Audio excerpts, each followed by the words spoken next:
Classic Books YouTube channel. I would be happy if you support my channel by subscribing. Enjoy listening. The Horla and Other Stories by Guy de Maupassant. The Horla. May 8th. What a lovely day. I have spent all the morning lying in the grass in front of my house, under the enormous plane tree that shades the whole of it. I like this part of the country, and I like to live here because I am attached to it by old associations, by those deep and delicate roots which attach a man to the soil on which his ancestors were born and died, which attach him to the ideas and usages of the place as while as to the food, to local expressions, to the peculiar twang of the peasants, to the smell of the soil, of the villages and of the atmosphere itself. I love my house in which I grew up. From my windows I can see the Seine which flows alongside my garden, on the other side of the high road, almost through my grounds, the great and wide Seine, which goes to Rouen and Havre, and is covered with boats passing to and fro. On the left, down yonder, lies Rouen, that large town, with its blue roofs, under its pointed Gothic towers. These are innumerable, slender or broad, dominated by the spire of the cathedral, and full of bells which sound through the blue air on fine mornings, sending their sweet and distant iron clang even as far as my home, that song of the metal, which the breeze wafts in my direction, now stronger and now weaker, according as the wind is stronger or lighter. What a delicious morning it was! About 11 o'clock, a long line of boats drawn by a steam tug as big as a fly, and which scarcely puffed while emitting its thick smoke, passed my gate. After two English schooners, whose red flag fluttered in space, there came a magnificent Brazilian three-master. It was perfectly white, and wonderfully clean and shining. I saluted it. I hardly knew why, except that the sight of the vessel gave me great pleasure. May 12th. I have had a slight feverish attack for the last few days, and I feel ill, or rather I feel low-spirited. Whence come those mysterious influences which change our happiness into discouragement, and our self-confidence into diffidence? One might almost say that the air, the invisible air, is full of unknowable powers whose mysterious presence we have to endure. Wake up in the best spirits, with an inclination to sing. Why? I go down to the edge of the water, and suddenly, after walking a short distance, I return home wretched, as if some misfortune were awaiting me there. Why? Is it a cold shiver which, passing over my skin, has upset my nerves and given me low spirits? Is it the form of the clouds, the color of the sky, or the color of the surrounding objects which is so changeable, that has troubled my thoughts as they passed before my eyes? Who can tell? Everything that surrounds us, everything that we see, without looking at it, everything that we touch, without knowing it, everything that we handle, without feeling it, all that we meet, without clearly distinguishing it, has a rapid, surprising and inexplicable effect upon us and upon our senses, and, through them, on our ideas and on our heart itself. How profound that mystery of the invisible is! We cannot fathom it with our miserable senses, with our eyes which are unable to perceive what is either too small or too great, too near to us, or too far from us, neither the inhabitants of a star, nor of a drop of water, nor with our ears that deceive us, for they transmit to us the vibrations of the air in sonorous notes. They are fairies who work the miracle of changing these vibrations into sound, and by that metamorphosis give birth to music, which makes the silent motion of nature musical. With our sense of smell which is less keen than that of a dog, with our sense of taste, which can scarcely distinguish the age of a wine. Oh! If we only had other organs which would Work other miracles in our favor, what a number of fresh things we might discover around us. May 16th. I am ill, decidedly. I was so well last month. I am feverish, horribly feverish, or rather, I am in a state of feverish enervation, which makes my mind suffer as much as my body. I have, continually, that horrible sensation of some impending danger, that apprehension of some coming misfortune, or of approaching death, that presentiment, which is, no doubt, an attack of some illness which is still unknown, which germinates in the flesh and in the blood. May 17th. One have just come from consulting my physician, for I could no longer get any sleep. He said my pulse was rapid, my eyes dilated, my nerves highly strung, but there were no alarming symptoms. I must take a course of shower baths and of bromide of potassium. May 25th. No change. My condition is really very peculiar. As the evening comes on, an incomprehensible feeling of disquietude seizes me, just as if night concealed some threatening disaster. I dine hurriedly, and then try to read, but do not understand the words, and can scarcely distinguish the letters. Then I walk up and down my drawing room, oppressed by a feeling of confused and irresistible fear, the fear of sleep and fear of my bed. About 10 o'clock I go up to my room.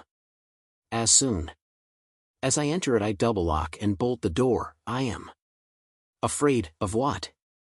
Up to the present time I have been afraid of nothing.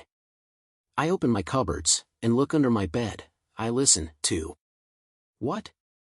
How strange it is that a simple feeling of discomfort, impeded or heightened circulation, perhaps the irritation of a nerve filament, a slight congestion, a small disturbance in the imperfect, delicate functioning of our living machinery, may turn the most light-hearted of men into a melancholy one, and make a coward of the bravest. Then, I go to bed, and wait for sleep as a man might wait for the executioner. I wait for its coming with dread, and my heart beats and my legs tremble, while my whole body shivers beneath the warmth of the bedclothes, until all at once I fall asleep, as though one should plunge into a pool of stagnant water in order to drown.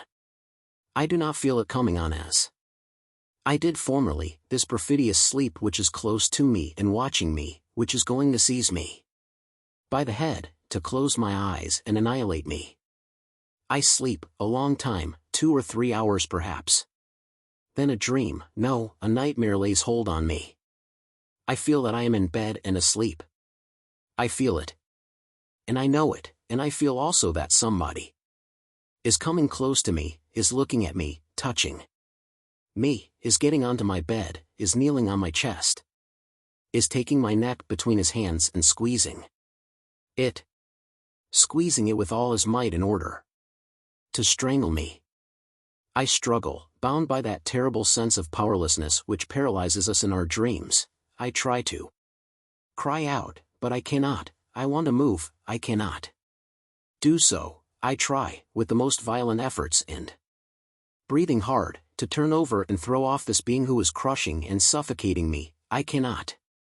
And then, suddenly, I wake up, trembling and bathed in perspiration. I light a candle and find that I am alone, and after that crisis, which occurs every night, I at length fall asleep and slumber tranquilly till morning. June 2nd. My condition has grown worse. What is the matter with me? The bromide does me no good, and the shower baths have no effect. Sometimes, in order to tire myself thoroughly, though I am fatigued enough already, I go for a walk in the forest of Romare. I used to think at first that the fresh light and soft air, impregnated with the odor of herbs and leaves, would instill new blood into my veins and impart fresh energy to my heart. I turned into a broad hunting road, and then turned toward La Boule, through a narrow path. between two rows of exceedingly tall trees, which placed a thick green, almost black, roof between the sky and me. A sudden shiver ran through me, not a cold shiver, but a strange shiver of agony, and I hastened my steps, uneasy at being alone in the forest, afraid, stupidly and without reason, of the profound solitude. Suddenly it seemed to me as if I were being followed, that somebody was walking at my heels. Close, quite close to me, near enough to touch me. I turned round suddenly, but I was alone. I saw nothing behind me except the straight, broad path, empty and bordered by high trees, horribly empty. Before me it also extended until it was lost in the distance, and looked just the same, terrible. I closed my eyes. Why?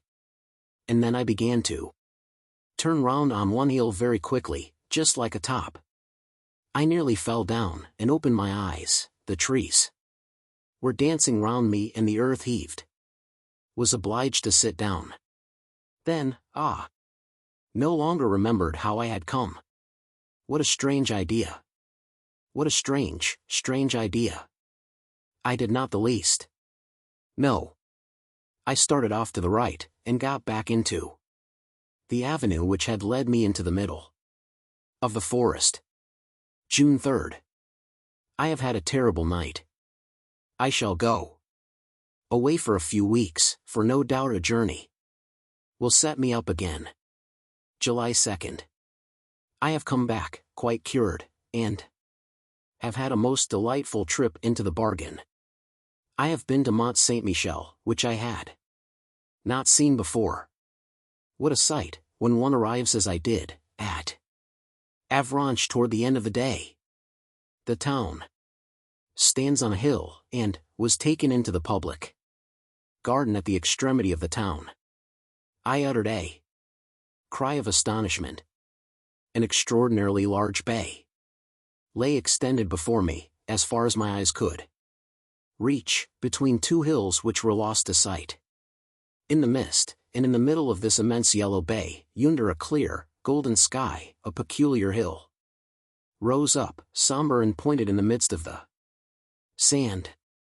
The sun had just disappeared, and under the still flaming sky appeared the outline of that fantastic rock which bears on its summit a fantastic monument. At daybreak I went out to it. The tide was low, as it had been the night before, and saw that wonderful abbey rise up before me as I approached it. After several hours walking, I reached the enormous mass of rocks which supports the little town, dominated by the great church. Having climbed the steep and narrow street, I entered the most wonderful Gothic building that has ever been built. To God on earth, as large as a town, full of low rooms which seem buried beneath vaulted roofs, and lofty galleries supported by delicate columns. I entered this gigantic granite gem, which is as light as a bit of lace, covered with towers, with slender belfries with spiral staircases, which raise their strange heads that bristle with chimeras, with devils, with fantastic animals, with monstrous flowers, to the blue sky by day, and to the black sky by night, and are connected by finely carved arches. When I had reached the summit I said to the monk who accompanied me, "Father, how happy you must be here." And he replied, "It is very windy here, monsieur," and so we began to talk while watching the rising tide, which ran over the sand and covered it as with a steel cuirass. And then the monk told me stories. All the old stories belonging to the place, legends, nothing but legends. One of them struck me forcibly. The country people, those belonging to the mount, declare that at night one can hear voices talking on the sands, and then that one hears two goats bleating, one with a strong, the other with a weak voice. Incredulous people declare that it is nothing but the cry of the sea birds, which occasionally resembles bleatings, and occasionally human lamentations. But belated fishermen swear that they have met an Old shepherd wandering between tides on the sands. Around the little town. His head is completely concealed by his cloak and he is followed by a billy goat with a man's face, and a nanny goat with a woman's face, both having long, white hair and talking incessantly and quarreling in an unknown tongue. Then suddenly they cease and begin to bleat with all their might. Do you believe it? I asked the monk. I scarcely know, he replied, and I continued, if there are other beings besides ourselves on this earth, how comes it that we have not known it long since, or why have you not seen them? How is it that ye have not seen them? He replied, do we see the 100,000th part of what exists? Look here, there is the wind, which is the strongest force in nature, which knocks down men, and blows down buildings, uproots trees, raises the sea into mountains of water, destroys cliffs, and casts great ships on the rocks, the wind which kills, which whistles, which sighs, which roars. Have you ever seen it, and can you see it? It exists for all that. However, I was silent before this simple reasoning. That man was a philosopher, or perhaps a fool, I could not say which exactly, so I held my tongue. What he had said had often been in my own thoughts. July 3rd. I have slept badly, certainly there is some feverish influence here, for my coachman is suffering in the same way as I am. When I went back home yesterday, I noticed his singular paleness, and I asked him, what is the matter with you, Jean? The matter is that I never get any rest, and my nights devour my days. Since your departure, monsieur, there has been a spell over me. However, the other servants are all well, but I am very much afraid of having another attack myself. July 4th. Am decidedly ill again, for my old nightmares have returned. Last night I felt somebody leaning on me and sucking my life from between my lips. Yes, he was sucking it out of my throat, like a leech. Then he got up, satiated, and I woke up, so exhausted, crushed and weak that I could not move. If this continues for a few days, I shall certainly go away again. July 5th. Have I lost my reason? What happened last night is so strange that my head wanders when I think of it. I had locked my door, as I do now every evening, and then, being thirsty, I drank half a glass of water, and accidentally noticed that the water bottle was full up to the cut glass stopper. Then I went to bed and fell into one of my terrible sleeps, from which I was aroused in about 2 hours by a still more frightful shock. Picture to yourself a sleeping man who is being murdered and who wakes up with a knife in his lung, and whose breath rattles, who is covered with blood, and who can no longer breathe and is about to die, and does not understand. There you have it. Having recovered my senses, I was thirsty again, so I lit a candle and went to the table on which stood my water bottle. I lifted it up and tilted it over my glass, but nothing came out. It was empty. It was completely empty. At first I could not understand it at all, and then suddenly I was seized by such a terrible feeling that I had to sit down, or rather I fell into a chair. Then I sprang up suddenly to look about me, then I sat down again, overcome by astonishment and fear, in front of the transparent glass bottle. I looked at it with fixed eyes, trying to conjecture, and my hands trembled. Somebody had drunk the water, but who? I without any doubt. It could surely only be I. In that case I was a somnambulist. I lived, without knowing it, that mysterious double life which makes us doubt whether there are not two beings in us, or whether a strange, unknowable and invisible being does not at such moments, when our soul is in a state of torpor, animate our captive body, which obeys this other being, as it obeys us, and more than it obeys ourselves. Oh! Who will understand my horrible agony? Who will understand the emotion of a man who is sound in mind, wide awake, full of common sense? Who looks in horror through the glass of a water bottle for a little water that disappeared while he was asleep? I remained thus until it was daylight, without venturing to go to bed again. July 6th. I am going mad. Again, all the contents of my water bottle have been drunk during the night, or rather, I have drunk it. But is it I? Is it I? Who could it be? Who? Oh! God! Am I going mad? Who will save me? July 10th. I have just been through some surprising ordeals. Decidedly I am mad. And yet, on July 6th, before going to bed, I put some wine, milk, water, bread and strawberries on my table. Somebody drank, I drank, all the water and a little of the milk, but neither the wine, bread, nor the strawberries were touched. On the 7th of July I renewed the same experiment, with the same results, and on July 8th, I left out the water and the milk, and nothing was touched.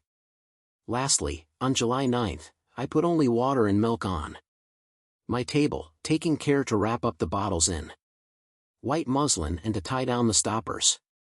Then I rubbed my lips, my beard, and my hands with pencil lead, and went to bed. Irresistible sleep seized me, which was soon followed by a terrible awakening. I had not moved, and there was no mark of lead on the sheets. I rushed to the table. The muslin round the bottles remained intact, undid the string, trembling with fear. All the water had been drunk, and so had the milk. Ah! Great God! 1. T must start for Paris immediately. July 12th. Paris. I must have lost my head during the last few days. I must be the plaything of my enervated imagination, unless I am really a somnambulist, or that I have been under the power of one of those hitherto unexplained influences, which are called suggestions. In any case, my mental state bordered on madness, and 24 hours of Paris sufficed to restore my equilibrium. Yesterday, after doing some business and paying some visits which instilled fresh and invigorating air into my soul, J wound up the evening at the Théâtre Français. A play by Alexander Dumas the younger was being acted, and his active and powerful imagination completed my cure. Certainly, solitude is dangerous for active minds. We require around us men who can think and talk. When we are alone for a long time, we people space with phantoms. I returned along the boulevards to my hotel in excellent spirits. Amid the jostling OTT&E crowd, I thought, not without irony, of my terrors and surmises of the previous week. Peccaeus, I had believed, yes, I had believed, that an invisible being lived beneath my roof. How weak our brains are, and how quickly they are terrified and led into error by a small incomprehensible fact. Instead of saying simply, I do not understand, because I do not know the cause, we immediately imagine terrible mysteries and supernatural powers. July 14th. Fate of the Republic. I walked through the streets, amused as a child at the firecrackers and flags. Still, it is very foolish to be merry on a fixed date, by government decree. The populace is an imbecile flock of sheep, now stupidly patient, and now in ferocious revolt. Say to it, amuse yourself, and it amuses itself. Say to it, go and fight with your neighbor, and it goes and fights. Say to it, vote for the emperor, and it votes for the emperor, and then say to it, vote for the republic, and it votes for the republic. Those who direct it are also stupid, only, instead of obeying men, they obey principles which can only be stupid, sterile, and false, for the very reason that they are principles, that one's to say, ideas which are considered as certain and unchangeable, in this world where one is certain of nothing, since light is an illusion and noise is an illusion. July 16th. I saw some things yesterday that troubled me very much. I was dining at the house of my cousin, Madame Sable, whose husband is colonel of the 76th Chasseurs at Limoges. There were 2 young women there, one of whom had married a medical man, Dr. Parent, who devotes much attention to nervous diseases and to the remarkable manifestations taking place at this moment under the influence of hypnotism and suggestion. He related to us at some length the wonderful results obtained by English scientists and by the doctors of the Nancy School, in the facts which he adduced appeared to me so strange that I declared that I was altogether incredulous. We are, he declared, on the point of discovering one of the most important secrets of nature. I mean to say, one of its most important secrets on this earth, for there are certainly others of a different kind of importance up in the stars, yonder. Ever since man has thought, ever since he has been able to express and write down his thoughts, he has felt himself close to a mystery which is impenetrable to his gross and imperfect senses, and he endeavors to supplement through his intellect the inefficiency of his senses. As long as that intellect remained in its elementary stage, these apparitions of invisible spirits assumed forms that were commonplace, though terrifying. Thence sprang the popular belief in the supernatural, the legends of wandering spirits, of fairies, of gnomes, ghosts, I might even say the legend of God, for our conceptions of the workman-creator, from whatever religion they may have come down to us, are certainly the most mediocre, the most stupid and the most incredible inventions that ever sprang from the terrified brain of any human beings. Nothing is truer than what Voltaire says, God made man in his own image, but man has certainly paid him back in his own coin. However, for rather more than a century men seem to have had a presentiment of something new. Mesmer and some others have put us on an unexpected track, and, especially within the last 2 or 3 years, we have arrived at really surprising results. My cousin, who is also very incredulous, smiled. And Dr. Parent said to her, "Would you like me to try and send you asleep, madam?" "Yes, certainly."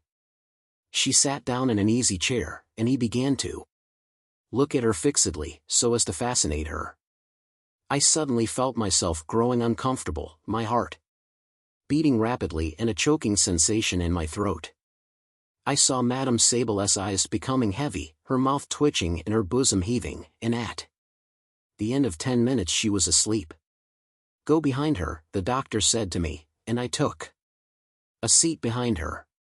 He put a visiting card into her hands, and said to her, "This is a looking-glass. What do you see in it?" And she replied, "I see my cousin." "What is he doing?" "He is twisting his mustache. And now?" "He is taking a photograph out of his pocket." "Whose photograph is?" "IREIS own." That was true, and the photograph had been given me that same evening at the hotel. "What is his attitude in this portrait?" "He is standing up with his hat in his hand." She saw, therefore, on that card, on that piece of white pasteboard, as if she had seen it in a mirror. The young women were frightened, and exclaimed, "That is enough. Quite enough." But the doctor said to Madame Sable authoritatively, "You will rise at 8 o'clock tomorrow morning, then you will go and call on your cousin at his hotel and ask him to lend you 5,000 francs which your husband demands of you, and which he will ask for when he sets out on his coming journey. Then he woke her up. On returning to my hotel, I thought over this curious seance, and I was assailed by doubts, not as to my cousin's absolute and undoubted good faith, for I had known her as well as if she were my own sister ever since she was a child, but as to a possible trick on the doctor's part. Had he not, perhaps, kept a glass hidden in his hand, which he showed to the young woman in her sleep, at the same time as he did the card? Professional conjurers do things that are just as singular.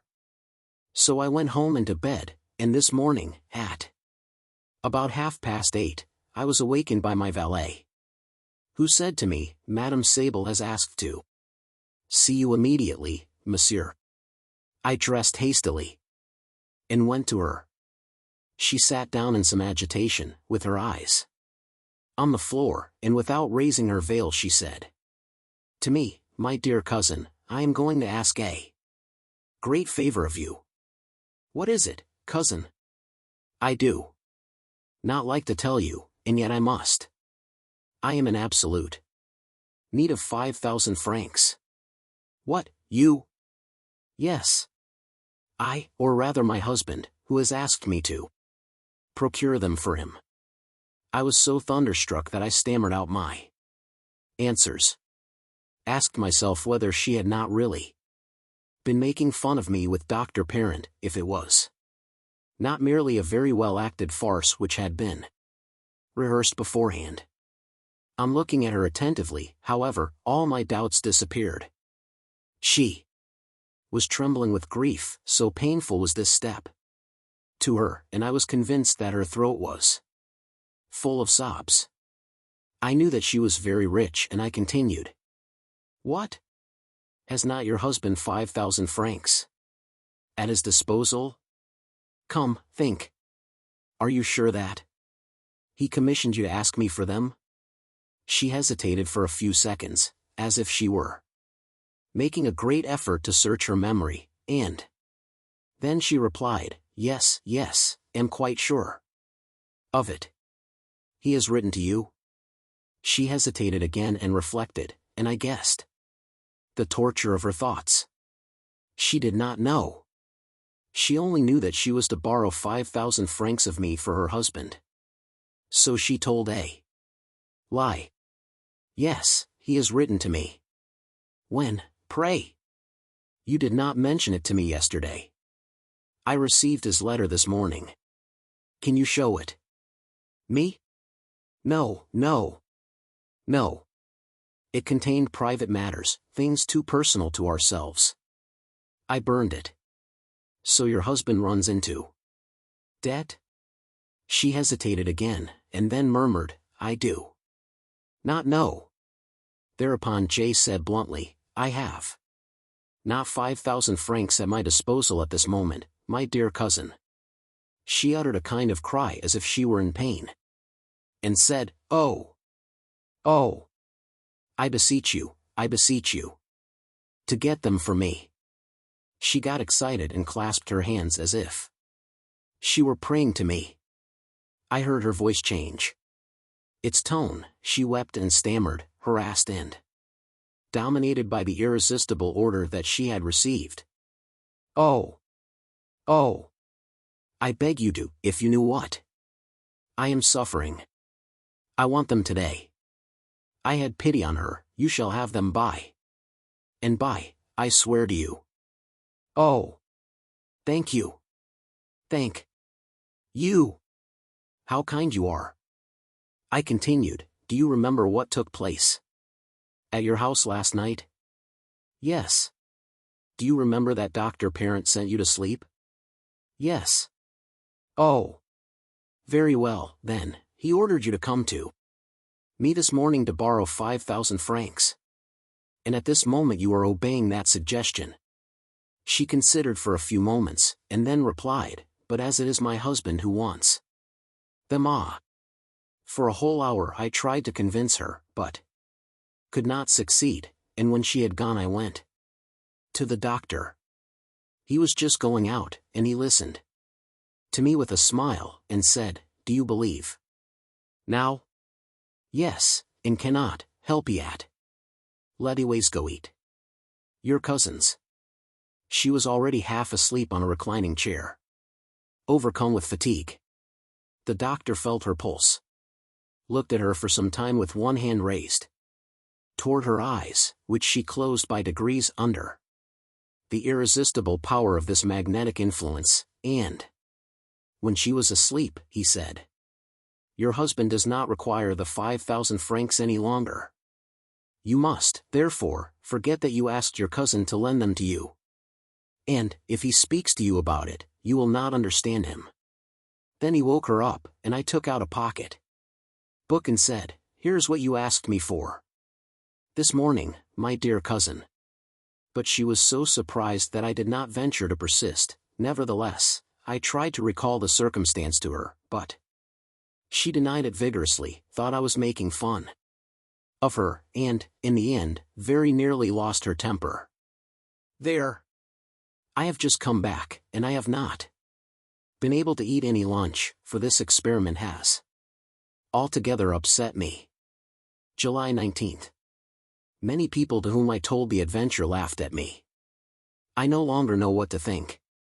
The wise man says, "It may be." July 21st.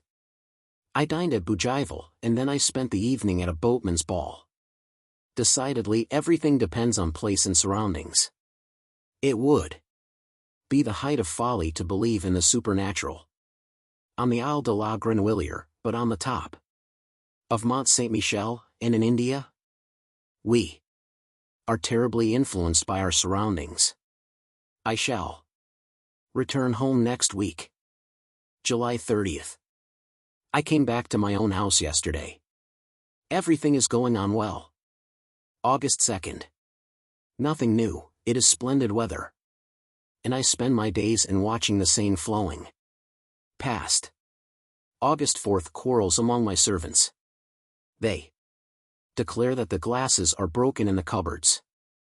At night, the footman accuses the cook, who accuses the seamstress, who accuses the other two. Who is the culprit? It is a clever person who can tell. August 6th. This time I am not mad. I have seen. N.E.J. Siver seen copyright have seen.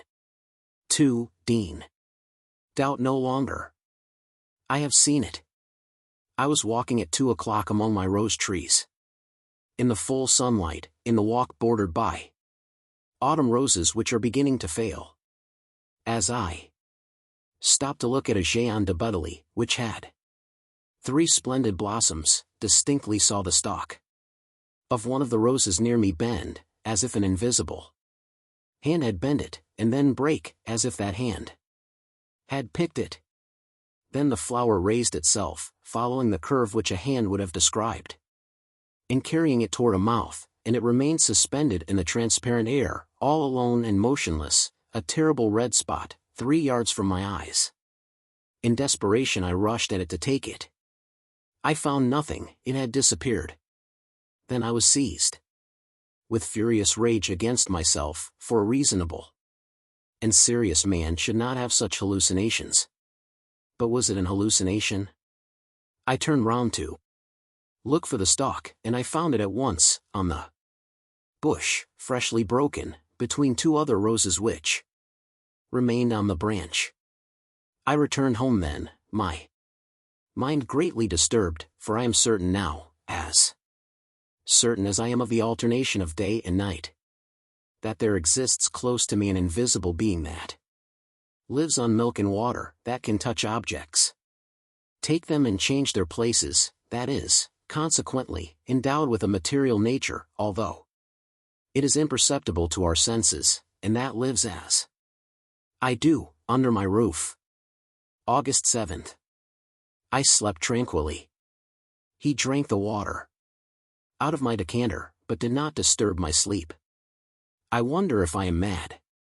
As I was walking just now in the sun by the riverside, doubts as to my sanity arose in me, not vague doubts such as have had hitherto, but definite, absolute doubts. I have seen mad people, and I have known some who have been quite intelligent, lucid, even clear-sighted in every concern of life, except on one point.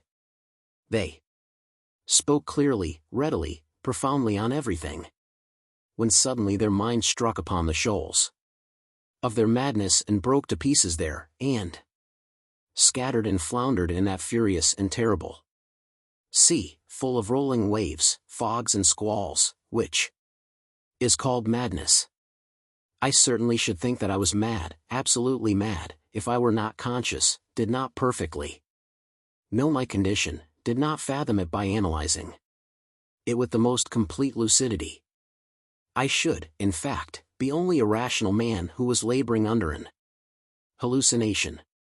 Some unknown disturbance must have arisen in my brain, one of those disturbances which physiologists of the present day try to note and to verify, and that disturbance must have caused a deep gap in my mind and in the sequence and logic of my ideas.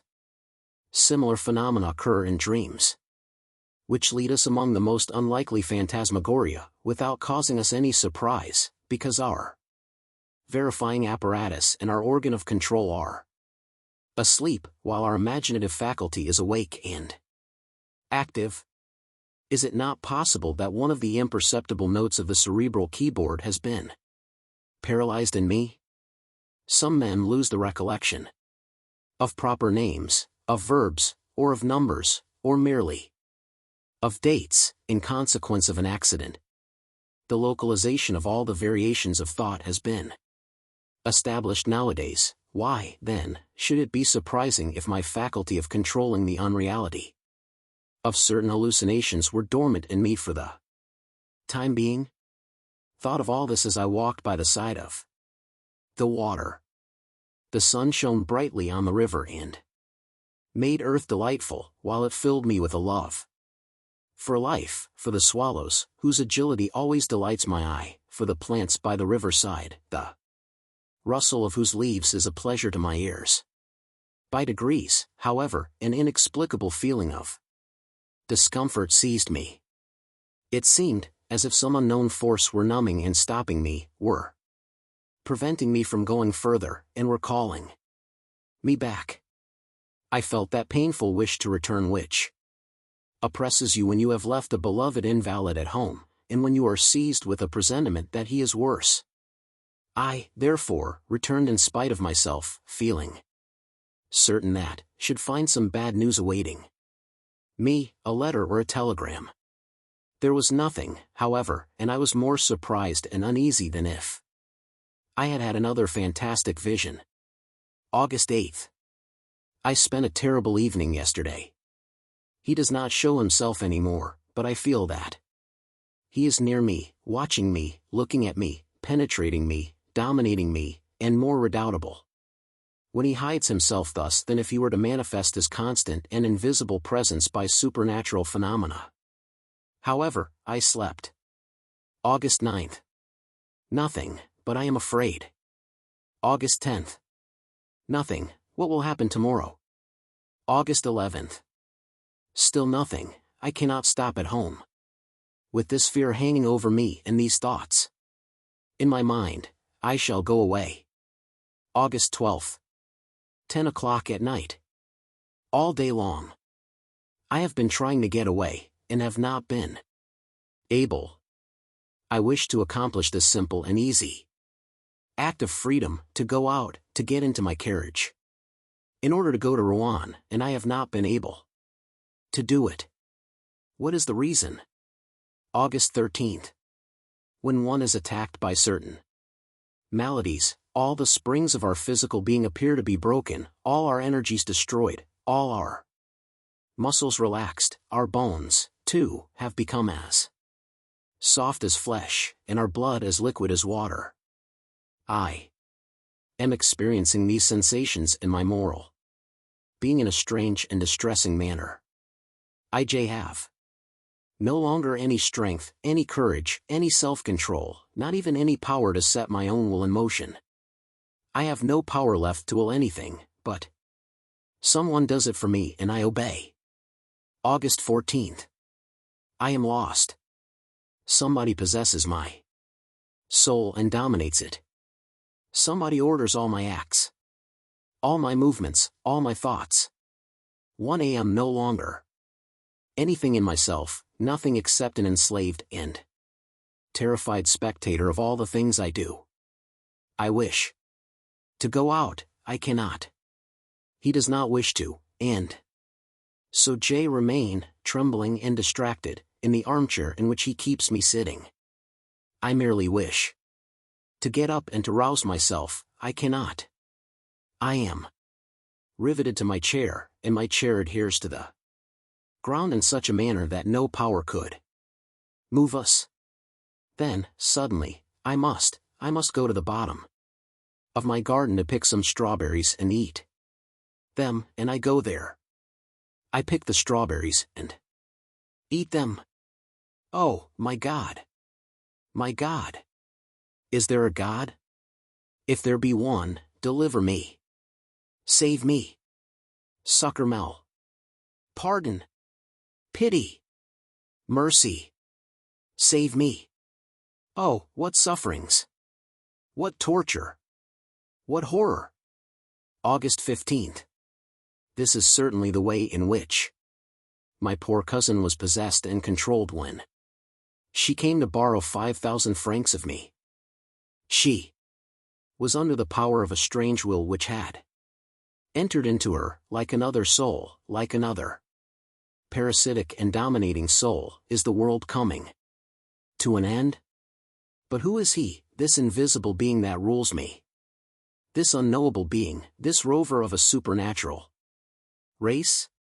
Invisible beings exist, then. How is it, then, that since the beginning of the world they have never manifested themselves precisely as they do to me? I have never read of anything that resembles what goes on in my house. Oh, if I could only leave it, if I could only go away, escape, and never return. Should be saved, but I cannot. August 16th. I managed to escape today for 2 hours, like a prisoner who finds the door of his dungeon accidentally open. I suddenly felt that I was free and that he was far away, and so I gave orders to harness the horses as quickly as possible. And J drove to Rouen. Oh, how delightful to be able to say to a man who obeys you, go to Rouen. I made him pull up before the library, and I begged them to lend me Dr. Hermann Herestauss' treatise on the unknown inhabitants of the ancient and modern world. Then, as I was getting into my carriage, I intended to say, to the railway station, but instead of this I shouted, I did not say, but shouted, in such a loud voice that all the passers-by turned round, home, and I fell back on the cushion of my carriage, overcome by mental agony. He had found me again and regained possession of me. August 17th. Oh, what a night! What a night! And yet it seems to me that I ought to rejoice. I read until 1 o'clock in the morning. Herestauss, Dr. E.F. Philosophy and Theogony, wrote the history of the manifestation of all those invisible beings which hover around man, or of whom he dreams. He describes their origin, their domain, their power, but none of them resembles the one which haunts me. One might say that man, ever since he began to think, has had a foreboding fear of a new being, stronger than himself, his successor in this world, and that, feeling his presence, and not being able to foresee the nature of that master, he has, in his terror, created the whole race of occult beings, of vague phantoms born of fear. Having, therefore, read until 1 o'clock in the morning, I went and sat down at the open window, in order to cool my forehead and my thoughts, in the calm night air. It was very pleasant and warm. How I should have enjoyed such a night formerly. There was no moon, but the stars darted out there. Rays in the dark heavens. Who inhabits those worlds? What forms, What living beings, what animals are there yonder? What do the thinkers in those distant worlds know more than we do? What? Can they do more than we can? What do they see which we do not know? Will not one of them, some day or other, traversing space, appear on our earth to conquer it, just as the Norsemen formerly crossed the sea in order to subjugate nations more feeble than themselves? We are so weak, so defenseless, so ignorant, so small, we who live on this particle of mud which revolves in a drop of water. I fell asleep, dreaming thus in the cool night air. And when I had slept for about 3/4 of an hour, I opened my eyes without moving, awakened by I know not what contused and strange sensation. At first I saw nothing, and then suddenly it appeared to me as if a page of a book which had remained open on my table turned over of its own accord. Not a breath of air had come in at my window, and I was surprised, and waited in about. For minutes, I saw, yes, I saw with my own eyes, another page lift itself up and fall down on the others, as if a finger had turned it over. My armchair was empty, appeared empty, but I knew that he was there, and sitting in my place, and that he was reading. With a furious bound, the bound of an enraged wild beast that springs at its tamer, I crossed my room to seize him, to strangle him, to kill him. But before I could reach it, the chair fell over as if somebody had run away from me, my table rocked, my lamp fell and went out, and my window closed as if some thief had been surprised and had fled out into the night, shutting it behind him. So he had run away, he had been afraid, afraid of me. But, tomorrow, or later some day or other, T should be able to hold him in my clutches and crush him against the ground. Do not dogs occasionally bite and strangle their masters? August 18th. I have been thinking the whole day long. Oh, yes, will obey him, follow his impulses, fulfill all his wishes, show myself humble, submissive. A coward, he is the stronger, but the hour will come. August 19th. I know all. I have just read the following in the Revue du Monde Scientifique. A curious piece of news comes to us from Rio de Janeiro. Madness, an epidemic of madness, which may be compared to that contagious madness which attacked the people of Europe in the Middle Ages, is at this moment raging in the province of São Paulo. The terrified inhabitants are leaving their houses, saying that they are pursued, possessed, dominated like human cattle by invisible, though tangible beings, a species of vampire, which feed on their life while they are asleep, and who, besides, drink water and milk without speening touch any other nourishment. Professor Don Pedro Henriquez, accompanied by several medical savants, has gone to the province of São Paulo, in order to study the origin and the manifestations of this surprising madness on the spot, and to propose such measures to the emperor as may appear to him to be most fitted to restore the mad population to reason. I remember now that fine Brazilian three-master which passed in front of my windows as it was going up the Seine, on the 8th day of last May.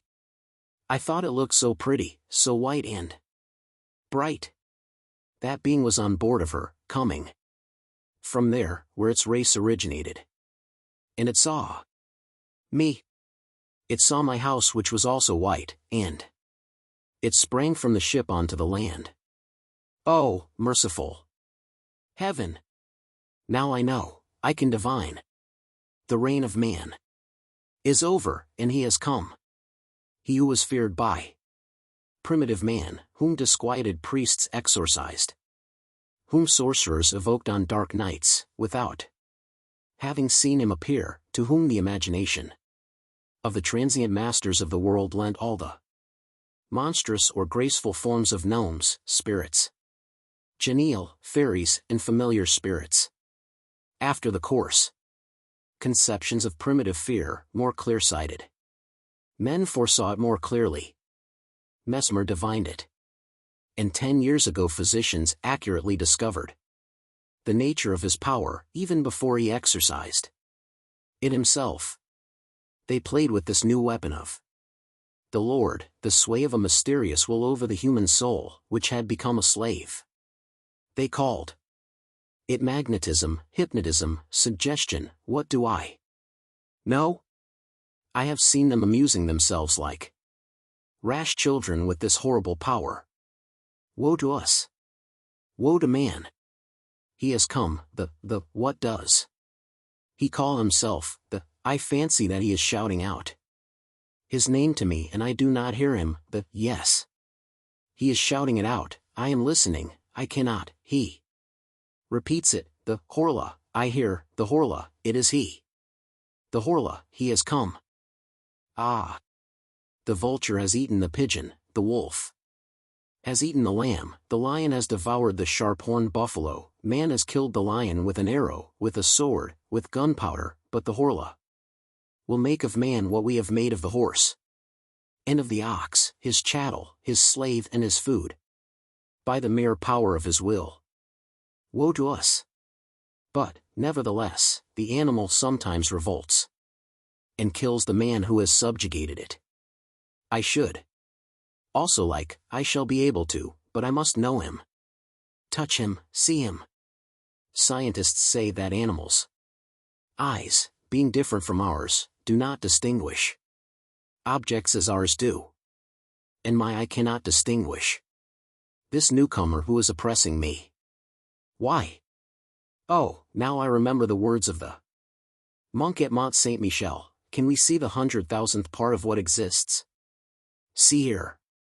There is the wind, which is the strongest force in nature, which knocks men, and blows down buildings, uproots trees, raises the sea into mountains of water, destroys cliffs, and casts great ships on the breakers, the wind which kills, which whistles, which sighs, which roars. Have you ever seen it, and can you see it?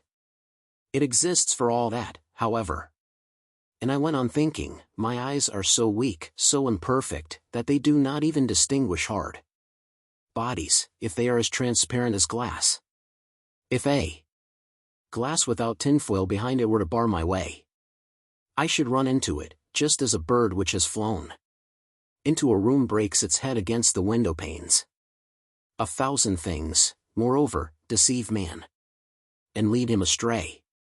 Why should it then be surprising that he cannot perceive an unknown body through which the light passes? A new being. Why not? It was assuredly bound to come. Why should we be the last? We do not distinguish it any more than all the others created before us. The reason is, that its nature is more perfect, its body finer and more finished than ours, that ours is so weak, so awkwardly constructed, encumbered with organs that are always tired, always on the strain like machinery that is too complicated, which lives like a plant and like a beast, nourishing itself with difficulty on air, herbs and flesh, an animal machine which is a prey to maladies, to malformations, to decay, broken-winded, badly regulated, simple and eccentric, ingeniously badly made, at once a coarse and a delicate piece of workmanship, the rough sketch of a being that might become intelligent and grand. We are only a few, so few in this world, from the oyster up to man. Why should there not be one more, once that period is past which separates the successive apparitions from all the different species? Why not one more? Why not, also, other trees with immense, splendid flowers, perfuming whole regions? Why not other elements besides fire, air, earth and water? There are 4, only 4, those nursing fathers of various beings. What a pity! Why are there not 40, 400, 4,000? How poor everything is, how mean and Wretched. Grudgingly produced, roughly constructed. Clumsily made. Ah, the elephant and the hippopotamus, what grace! And the camel, what elegance! But the butterfly, you will say, a flying flower.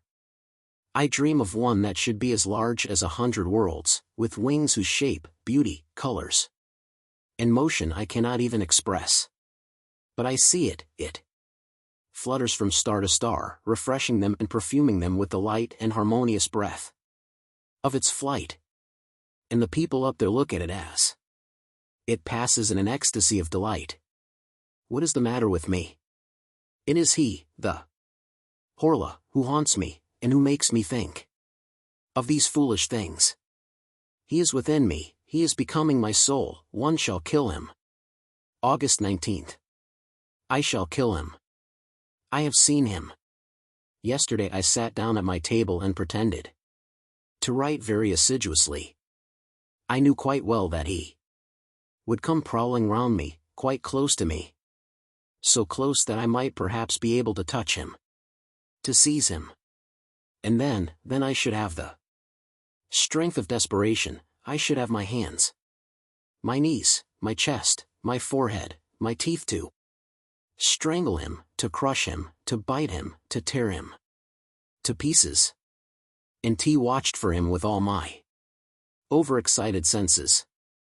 I had lighted my 2 lamps and the 8 wax candles on my mantelpiece, as if with this light I could discover him. My bedstead, my old oak post bedstead stood opposite to me, on my right was the fireplace, on my left, the door which was carefully closed, after I had left it open for some time in order to attract him. Behind me was a very high wardrobe with a looking glass in it, before which I stood to shave and dress every day, and in which I was in the habit of glancing at myself from head to foot every time I passed it. I pretended to be writing in order to deceive him, for he also was watching me, and suddenly I felt, I was certain that he was reading over my shoulder, that he was there, touching my ear. I got up, my hands extended, and turned round so quickly that, almost fell. Well? It was as bright as at midday, but I did not see my reflection in the mirror. It was empty, clear, profound, full of light. But my figure was not reflected in it. And I was opposite to it. I saw the large, clear glass from top to bottom, and I looked at it with unsteady eyes, and J did not dare to advance. I did not venture to make a movement, feeling that he was there, but that he would escape me again, he whose imperceptible body had absorbed my reflection. How frightened I was!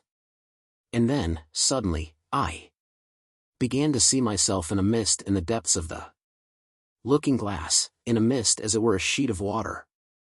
And it seemed to me as if this water were flowing clearer every moment. It was like the end of an eclipse. Whatever it was that hid me did not appear to possess any clearly defined outlines, but a sort of opaque transparency which gradually grew clearer. At last I was able to distinguish myself completely, as I do every day when I look at myself. I had seen it, and the horror of it remained with me, and makes me shudder even now. August 20th. How could I kill it, as I could not get hold of it? Poison? But it would see me mix it with the water, and then, would our poisons have any effect on its impalpable body? No, no, no. Doubt about the matter then? August 21st. I sent for a blacksmith from Rouen, and ordered iron shutters for my room, such as some private hotels in Paris have on the ground floor, for fear of burglars, and he is going to make me an iron door as well. I have made myself out a coward, but I do not care about that. September 10th. Rouen, Hotel Continental. It is done, but is he dead? My mind is thoroughly upset by what I have seen. Well then, yesterday, the locksmith having put on the iron shutters and door, I left everything open. Until midnight, although it was getting cold. Suddenly, felt that he was there, and joy, mad joy, took possession of me.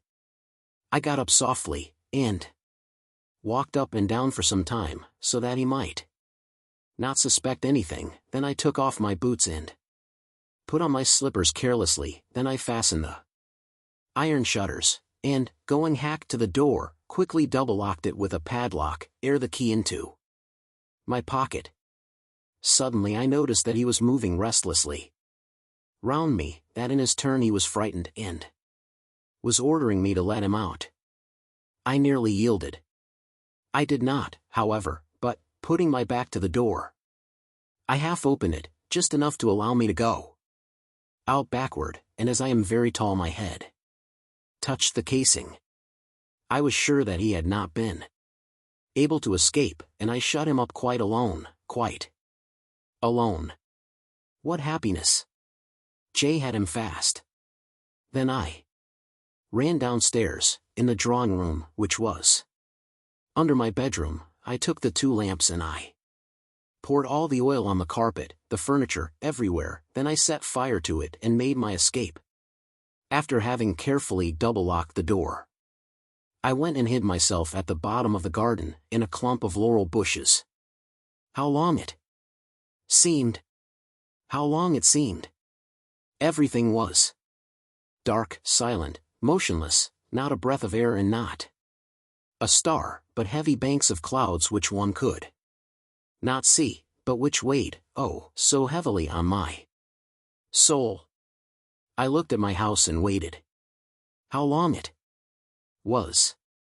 I already began to think that the fire had gone out of its own accord, or that he had extinguished it, when one of the lower windows gave way under the violence of the flames, and a long, soft, caressing sheet of red flame mounted up the white wall and enveloped it as far as the roof. The light fell on the trees, the branches, and the leaves, and a shiver of fear pervaded them also. The birds awoke, a dog began to howl, and it seemed to me as if the day were breaking. Almost immediately 2 other windows flew into fragments, and I saw that the whole of the lower part of my house was nothing but a terrible furnace. But a cry, a horrible, shrill, heartrending cry, a woman's cry, sounded through the night, and 2 garret windows were opened. Had forgotten the servants. One saw their terror-stricken faces, and their arms waving frantically. Then, overwhelmed with horror, I set off to run to the village, shouting, "Help! Help! Fire! Fire!" I met some people who were already coming to the scene, and I returned with them. By this time the house was nothing but a horrible and magnificent funeral pile, a monstrous funeral pile which lit up the whole country, a funeral pile where men were burning, and where he was burning also, my prisoner, that new being, the new master, the Horla. Suddenly the whole roof fell in between the walls, and a volcano of flames darted up to the sky. Through all the windows which opened on that furnace, I saw the flames darting, and I thought that he was there, in that kiln, dead. Dead? Perhaps.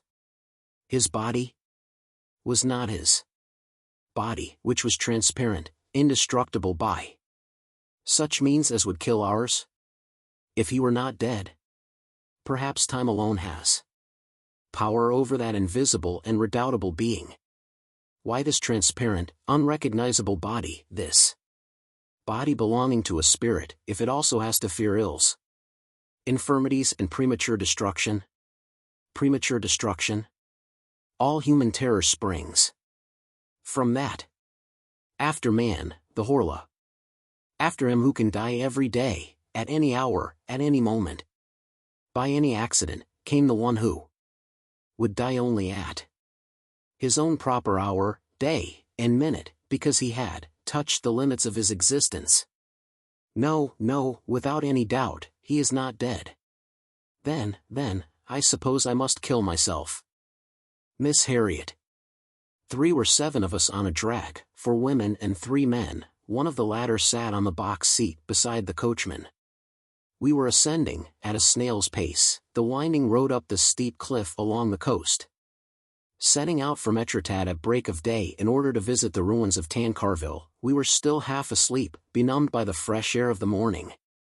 The women especially, who were little accustomed to these early excursions, half opened and closed their eyes every moment, nodding their heads or yawning, quite insensible to the beauties of the dawn. It was autumn. On both sides of the road stretched the bare fields, yellowed by the stubble of wheat and oats which covered the soil like a beard that had been badly shaved. The moist earth seemed to steam. Larks were singing high up in the air, while other birds piped in the bushes.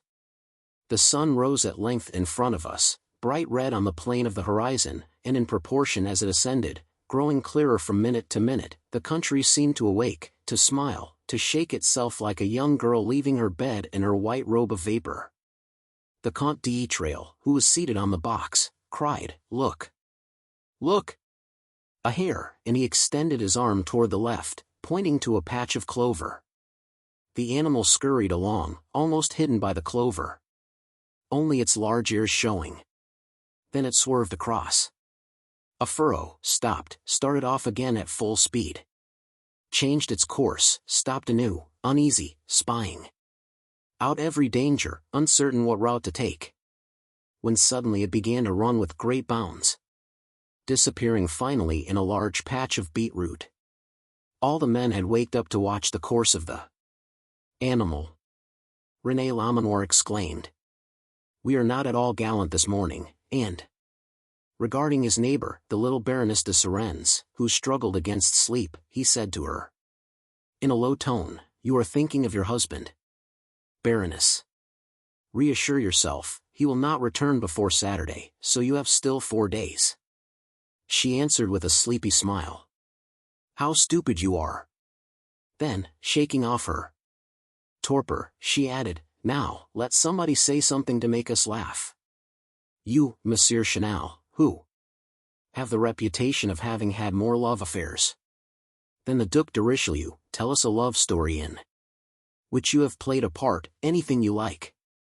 Léon Chanel, an old painter, who had once been very handsome, very strong, very proud of his physique and very popular with women, took his long white beard in his hand and smiled.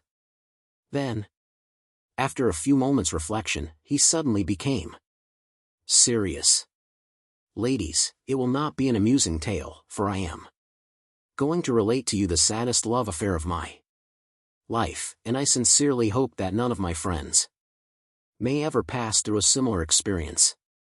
I was 25 years of age and was pillaging along the coast of Normandy. Call pillaging wandering about, with a knapsack on one's back, from inn to inn, under the pretext of making studies and sketching landscapes. I knew nothing more enjoyable than that happy-go-lucky wandering life, in which one is perfectly free, without shackles of any kind, without care, without preoccupation, without thinking even of the morrow. One goes in any direction one pleases, without any guide save his fancy, without any counselor save his eyes. One stops because a running brook attracts one, because the smell of potatoes frying tickles one's olfactories, or passing an inn. Sometimes it is the perfume of clematis which decides one in his choice, or the roguish glance of the servant at an inn. Do not despise me for my affection for these rustics. These girls have a soul as well as senses, not to mention firm cheeks and fresh lips, while their hearty and willing kisses have the flavor of wild fruit. Love is always love, come whence it may. A heart that beats at your approach, an eye that weeps when you go away, are things so rare, so sweet, so precious, that they must never be despised. T have had rendezvous in ditches full of primroses, behind the cow stable and in barns among the straw, still warm from the heat of the day. I have recollections of coarse grey cloth covering supple peasant skin and regrets for simple, frank kisses. More delicate in their unaffected sincerity than the subtle favors of charming and distinguished women. But what one loves most amid all these varied adventures is the country, the woods, the rising of the sun, the twilight, the moonlight. These are, for the painter, honeymoon trips with nature. One is alone with her in that long and quiet association. You go to sleep in the fields, amid marguerites and poppies, and when you open your eyes in the full glare of the sunlight you descry in the distance the little village with its pointed clock tower which sounds the hour of noon. You sit down by the side of a spring which gushes out at the foot of an oak, amid a growth of tall, slender weeds, glistening with life. You go down on your knees, bend forward and drink that cold, pellucid water which wets your mustache and nose. You drink it with a physical pleasure, as though you kissed the spring, lip to lip. Sometimes, when you find a deep hole along the course of these tiny brooks, you plunge in quite naked, and you feel on your skin, from head to foot, as it were, an icy and delicious caress, the light and gentle quivering of the stream. You are gay on the hills, melancholy on the edge of ponds, inspired when the sun is setting in an ocean of blood-red clouds and casts red reflections on the river. And at night, under the moon, which passes across the vault of heaven, you think of a thousand strange things which would never have occurred to your mind under the brilliant light of day. So, in wandering through the same country where we are this year, I came to the little village of Benouville, on the cliff between Eport and Etretat. I came from Fécamp, following the coast, a high coast as straight as a wall, with its projecting chalk cliffs descending perpendicularly into the sea. I had walked since early morning on the short grass, smooth and yielding as a carpet, that grows on the edge of the cliff. And, singing lustily, I walked with long strides, looking sometimes at the slow circling flight of a gull with its white curved wings outlined on the blue sky, sometimes at the brown sails of a fishing bark on the green sea. In short, one had passed a happy day, a day of liberty and of freedom from care. A little farmhouse where travelers were lodged was pointed out to me, a kind of inn, kept by a peasant woman, which stood in the center of a Norman courtyard surrounded by a double row of beeches. Leaving the coast, I reached the hamlet, which was hemmed in by great trees, and I presented myself at the house of Mother Lecoucher. She was an old, wrinkled and stern peasant woman, who seemed always to receive customers under protest, with a kind of defiance. It was the month of May.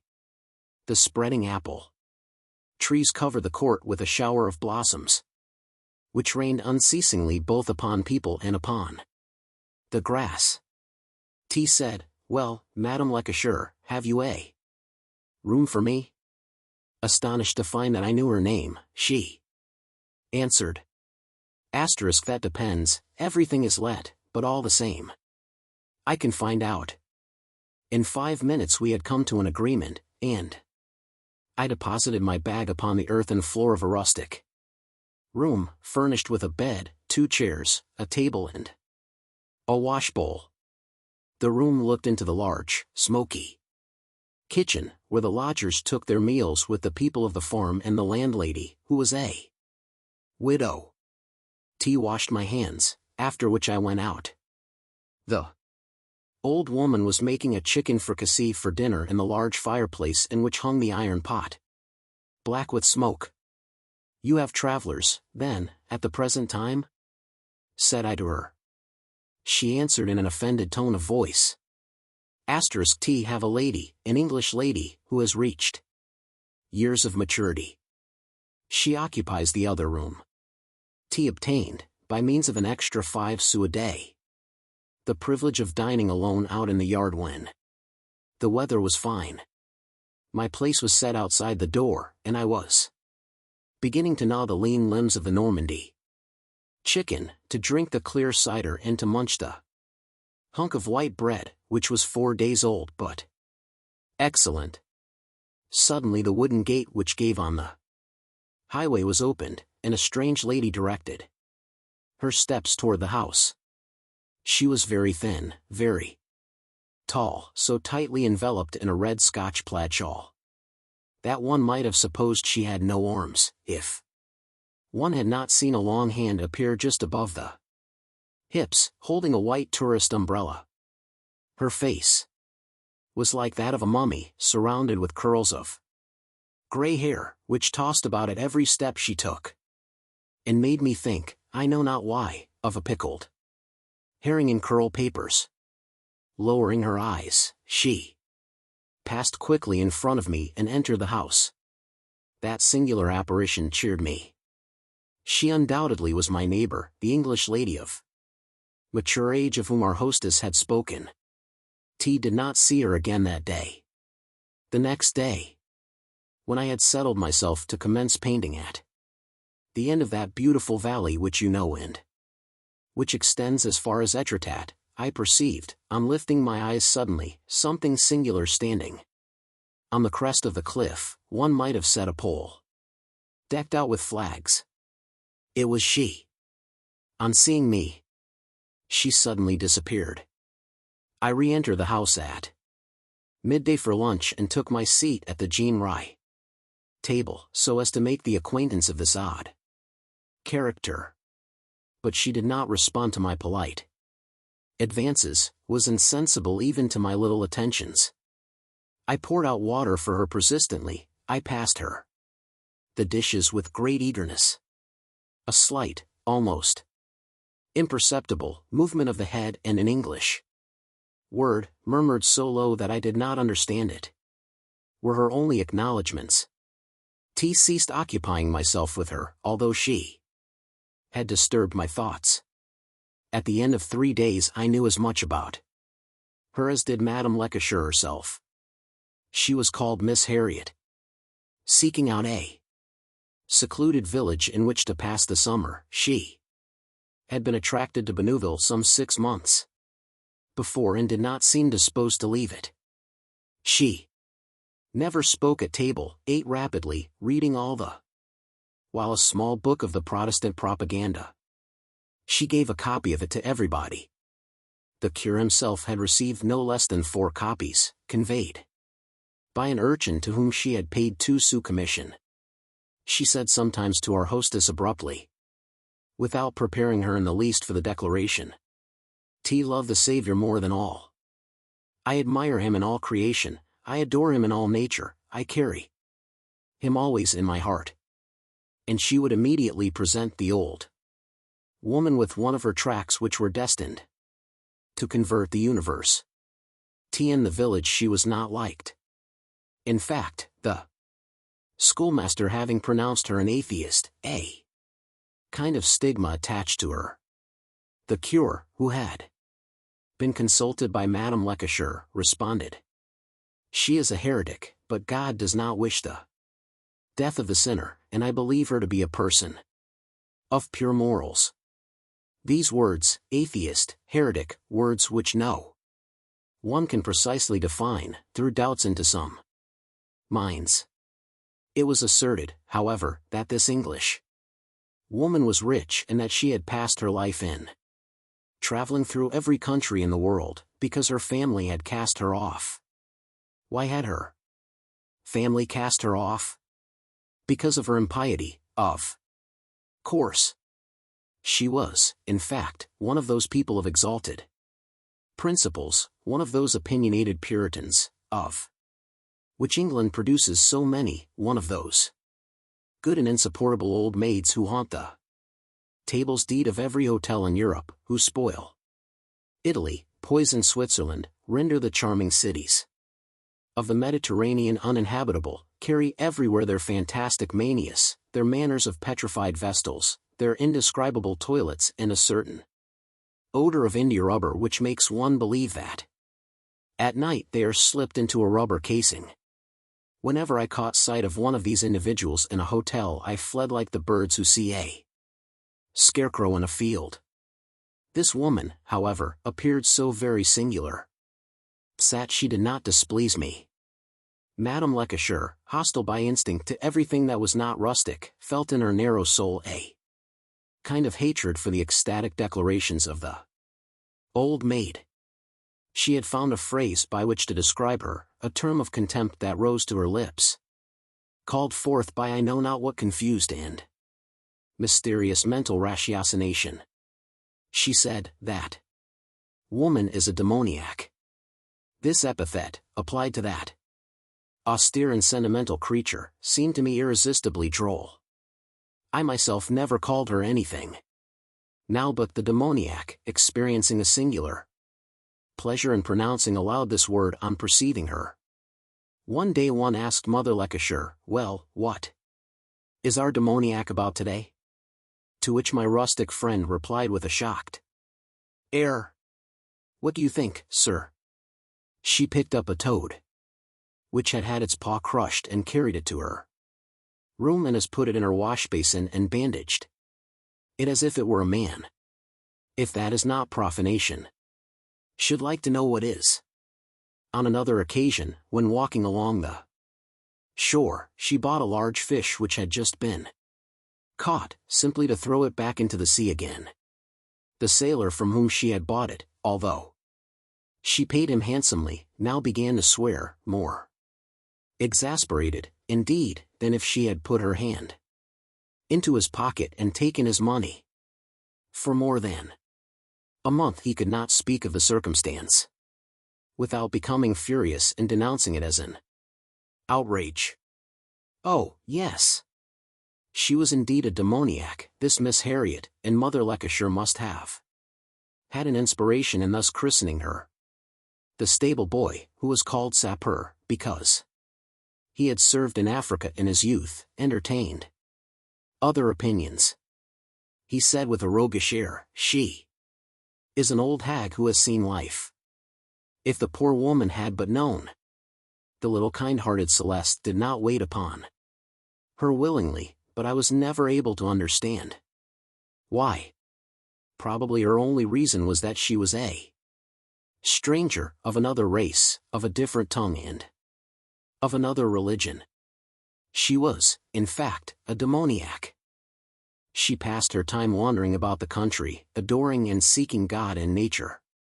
I found her one evening on her knees in a cluster of bushes, having discovered something red through the leaves. I brushed aside the branches, and Miss Harriet at once rose to her feet, confused at having been found thus, fixing on me terrified eyes like those of an owl surprised and opened a. Sometimes, when I was working among the rocks, I would suddenly descry her on the edge of the cliff like a lighthouse signal. She would be gazing in rapture at the vast sea glittering in the sunlight and the boundless sky with its golden tints. Sometimes I would distinguish her at the end of the valley, walking quickly with her elastic English step, and would go toward her, attracted by I know not what, simply to see her illuminated visage, her dried up, ineffable features, which seemed to glow with inward and profound happiness.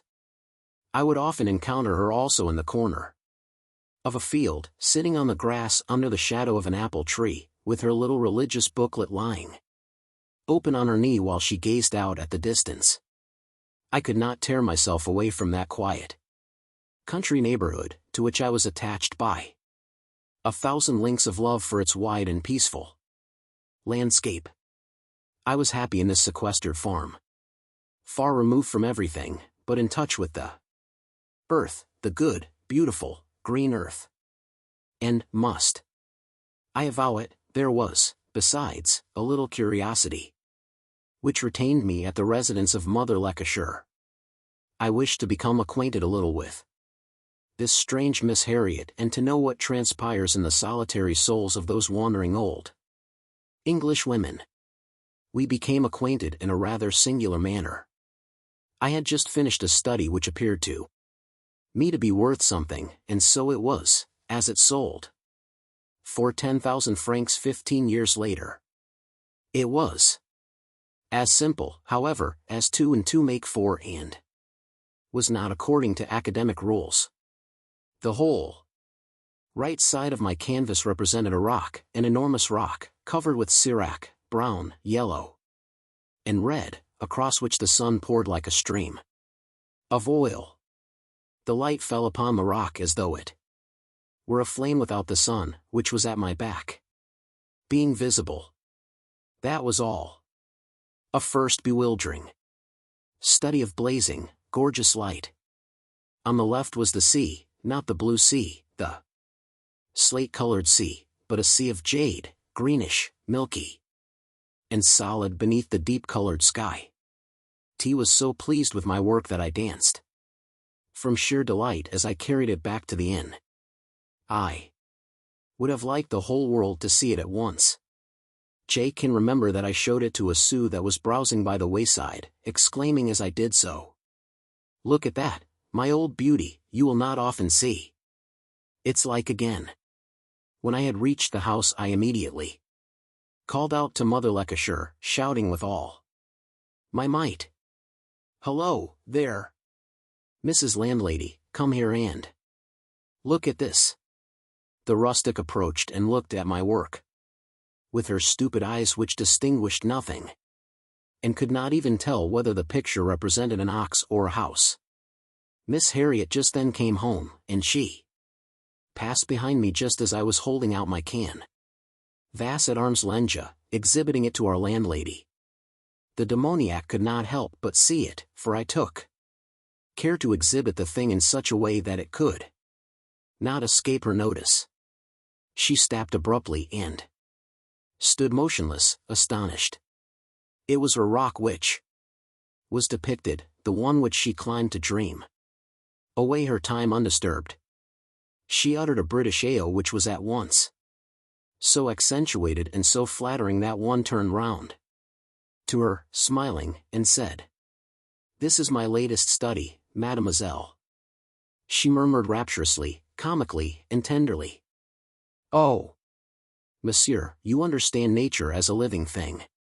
T colored and was more touched by that compliment than if it had come from a queen. I was captured, conquered, vanquished. I could have embraced her, upon my honor. I took my seat at table beside her as usual. For the first time she spoke, thinking aloud, "Oh, I do love nature." T passed her some bread, some water, some wine. She now accepted these with a little smile of a mummy. I then began to talk about the scenery. After the meal we rose from the table together and walked leisurely across the courtyard. Then, attracted doubtless by the fiery glow which the setting sun cast over the surface of the sea, I opened the gate which led to the cliff, and we walked along side by side, as contented as two persons might be who have just learned to understand and penetrate each other's motives and feelings. TT was one of those warm, soft evenings which impart a sense of ease to flesh and spirit alike. All is enjoyment, everything charms. The balmy air, laden with the perfume of grasses and the smell of seaweed, soothes the olfactory sense with its wild fragrance, soothes the palate with its sea savor, soothes the mind with its pervading sweetness. We were now walking along the edge of the cliff, high above the boundless sea which rolled its little waves below us at a distance of 100 meters. And we drank in with open mouth and expanded chest that fresh breeze, briny from kissing the waves, that came from the ocean and passed across our faces. Wrapped in her plaid shawl, with a look of inspiration as she faced the breeze, the English woman gazed fixedly at the great sun ball as it descended toward the horizon. Far off in the distance, a three-master in full sail was outlined on the blood-red sky, and a steamship, somewhat nearer, passed along, leaving behind it a trail of smoke on the horizon. The red sun globe sank slowly lower. and lower and presently touched the water just behind the motionless vessel, which, in its dazzling effulgence, looked as though framed in a flame of fire. We saw it plunge, grow smaller and disappear, swallowed up by the ocean. Miss Harriet gazed in rapture at the last gleams of the dying day. She seemed longing to embrace the sky, the sea, the whole landscape. She murmured, "Ayo. I love, ain't I?" Saw a tear in her eye. She continued, "I wish I were a little bird, so that I could mount up into the firmament." She remained standing as T had often before seen her, perched on the cliff, her face as red as her shawl. I should have liked to have sketched her in my album. It would have been a caricature of ecstasy. I turned away so as not to laugh. T then spoke to her of painting as I would have done to a fellow artist, using the technical terms common among the devotees of the profession. She listened attentively, eagerly seeking to divine the meaning of the terms, so as to understand my thoughts. From time to time she would exclaim, "Oh, I understand, I understand. It is very interesting." We returned home. The next day, on seeing me, she approached me, cordially holding out her hand, and we at once became firm friends. She was a good creature who had a kind of soul on springs, which became enthusiastic at a bound. She lacked equilibrium like all women are spinsters at the age of 50. She seemed to be preserved in a pickle of innocence, but her heart still retained something very youthful and inflammable. She loved both nature and animals with a fervor, a love like old wine fermented through age, with a sensuous love that she had never bestowed on men. One thing is certain, that the sight of a bitch nursing her puppies, a mare roaming in a meadow with a foal at its side, a bird's nest full of young ones, screaming, with their open mouths and their enormous heads, affected her perceptibly. Poor, solitary, sad, wandering beings. I love you ever since I became acquainted with Miss Harriet. I soon discovered that she had something she would like to tell me, but dare not, and I was amused at her timidity. When, started out in the morning, with my knapsack on my back, she would accompany me in silence as far as the end of the village, evidently struggling to find words with which to begin a conversation. Then she would leave me abruptly and walk away quickly with her springy step. One day, however, she plucked up courage. *T would like to see how you paint pictures. Are you willing? I have been very curious. And she blushed as if she had said something very audacious. I conducted her to the bottom of the Petival, where I had begun a large picture. She remained standing behind me, following all my gestures with concentrated attention. Then, suddenly, fearing perhaps that she was disturbing me, she said, "Thank you," and walked away. But she soon became more friendly, and accompanied me every day, her countenance exhibiting visible pleasure. She carried her camp stool under her arm, not permitting me to carry it.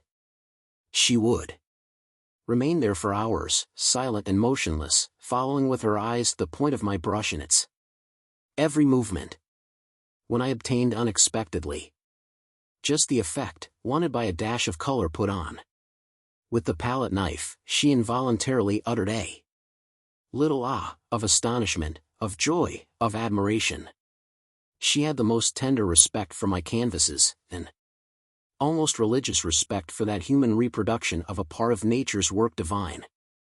My studies appeared to her a kind of religious pictures, and sometimes she spoke to me of God, with the idea of converting me.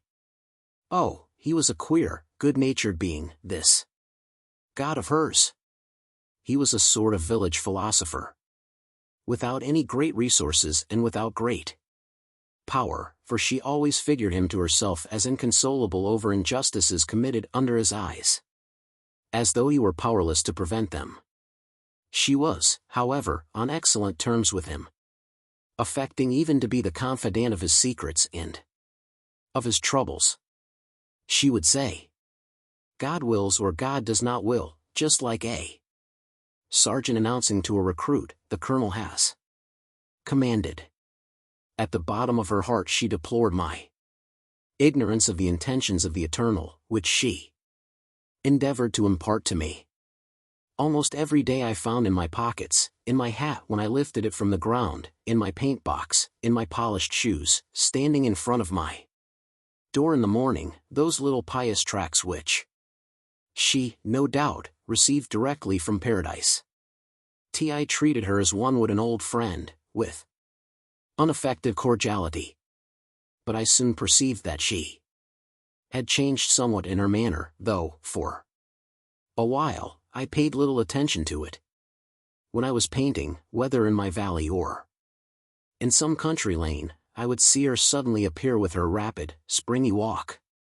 She would then sit down abruptly, out of breath, as though she had been running or were overcome by some profound emotion. Her face would be red, that English red, which is denied to the people of all other countries. Then, without any reason, she would turn ashy pale and seem about to faint away. Gradually, however, her natural color would return and she would begin to speak. Then, without warning, she would break off in the middle of a sentence, spring up from her seat, and walk away so rapidly and so strangely that I was at my wits' ends to discover whether I had done or said anything to displease or wound her. I finally came to the conclusion that those were her normal manners, somewhat modified no doubt in my honor during the first days of our acquaintance. When she returned to the farm, after walking for hours on the windy coast, her long curls often hung straight down, as if their springs had been broken. This had hitherto seldom given her any concern, and she would come to dinner without embarrassment, all disheveled by her sister, the breeze. But now she would go to her room and arrange the untidy locks, and when I would say, with familiar gallantry, which, however, always offended her, "You are as beautiful as a star today, Miss Harriet," a blush would immediately rise to her cheeks, the blush of a young girl, of a girl of 15. Then she would suddenly become quite reserved and cease coming to watch me paint. I thought, this is only a fit of temper, it will blow over. But it did not always blow over, and when I spoke to her she would answer me either with affected indifference or with sullen annoyance. She became by turns rude, impatient and nervous. I never saw her now except at meals, and we spoke but little. I concluded at length that I must have offended her in some way, and, accordingly, I said to her one evening, "Miss Harriet, why is it that you do not act toward me as formerly? What have I done to displease you? You are causing me much pain." She replied in a most comical tone of anger, "I am just the same with you as formerly." "It is not true, not true," and she ran upstairs and shut herself up in her room. Occasionally she would look at me in a peculiar manner. I have often said to myself since then that those who are condemned to death must look thus when they are informed that their last day has come. In her eye there lurked a species of insanity, an insanity at once mystical and violent, and even more, a fever, an aggravated longing, impatient and impotent, for the unattained and unattainable. Nay, it seemed to me there was also going on within her a struggle in which her heart wrestled with an unknown force that she sought to master. And even, perhaps, something else. But what do I know? What do I know?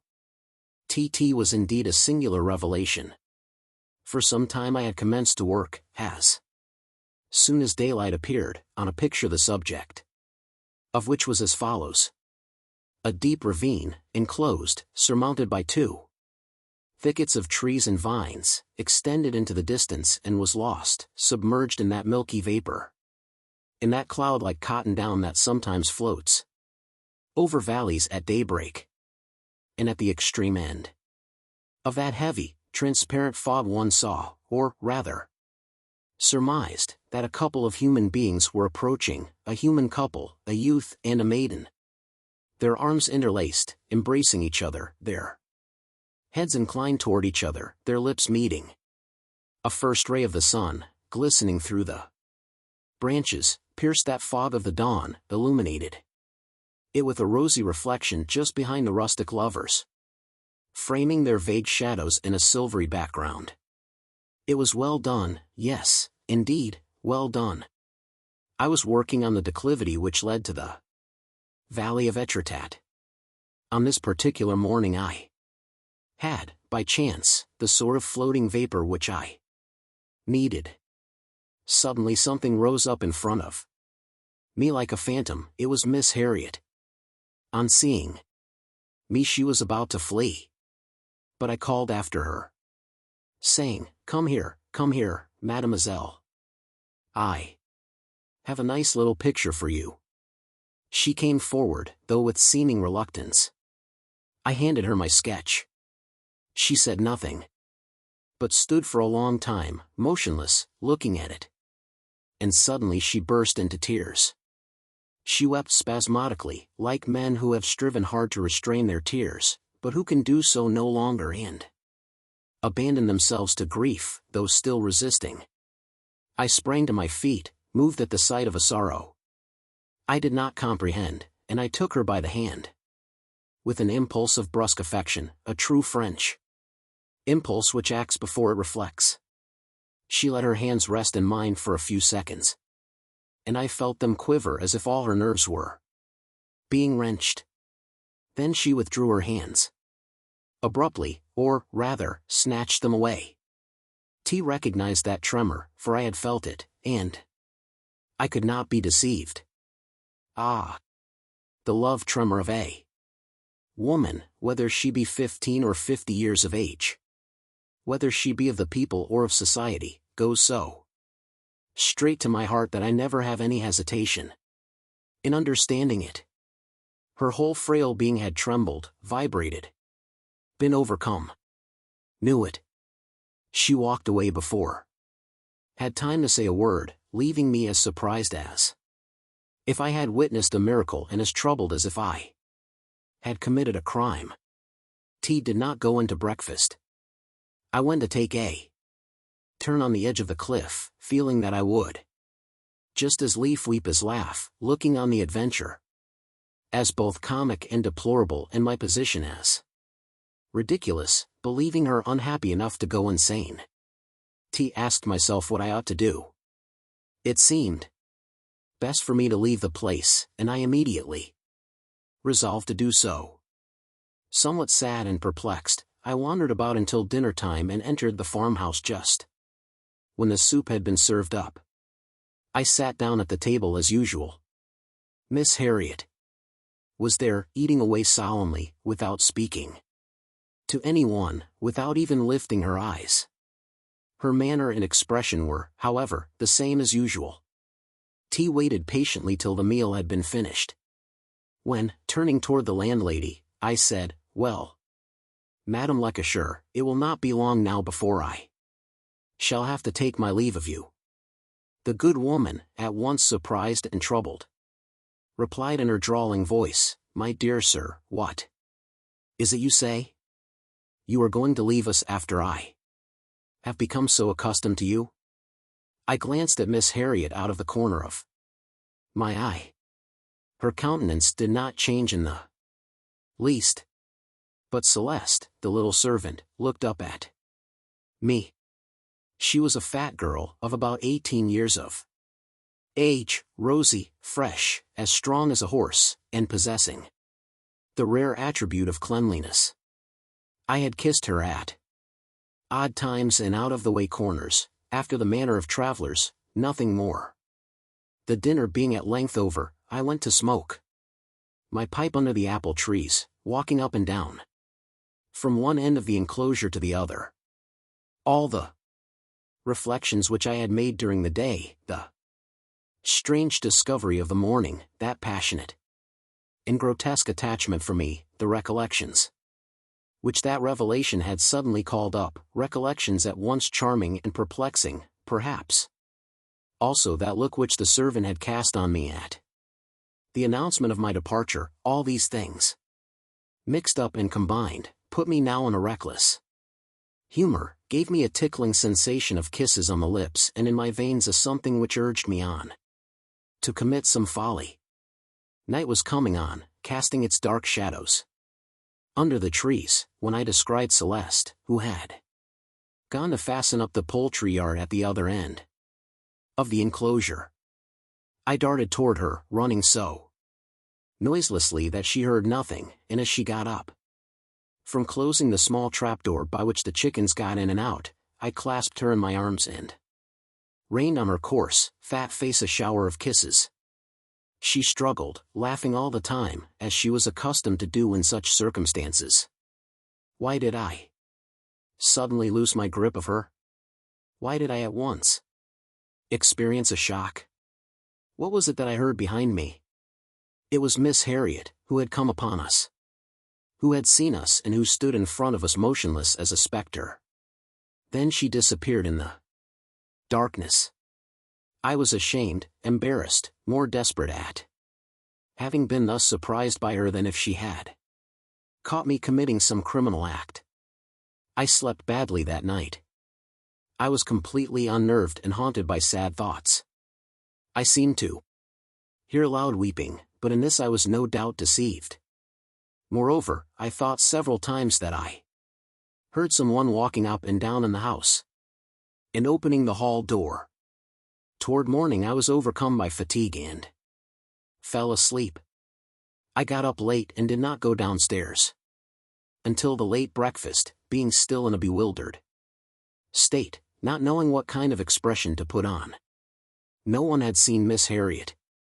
We waited for her at table, but she did not appear.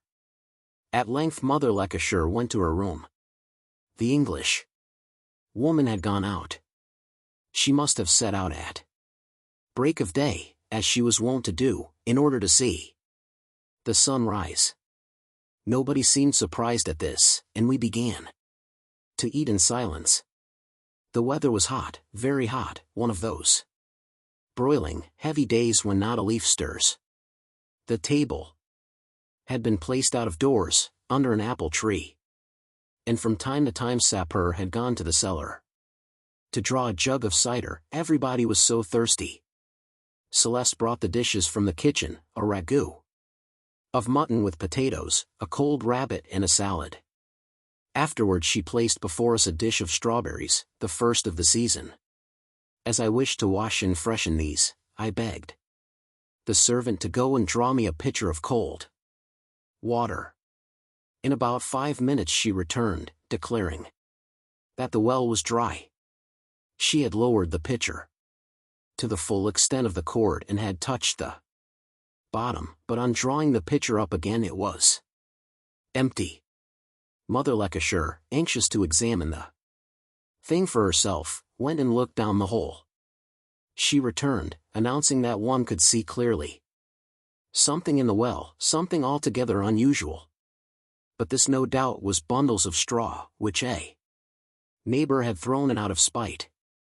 I wished to look down the well also, hoping I might be able to clear up the mystery, and I perched myself close to the brink. I perceived indistinctly a white object. What could it be?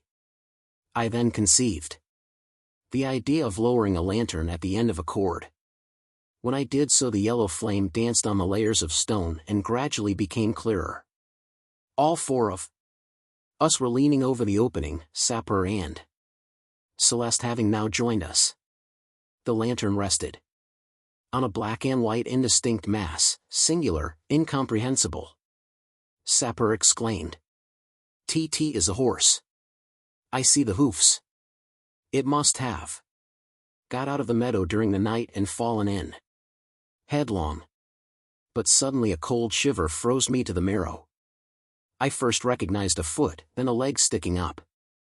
The whole body and the other leg were completely underwater. I stammered out in a loud voice, trembling so violently that the lantern danced hither and thither over the slipper. It is a woman. Who can it be? It is Miss Harriet. Sapper alone did not manifest horror. He had witnessed many such scenes in Africa. Mother Lancashire and Celeste began to utter piercing screams and ran away. But it was necessary to recover the corpse of the dead woman. I attached the young man securely by the waist to the end of the pulley rope and lowered him very slowly, watching him disappear in the darkness. In one hand he held the lantern and a rope. In the other. Soon I recognized his voice, which seemed to come from the center of the earth, saying, 66 stop Lou. T then saw him fish something out of the water. It was the other leg. He then bound the 2 feet together and shouted anew. Haul up. I began to wind up, but I felt my arms crack, my muscles twitch, and I was in terror lest I should let the man fall to the bottom. When his head appeared at the brink I asked, well, as if I expected he had a message from the drowned woman. We both got on the stone slab at the edge of the well, and from opposite sides we began to haul up the body.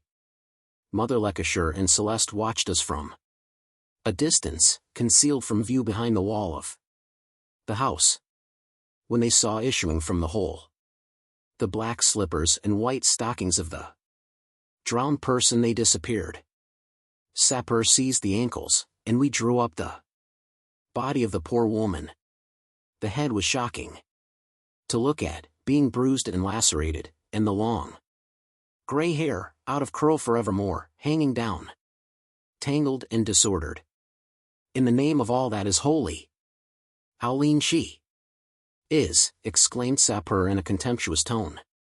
We carried her into the room, and as the women did not put in an appearance, Jay, with the assistance of the stable lad, dressed the corpse for burial.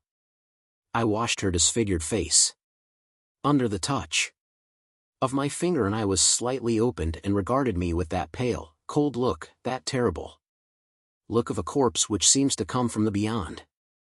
I braided as well as I could her disheveled hair, and with my clumsy hands arranged on her head a novel and singular coiffure.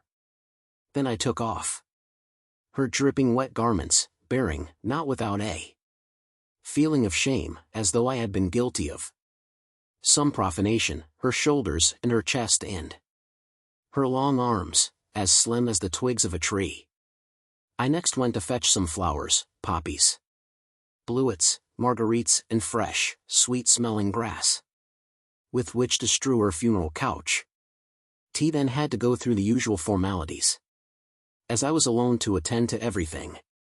A letter found in her pocket, written at the last moment, requested that her body be buried in the village inn which she had passed the last days of her life.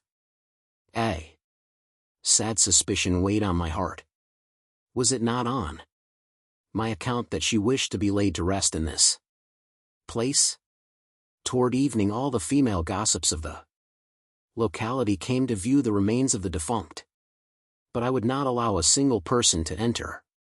I wanted to be alone, and I watched beside her all night. I looked at the corpse by the flickering light of the candles, at this unhappy woman, unknown to us all, who had died in such a lamentable manner and so far away from home. Had she left no friends, no relations behind her? What had her infancy been?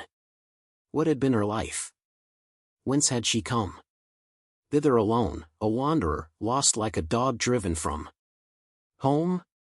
What secrets of sufferings and of despair were sealed up in that unprepossessing body, in that poor body whose outward appearance had driven from her all affection, all love? How many unhappy beings there are! I felt that there weighed upon that human creature the eternal injustice of implacable nature. It was all over with her, without her ever having experienced, perhaps, that which sustains the greatest outcasts. To wit, the hope of being loved once. Otherwise, why should she thus have concealed herself, fled from the face of others? Why did she love everything so tenderly and so passionately, everything? Living that was not a man? T recognized the fact that she believed in a God, and that she hoped to receive compensation from the latter for all the miseries she had endured. She would now disintegrate and become, in turn, a plant. She would blossom in the sun, the cattle would browse on her leaves, the birds would bear away the seeds, and through these changes she would become again human flesh. But that which is called the soul had been extinguished at the bottom of the dark. Well, she suffered no longer. She had given her life for that of others yet to come. Hours passed away in this silent and sinister communion with the dead. A pale light at length announced the dawn of a new day, then a red ray streamed in on the bed, making a bar of light across the coverlet and across her hands. This was the hour she had so much loved. The awakened birds began to sing in the trees. I opened the window to its fullest extent and drew back the curtains that the whole heavens might look in upon us, and, bending over the icy corpse, I took in my hands the mutilated head and slowly, without terror or disgust, I imprinted a kiss, a long kiss, upon those lips which had never before been kissed. Léon Chanel remained silent. The women wept. We heard on the box seat the Count d'Itraille blowing his nose from time to time. The coachman alone had gone to sleep. The horses, who no longer felt the sting of the whip, had slackened their pace and toved along slowly. The drag, hardly advancing at all, seemed suddenly torpid, as if it had been freighted with sorrow. Miss Harriet appeared in Le Gaulois, July 9, 1883, under the title of Miss Hastings. The story was later revised, enlarged, and partly reconstructed. This is what de Maupassant wrote to editor Havard March 15, 1884, in an unedited letter, in regard to the title of the story that was to give its name to the volume. I do not believe that Hastings is a bad name, inasmuch as it is known all over the world, and recalls the greatest facts in NLH history. Besides, Hastings is as much a name as Duval is with us. The name Cherbuliez selected, Miss Revel, is no more like an English name than like a Turkish name. But here is another name excess English as Hastings, and more euphonious, it is Miss Harriet. I will ask you therefore to substitute Harriet for Hastings. It was in regard to this very title that de Maupassant had a disagreement with Audran and Boucheron, director of the Bouffes Parisiens, in October, 1890. They had given this title to an operetta about to be played at the Bouffes. It ended, however, by their ceding to de Maupassant, and the title of the operetta was changed to Miss Harriet. Little Louise Roquet. The former soldier, Médéric Rampal, familiarly called Médéric by the country folks, left the post office of Rue des Lutours at the usual hour. After passing through the village with his long stride, he cut across the meadows of Villom and reached the bank of the Brindle, following the path along the water's edge to the village of Carvelin, where he commenced to deliver his letters. He walked quickly, following the course of the narrow river, which frothed, murmured and boiled in its grassy bed beneath an arch of willows. Médéric went on without stopping, with only this thought in his mind: my first letter is for the Poivron family, then I have one for Monsieur Renardet. So I must cross the wood. His blue blouse, fastened round his waist by a black leather bite, moved in a quick, regular fashion above the green hedge of willow trees, and his stout stick of holly kept time with his steady tread. Tree trunk, with a handrail of rope, fastened at either end to a stake driven into the ground. The wood, which belonged to Monsieur Renardet, the mayor of Carvelin and the largest landowner in the district, consisted of huge old trees, straight 23 pillars extending for about half a league along the left bank of the stream, which served as a boundary to this immense dome of foliage. Alongside the water, large shrubs had grown up in the sunlight, but under the trees one found nothing but moss, thick, soft and yielding, from which arose, in the still air, an odor of dampness and of dead wood. Maderick slackened his pace, took off his black cap, adorned with red lace, and wiped his forehead, for it was by this time hot in the meadows, though it was not yet 8:00 in the morning. He had just recovered from the effects of the heat and resumed his quick pace when he noticed at the foot of a tree a knife, a child's small knife. When he picked it up he discovered a thimble and also a needle case not far away. Having taken up these objects, he thought, he'll entrust them to the mayor, and he resumed his journey, but now he kept his eyes open, expecting to find something else. All of a sudden he stopped short, as if he had struck against a wooden barrier. 10 paces in front of him lay stretched on her back on the moss a little girl, perfectly nude, her face covered with a handkerchief. She was about 12 years old. Meredith advanced on tiptoe, as if he apprehended some danger, and he glanced toward the spot uneasily. What was this? No doubt she was asleep. Then he reflected that a person does not go to sleep naked at 7:30 in the morning under the cool trees. So, then, she must be dead, and he must be face to face with a crime. At this thought a cold shiver ran through his frame, although he was an old soldier. And then a murder was such a rare thing in the country, and, above all, the murder of a child, that he could not believe his eyes. But she had no wound, nothing save a spot of blood on her leg. How, then, had she been killed? He stopped close to her and gazed at her, while he leaned on his stick. Certainly he must know her, for he knew all the inhabitants of the district, but, not being able to get a look at her face, he could not guess her name.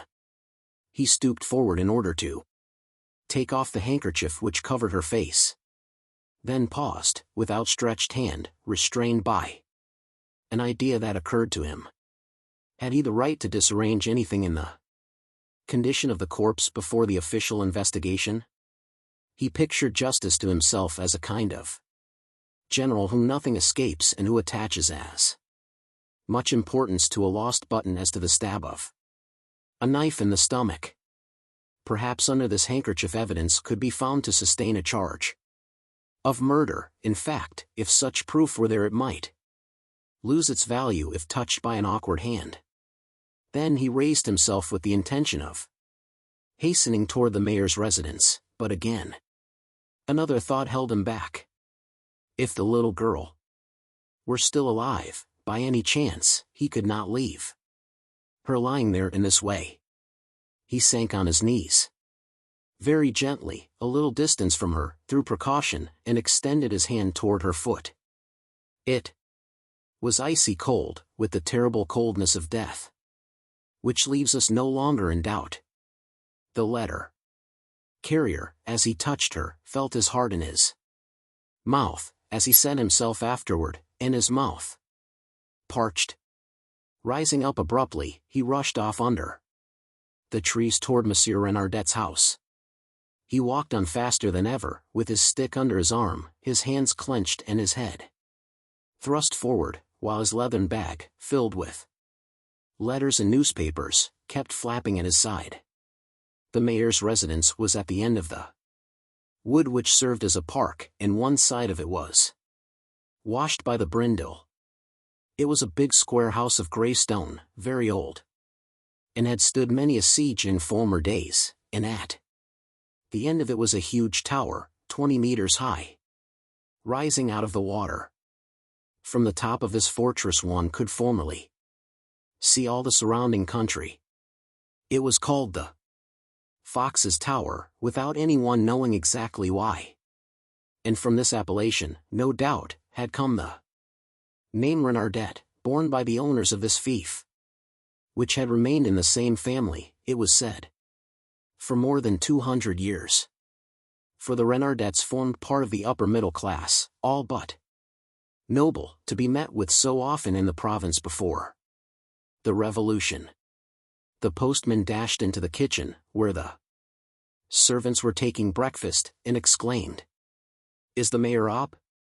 I want to speak to him at once."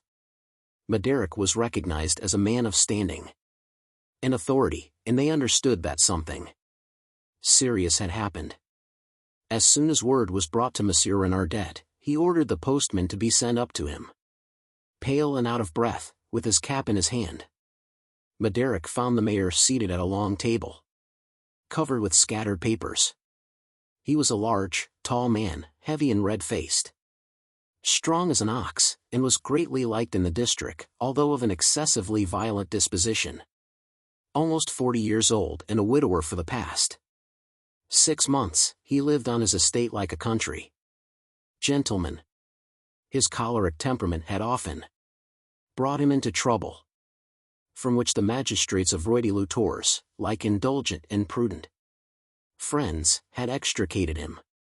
Had he not one day thrown the conductor of the diligence from the top of his seat because he came near running over his retriever, Micmac? Had he not broken the ribs of a gamekeeper who abused him for having, gun in hand, passed through a neighbor's property?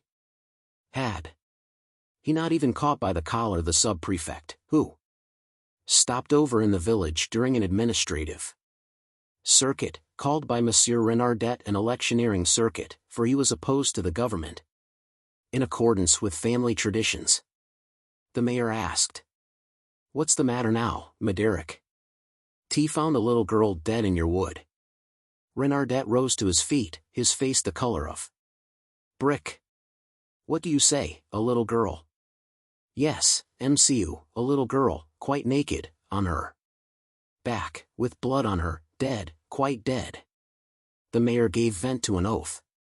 "By God, LD make a bet it is little Louise ROQUE. I have just learned that she did not go home to her mother last night." "Where did you find her?" The postman described the spot, gave full details, and offered to conduct the mayor to the place. But Renardet became brusque. "No, I don't need you. Send the watchman, the mayor's secretary and the doctor to me at once, and resume your rounds. Quick, quick, go and tell them to meet me in the wood." The letter carrier, a man used to discipline, obeyed, and withdrew, angry and grieved at not being able to be present at the investigation. The mayor, in his turn, prepared to go out, took his big soft hat and paused for a few seconds on the threshold of his abode. In front of him stretched a wide sward, in which were 3 large beds of flowers in full bloom, one facing the house and the others at either side of it.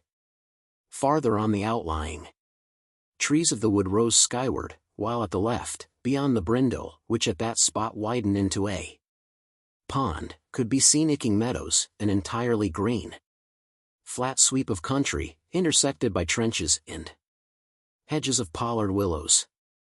To the right, behind the stables, the outhouses, and all the buildings connected with the property, might be seen the village, which was wealthy, being mainly inhabited by cattle breeders. Renardet slowly descended the steps in front of his house, and, turning to the left, gained the water's edge, which he followed at a slow pace, his hand behind his back. He walked on, with bent head, and from time to time glanced round in search of the persons he had sent for. When he stood beneath the trees he stopped, took off his hat and wiped his forehead as Maderick had done, for the burning sun was darting its fiery rays on the earth. Then the mayor resumed his journey. stopped once more and retraced his steps. Suddenly, stooping down, he steeped his handkerchief in the stream that glided along at his feet and spread it over his head, under his hat. Drops of water flowed down his temples over his ears, which were always purple, over his strong red neck, and made their way, one after the other, under his white shirt collar.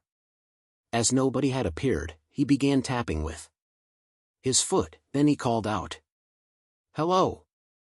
Hello!" A voice at his right answered, "Hello, hello!" And the doctor appeared under the trees. He was a thin little man, an ex-military surgeon, who passed in the neighborhood for a very skillful practitioner. He limped, having been wounded while in the service, and had to use a stick to assist him in walking. Next came the watchman and the mayor's secretary, who, having been sent for at the same time, arrived together. They looked scared, and hurried forward, out of breath, walking and running alternately to hasten their progress, and moving their arms up and down so vigorously that they seemed to do more work with them than with their legs. Renardet said to the doctor, "You know what the trouble is about?" "Yes, a child found dead in the wood by Maderick." "That's quite correct. Come on." They walked along side by side, followed by the two men. Their steps made no sound on the moss, their eyes were gazing ahead in front of them. Suddenly the doctor, extending his arm, said, "See, there she is." Far ahead of them under the trees they saw something white on which the sun gleamed down through the branches. As they approached they gradually distinguished a human form lying there, its head toward the river, the face covered and the arms extended as though on a crucifix. "Tea am fearfully warm," said the mayor, and stooping down, he again soaked his handkerchief in the water and placed it round his forehead. The doctor hastened his steps, interested by the discovery. As soon as they were near the corpse, he bent down to examine it without touching it. He had put on his pince-nez, as one does in examining some curious object, and turned round very quietly. He said, without rising, "Violated and murdered, as we shall prove presently. This little girl, moreover, is almost a woman. Look at her throat." The doctor lightly drew away the handkerchief which covered her face, which looked black, frightful, the tongue protruding, the eyes bloodshot. He went on, "By heavens! She was strangled the moment the deed was done." He felt her neck. Strangled with the hands without leaving any special trace, neither the mark of the nails nor the imprint of the fingers. "Quite right. It is little Louise Roquet, sure enough." He carefully replaced the handkerchief. "There's nothing for me to do. She's been dead for the last hour at least. We must give notice of the matter to the authorities." Renardet, standing up, with his hands behind his back, kept staring with a stony look at the little body exposed to view on the grass. He murmured, "What a wretch! We must find the LOUISE." The doctor felt the hands, the arms, the legs. He said, "She had been bathing no doubt. They ought to be at the water's edge." The mayor thereupon gave directions. "Do you, Principe," this was his secretary, "go and find those clothes for me along the stream. You, Maxime," this was the watchman, "hurry on toward Rue de Tours and bring with you the magistrate with the gendarmes. They must be here within an hour. You understand?" The two men started at once, and Renardet said to the doctor, "What miscreant could have done such a deed in this part of the country?" The doctor murmured, "Who knows? Anyone is capable of that. Every one in particular and nobody in general. No matter. It must be some prowler, some workman out of employment. Since we have become a republic we meet only this kind of person along the roads. Both of them were Bonapartists. The mayor went on. Yes, it can only be a stranger, a passerby, a vagabond without hearth or home. The doctor added, with the shadow of a smile on his face. And without a wife. Having neither a good supper nor a good bed, he became reckless. You can't tell how many men there may be in the world, capable of a crime at a given moment. Did you know that this little girl had disappeared? And with the end of his stick he touched one after the other the stiffened fingers of the corpse, resting on them as on the keys of a piano. Yes, the mother came last night to look for me. About 9 o'clock, the child not having come home. At 7 to supper. We looked for her along the roads up to midnight, but we did not think of the wood. However, we needed daylight to carry out a thorough search. Will you have a cigar? Said the doctor. Thanks, I don't care to smoke. This thing affects me so. They remained standing beside the corpse of the young girl, so pale on the dark moss. A big blue fly was walking over the body with his lively, jerky movements. The two men kept watching this wandering speck. The doctor said, "How pretty it is, a fly on the skin." The ladies of the last century had good reason to paste them on their faces. Why has this fashion gone out? The mayor seemed not to hear, plunged as he was in deep thought. But, all of a sudden, he turned round, surprised by a shrill noise. A woman in a cap and blue apron was running toward them under the trees. It was the mother, La Roque. As soon as she saw Renardette she began to shriek. "My little girl! Where's my little girl?" so distractedly that she did not glance down at the ground. Suddenly she saw the corpse, stop short, clasped her hands and raised both her arms while she uttered a sharp, heartrending cry, the cry of a wounded animal. Then she rushed toward the body, fell on her knees and snatched away the handkerchief that covered the face. When she saw that frightful countenance, black and distorted, she rose to her feet with a shudder, then sinking to the ground, face downward, she pressed her face against the ground and uttered frightful, continuous screams on the thick moss. Her tall, thin frame, with its close-clinging dress, was palpitating, shaken with spasms.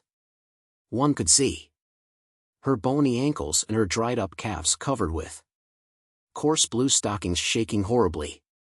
She was digging the soil with her crooked fingers, as though she were trying to make a hole in which to hide herself. The doctor, much affected, said in a low tone, "Poor old woman." Renardette felt a strange sensation. Then he gave vent to a sort of loud sneeze, and, drawing his handkerchief from his pocket, he began to weep internally, coughing, sobbing and blowing his nose noisily. He stammered, damned pig to do this. I would like to see them guillotined." Principe reappeared with his hands empty. He murmured, "T have found nothing, Monsieur le Maire, nothing at all anywhere." The mayor, alarmed, replied in a thick voice, drowned in tears. "What is that you could not find?" "The little girl's clothes." Well, look again, and find them, or you'll have to answer to me." The man, knowing that the mayor would not brook opposition, set forth again with hesitating steps, casting a timid side glance at the corpse. Distant voices were heard under the trees, a confused sound, the noise of an approaching crowd, for Maderick had, in the course of his rounds, carried the news from door to door. The people of the neighborhood, dazed at first, had gossiped about it in the street, from one threshold to another. Then they gathered together. They talked over, discussed and commented on the event for some minutes and had now come to see for themselves. They arrived in groups, a little faltering and uneasy through fear of the first impression of such a scene on their minds. When they saw the body, they stopped, not daring to advance, and speaking low. Then they grew bolder, went on a few steps, stopped again, advanced once more, and presently formed around the dead girl, her mother, the doctor, and Renardette, a close circle, restless and noisy, which crowded forward at the sudden impact of newcomers. And now they touched the corpse. Some of them even bent down to feel it with their fingers. The doctor kept them back. But the mayor, Joaquin, abruptly out of his torpor, flew into a rage, and, seizing Dr. Labarb's stick, flung himself on his townspeople, stammering, clear out, you pack of brutes, clear out." And in a second the crowd of sightseers had fallen back 200 paces. Mother La Roque had risen to a sitting posture, and now remained weeping, with her hands clasped over her face. The crowd was discussing the affair, and young lads' eager eyes curiously scrutinized this nude young form.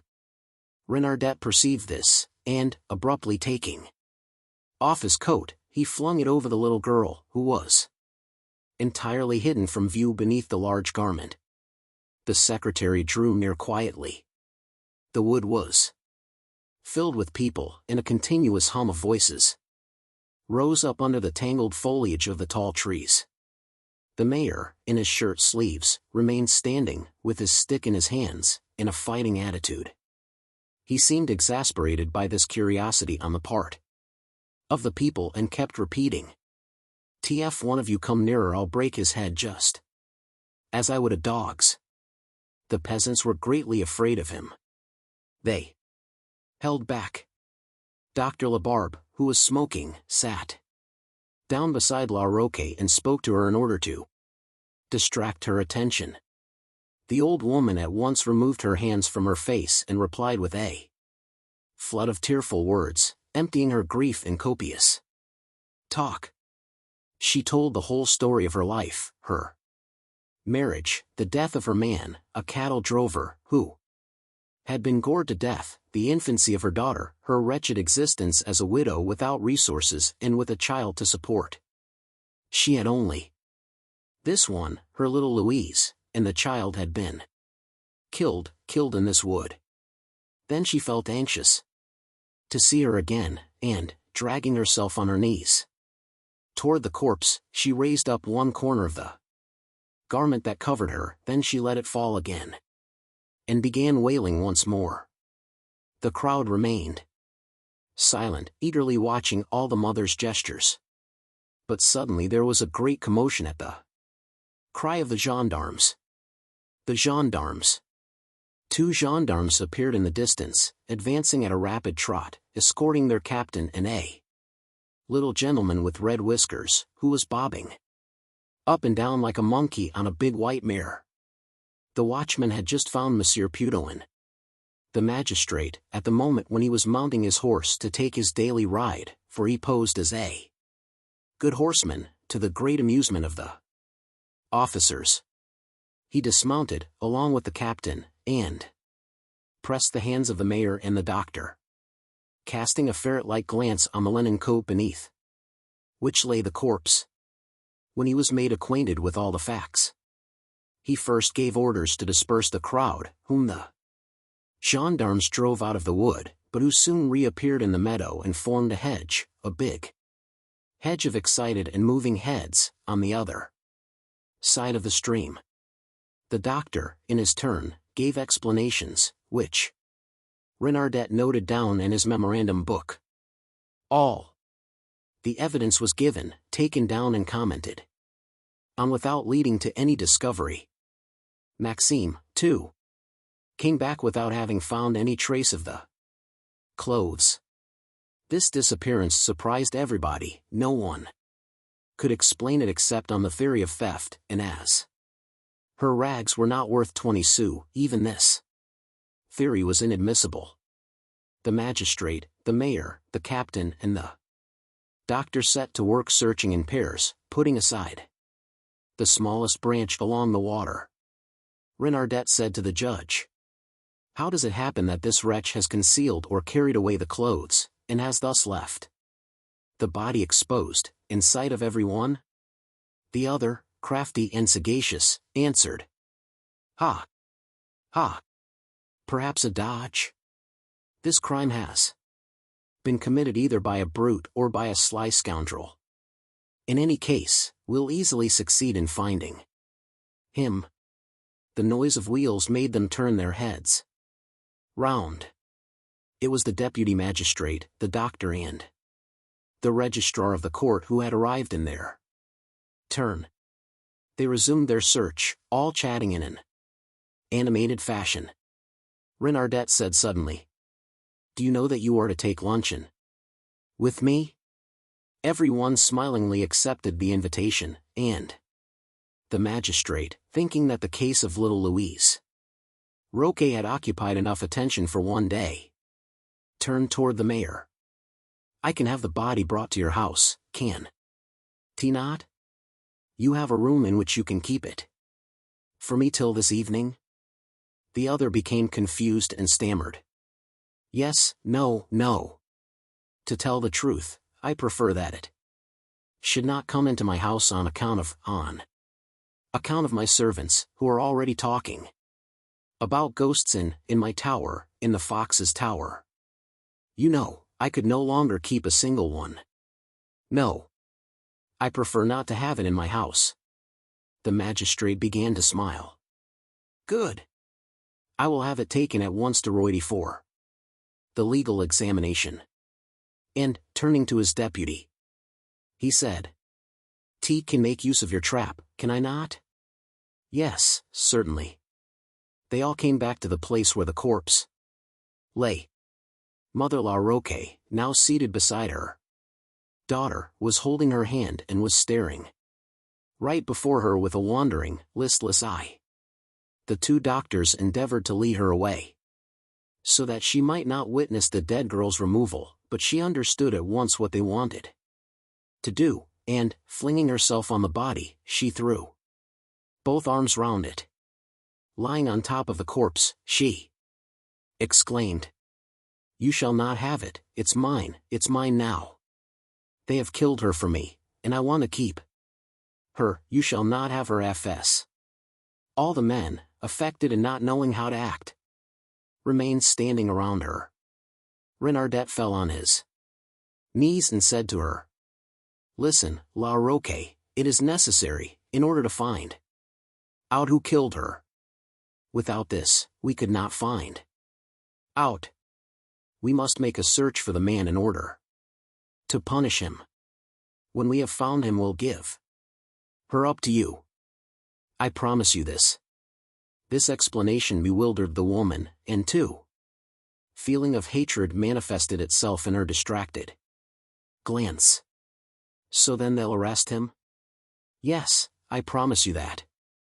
She rose up, deciding to let them do as they liked. But when the captain remarked, "It is surprising that her clothes were not found," a new idea, which she had not previously thought of, abruptly entered her mind, and she asked, "Where are her clothes?" "They're mine. I want them." "Where have they been put?" They explained to her that they had not been found. Then she demanded them persistently, crying and moaning, "They're mine, Jay, want them." "Where are they?" "I want them." The more they tried to calm her, the more she sobbed and persisted in her demands. She no longer wanted the body, she insisted on having the clothes. As much perhaps through the unconscious cupidity of a wretched being to whom a piece of silver represents a fortune as through maternal tenderness.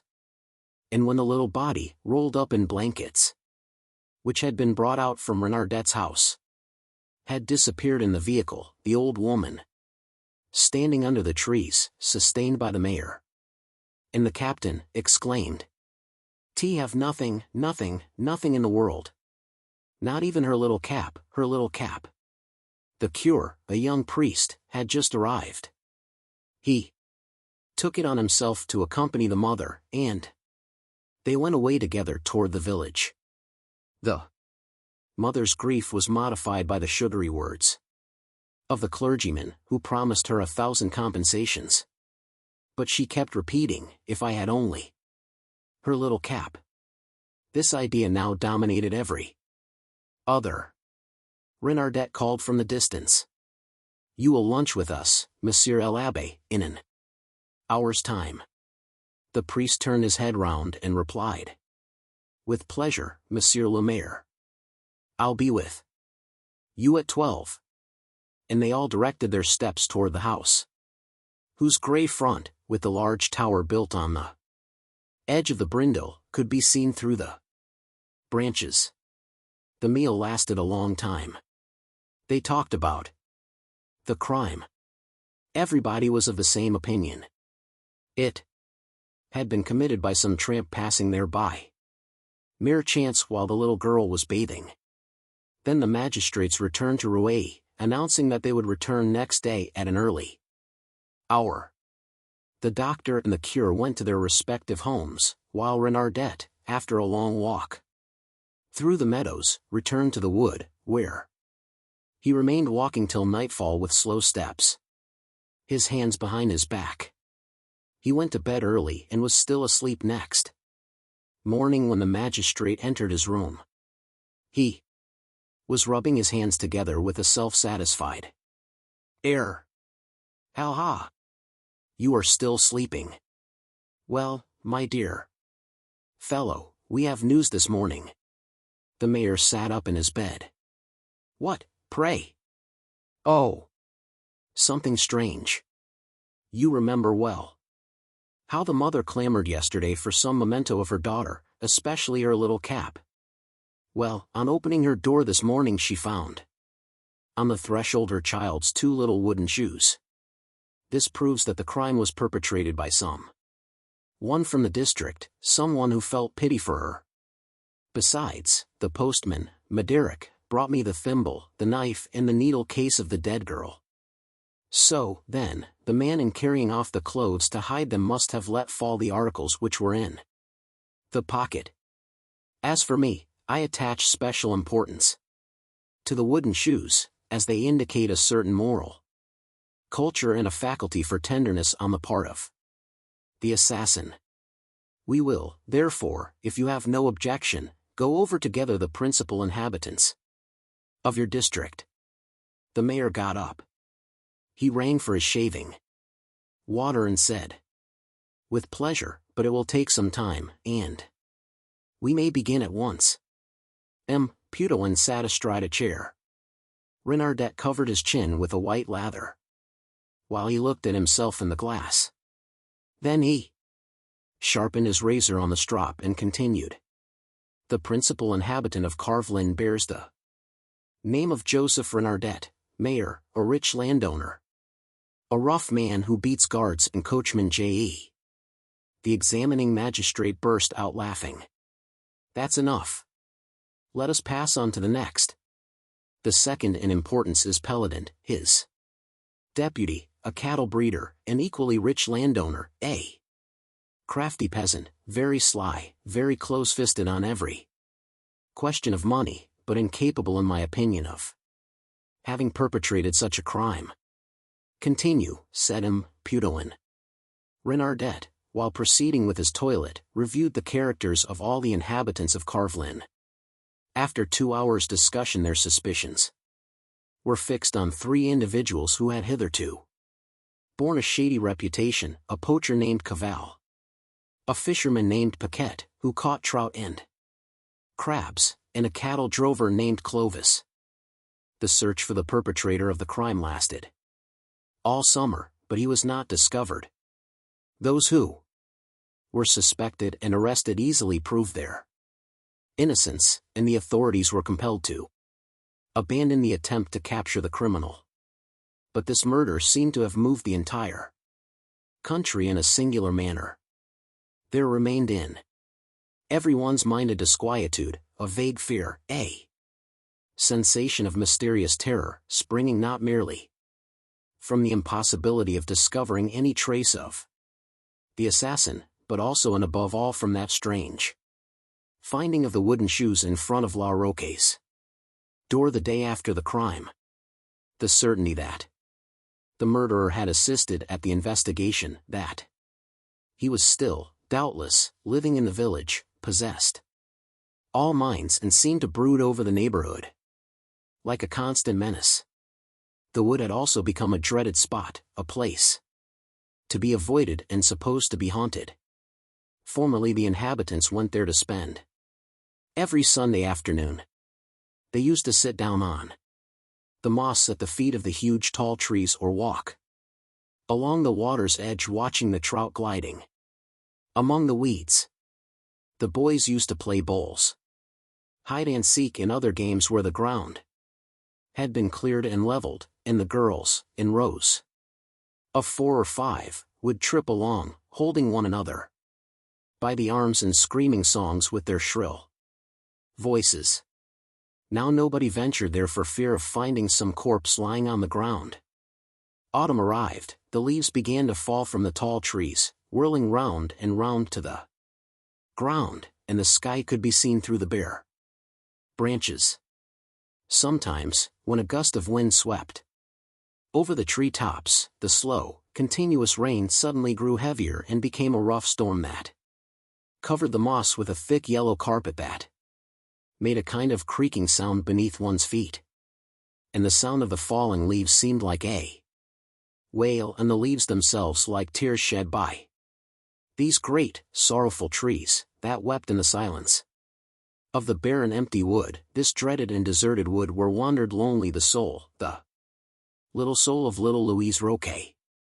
The brindle, swollen by the storms, rushed on more quickly, yellow and angry, between its dry banks, bordered by 2 thin, bare, willow hedges.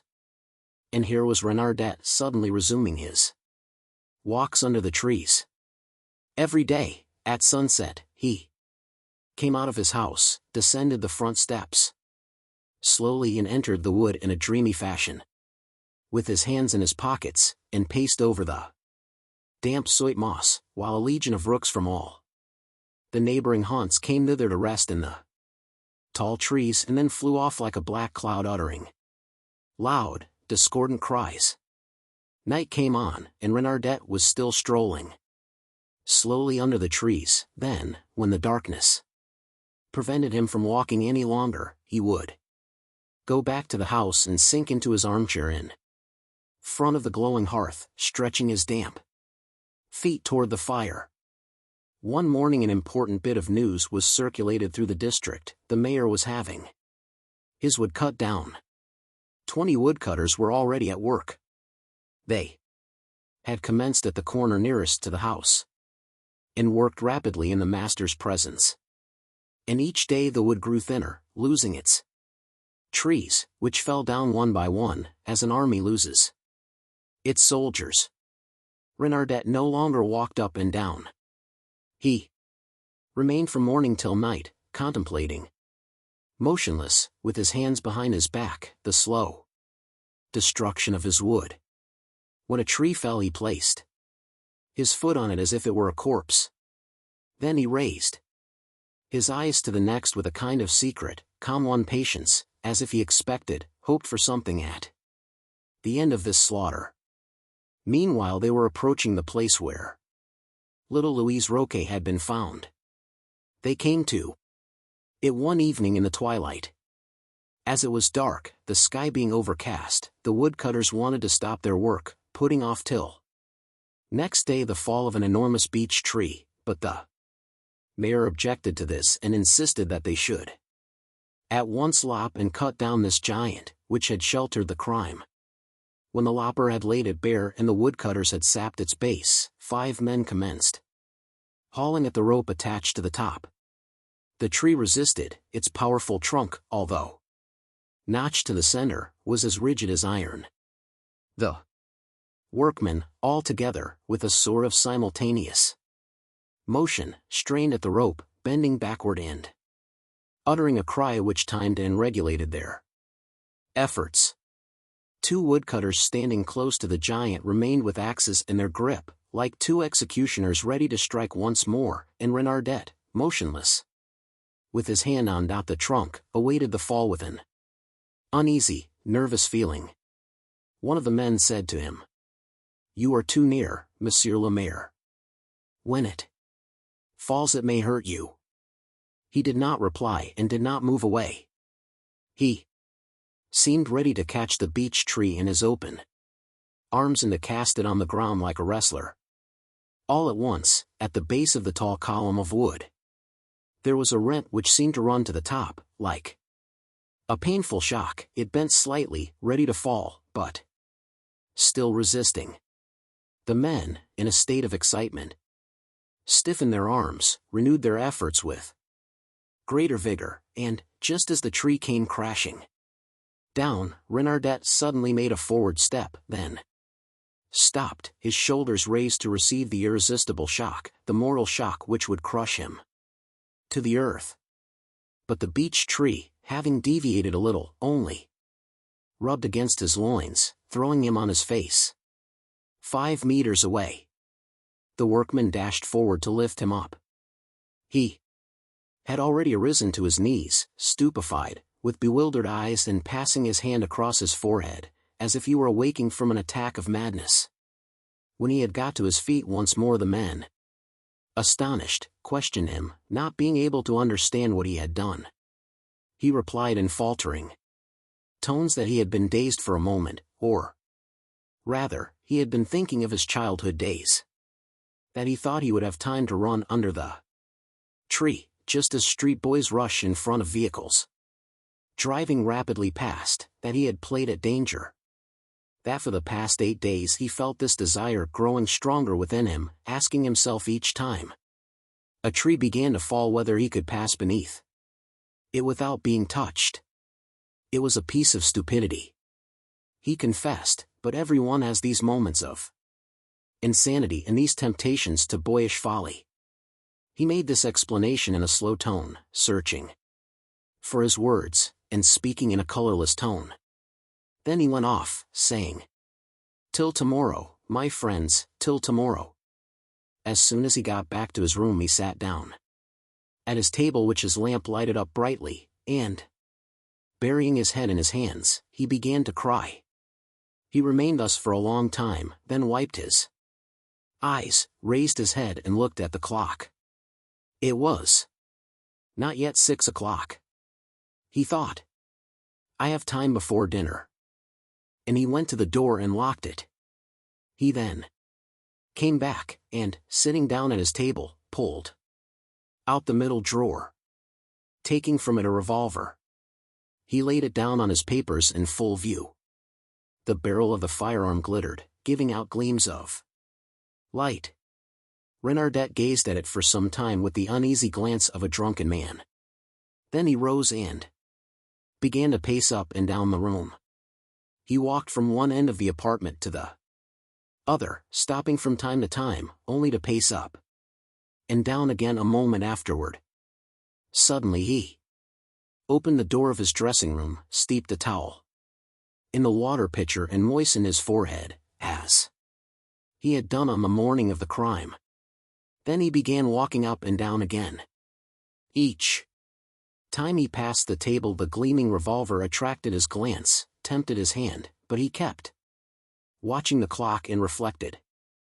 "Of still time." It struck 6:30. Then he took up the revolver, opened his mouth wide with a frightful grimace and stuck the barrel into it as if he wanted to swallow it. He remained in this position for some seconds without moving, his finger on the trigger. Then, suddenly seized with a shudder of horror, he dropped the pistol on the carpet. He fell back on his armchair, sobbing, "I cannot. I dare not. My God! My God! How can I have the courage to kill myself?" There was a knock at the door. He rose up, bewildered. A servant said, "Monsieur's dinner is ready." He replied, "All right. I'm coming down." Then he picked up the revolver, locked it up in the drawer and looked at himself in the mirror. over the mantelpiece to see whether his face did not look too much troubled. It was as red as usual, for little redder perhaps. That was all. He went down and seated himself at table. He ate slowly, like a man who wants to prolong the meal, who does not want to be alone.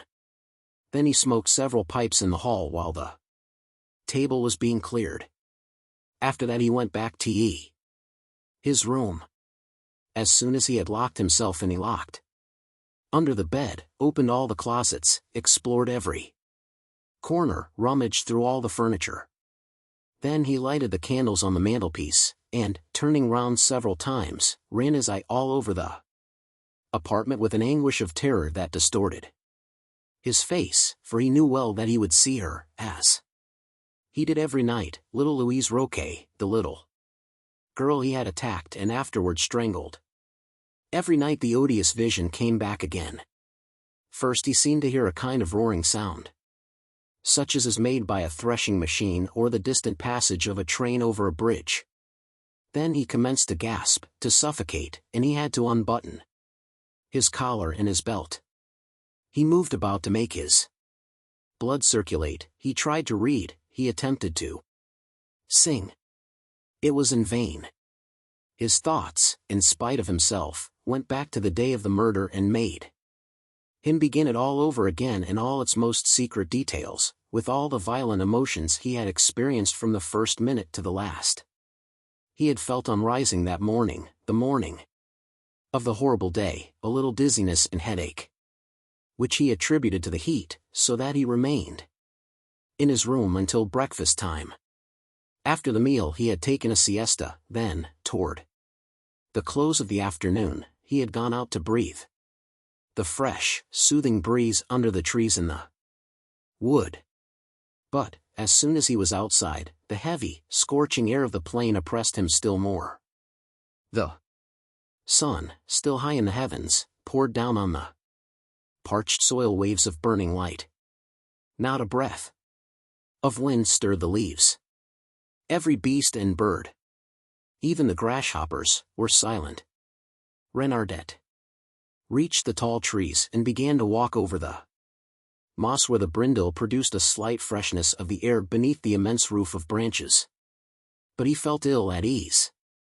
It seemed to him that an unknown, invisible hand was strangling him, and he scarcely thought of anything, having usually few ideas in his head. For the last 3 months only, one thought haunted him, the thought of marrying again. He suffered from living alone, suffered from it morally and physically.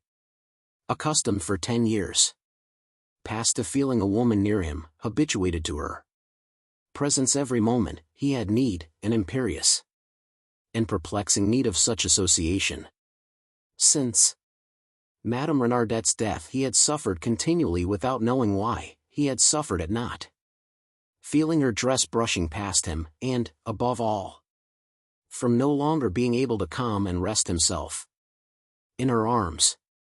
He had been scarcely 6 months a widower, and he was already looking about in the district for some young girl or some widow he might marry when his period of mourning was at an end.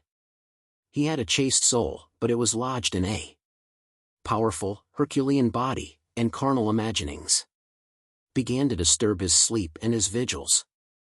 He drove them away, they came back again, and he murmured from time to time, smiling at himself, "Here I am, like Saint Anthony." Having this special morning had several of these visions, the desire suddenly came into his breast to bathe in the brindle in order to refresh himself and cool his blood. He knew of a large deep pool, a little farther down, where the people of the neighborhood came sometimes to take a dip in summer. He went there. Thick willow trees hid this clear body of water, where the current rested, and went to sleep feigning while before starting on its way again. Renardet, as he appeared, thought he heard a light sound, a faint plashing which was not that of the stream on the banks. He softly put aside the leaves and looked. A little girl, quite naked in the transparent water, was beating the water with both hands, dancing about in it and dipping herself with pretty movements. She was not a child, nor was she yet a woman. She was plump and developed, while preserving an air of youthful precocity, as of one who had grown rapidly. He no longer moved, overcome with surprise, with desire, holding his breath with a strange, poignant emotion. He remained there, his heart beating as if one of his sensuous dreams had just been realized, as if an impure fairy had conjured up before him this young creature, this little rustic Venus, rising from the eddies of the stream, as the real Venus rose from the waves of the sea. Suddenly the little girl came out of the water, and, without seeing him, came over to where he stood, looking for her clothes in order to dress herself. As she approached gingerly, on account of the sharp-pointed stones, he felt himself pushed toward her by an irresistible force, by a bestial transport of passion, which stirred his flesh, bewildered his mind and made him tremble from head to foot. She remained standing some seconds behind the willow tree which concealed him from view. Then, losing his reason entirely, he pushed aside the branches, rushed on her and seized her in his arms. She fell, terrified to offer any resistance, too terror-stricken to cry out. He seemed possessed, not understanding what he was doing. He woke from his crime as one wakes from a nightmare. The child burst out weeping. "Hold your tongue. Hold your tongue," he said. "I'll give you money." But she did not hear him and went on sobbing. "Come now, hold your tongue. Do hold your tongue. Keep quiet," he continued. She kept shrieking as she tried to free herself. He suddenly realized that he was ruined, and he caught her by the neck to stop her mouth from uttering these heartrending, dreadful screams. As she continued to struggle with the desperate strength of a being who was seeking to fly from death, he pressed his enormous hands on the little throat, swollen with screaming, and in a few seconds he had strangled her, so furiously did he grip her. He had not intended to kill her, but only to make her keep quiet. Then he stood up, overwhelmed with horror. She lay before him, her face bleeding and black. He was about to rush away when there sprang up in his agitated soul the mysterious and undefined instinct that guides all beings in the hour of danger. He was going to throw the body into the water, but another impulse drove him toward the clothes, which he made into a small package. Then, as he had a piece of twine in his pocket, he tied it up and hid it in a deep portion of the stream, beneath the trunk of a tree that overhung the brindle. Then he went off at a rapid pace, reached the meadows, took a wide turn in order to show himself to some peasants who dwelt some distance away at the opposite side of the district, and came back to dine at the usual hour, telling his servants all that was supposed to have happened during his walk. He slept, however, that night. He slept with a heavy, brutish sleep like the sleep of certain persons condemned to death. He did not open his eyes until the first glimmer of dawn, and he waited till his usual hour for rising, so as to excite no suspicion. Then he had to be present at the inquiry as to the cause of death. He did so like a somnambulist, in a kind of vision which showed him men and things as in a dream, in a cloud of intoxication, with that sense of unreality which perplexes the mind at the time of the greatest catastrophes. But the agonized cry of Mother Roque pierced his heart. At that moment he had felt inclined to cast himself at the old woman's feet and to exclaim, "I am the guilty one." But he had restrained himself. He went back, however, during the night to fish up the dead girl's wooden shoes, in order to place them on her mother's threshold. As long as the inquiry lasted, as long as it was Necessary to lead justice astray, he was calm, master of himself, crafty and smiling. He discussed quietly with the magistrates all the suppositions that passed through their minds, combated their opinions, and demolished their arguments. He even took a keen and mournful pleasure in disturbing their investigations, in embroiling their ideas, in showing the innocence of those whom they suspected. But as soon as the inquiry was abandoned, he became gradually nervous, more excitable than he had been before, although he mastered his irritability. Sudden noises made him start with fear, he shuddered at the slightest thing and trembled sometimes from head to foot when a fly alighted on his forehead. Then he was seized with an imperious desire for motion, which impelled him to take long walks and to remain up whole nights pacing up and down his room. It was not that he was goaded by remorse. His brutal nature did not lend itself to any shade of sentiment or of moral terror. A man of energy and even of violence, born to make war, to ravage conquered countries and to massacre the vanquished. Full of the savage instincts of the hunter and the fighter, he scarcely took count of human life. Though he respected the church outwardly, from policy, he believed neither in God nor the devil, expecting neither chastisement nor recompense for his acts in another life.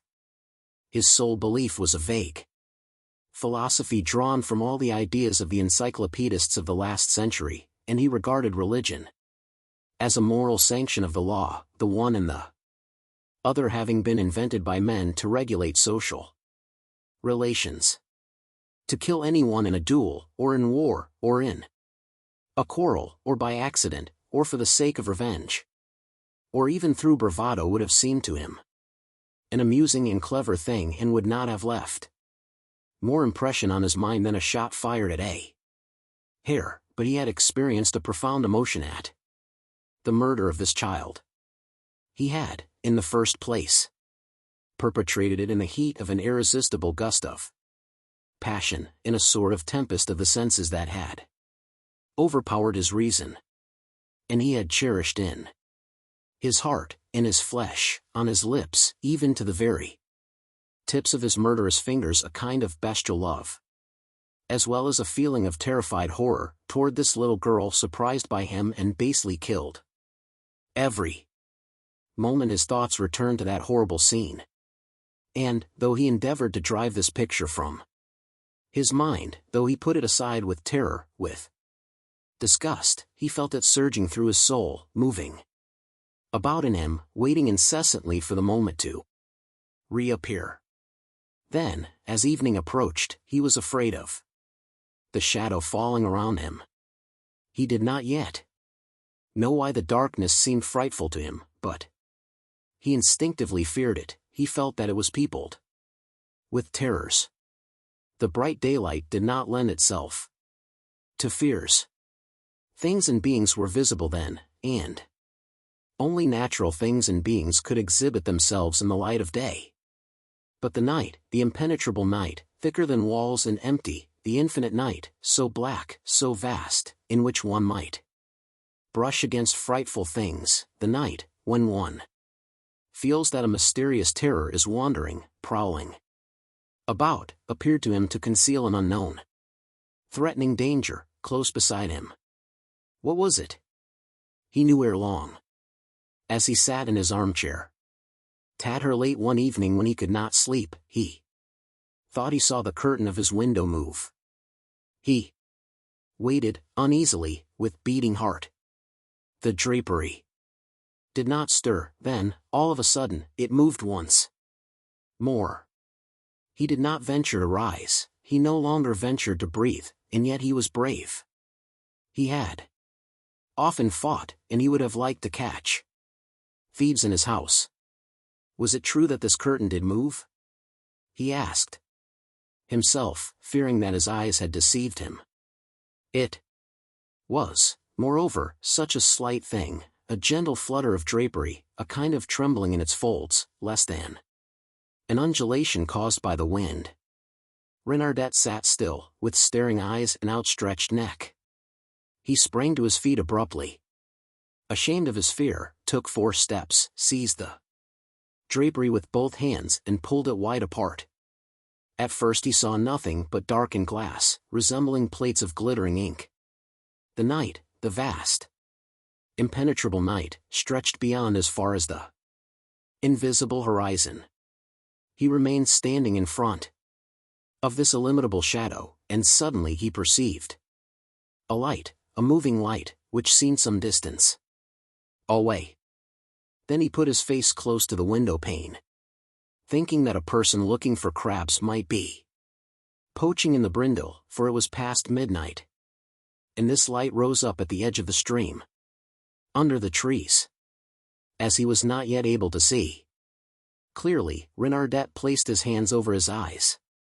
And suddenly this light became an illumination, and he beheld little Louise ROQUE naked and bleeding on the moss.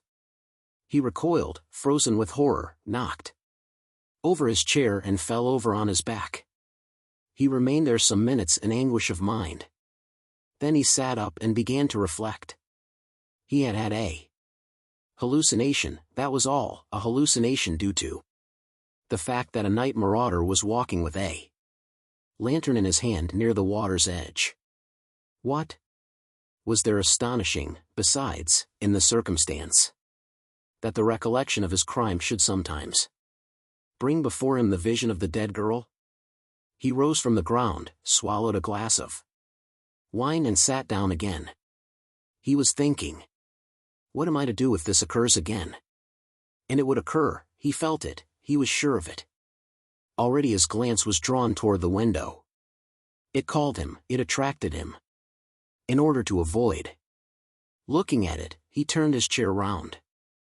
Then he took a book and tried to read, but it seemed to him that he presently heard something stirring behind him, and he swung round his armchair on one foot.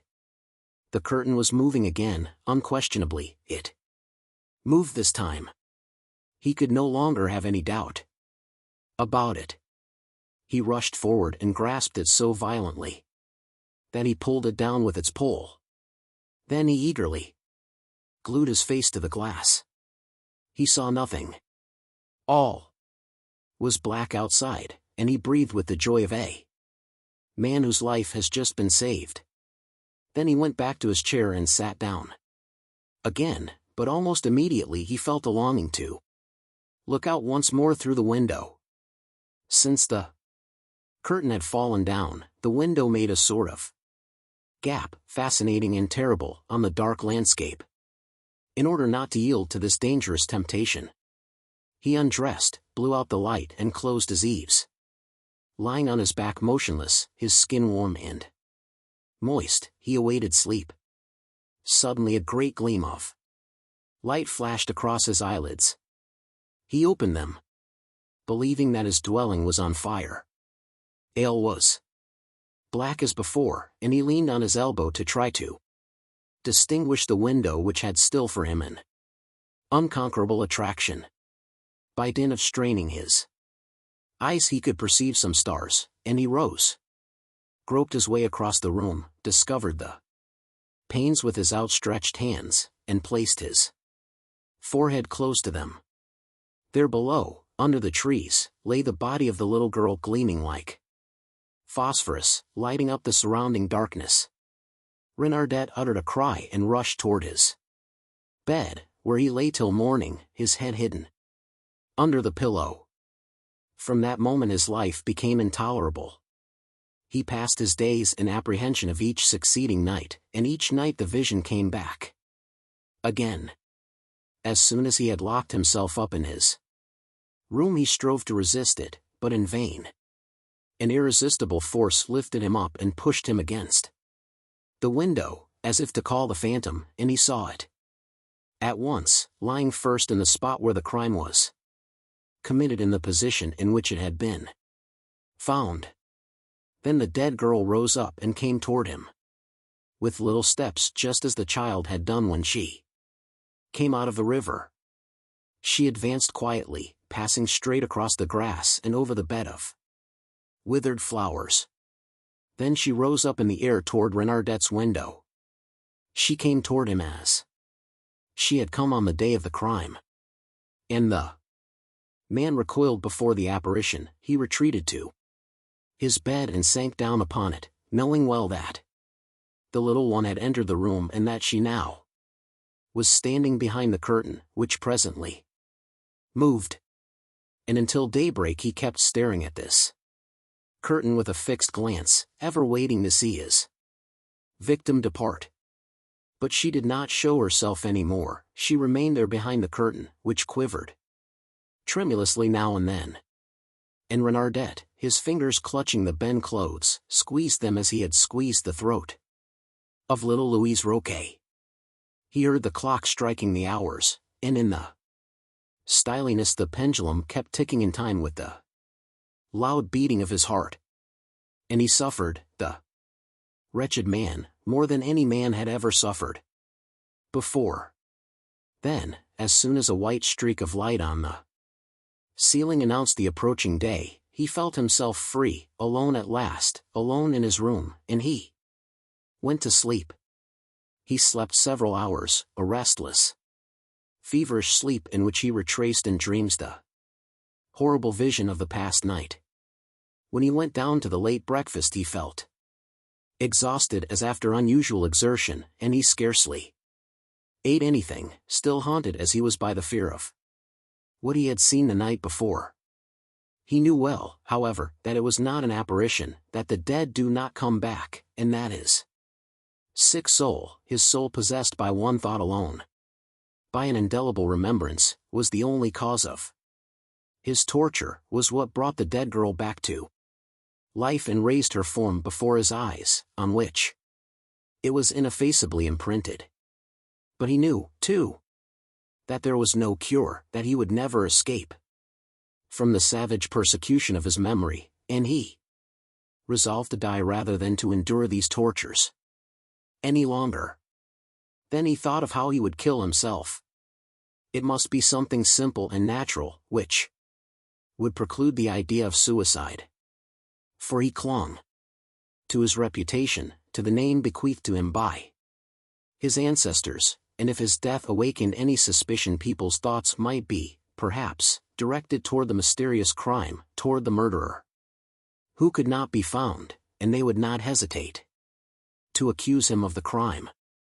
A strange idea came into his head, that of allowing himself to be crushed by the tree at the foot of which he had assassinated little Louise ROQUE. So he determined to have the wood cut down and to simulate an accident. But the beech tree refused to crush his ribs. Returning to his house, a prey to utter despair, he had snatched up his revolver, and then did not dare to fire it. The dinner bell summoned him. He could eat nothing, and he went upstairs again. And he did not know what to do. Now that he had escaped the first time, he felt himself a coward.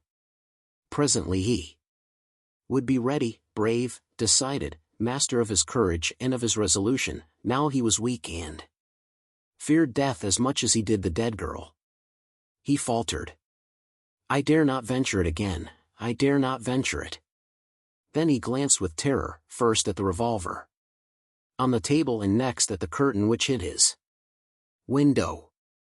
It seemed to him, moreover, that something horrible would occur as soon as his life was ended. Something? What? A meeting with her. Perhaps. She was watching for him, she was waiting for him, she was calling him, and it was in order to seize him in her turn, to draw him toward the doom that would avenge her, and to lead him to die, that she appeared thus every night. He began to cry like a child, repeating, "T will not venture it again, I will not venture it." Then he fell on his knees and murmured, my God, without believing, nevertheless, in God. And he no longer dared, in fact, to look at his window, where he knew the apparition was hiding, nor at his table, where his revolver gleamed. When he had risen up he said, "This cannot last, there must be an end of it." The sound of his voice in the silent room made a Chill of fear passed through his limbs, but as he could not bring himself to come to a determination, as he felt certain that his finger would always refuse to pull the trigger of his revolver, he turned round to hide his head under the bedclothes and began to reflect. He would have to find some way in which he could force himself to die, to play some trick on himself, which would not permit of any hesitation on his part, any delay, any possible regrets. He envied condemned criminals who were led to the scaffold, surrounded by soldiers. Oh! If he could only beg of someone to shoot him, if after confessing his crime to a true friend who would never divulge it, he could procure death at his hand. But from whom could he ask this terrible service? From whom? He thought of all the people he knew. The doctor? No, he would talk about it afterward, most probably. And suddenly a fantastic idea entered his mind. He would write to the magistrate, who was on terms of close friendship with him, and would denounce himself as the perpetrator of the crime. He would in this letter confess everything, revealing how his soul had been tortured, how he had resolved to die, how he had hesitated about carrying out his resolution, and what means he had employed to strengthen his failing courage. And in the name of their old friendship, he would implore of the other to destroy the letter as soon as he had ascertained that the culprit had inflicted justice on himself. Renardet could rely on this magistrate. He knew him to be true, discreet, incapable of even an idle word. He was one of those men who have an inflexible conscience, governed, directed, regulated by their reason alone. Scarcely had he formed this project when a strange feeling of joy took possession of his heart. He was calm now. He would write his letter slowly. Then at daybreak he would deposit it in the box nailed to the outside wall of his office. Then he would ascend his tower to watch for the postman's arrival. And when the man in the blue blouse had gone away, he would cast himself head foremost on the rocks on which the foundations rested. He would take care to be seen first by the workmen who had cut down his wood. He could climb to the projecting stone which bore the flagstaff displayed on festivals. He would smash this pole with a shake and carry it along with him as he fell.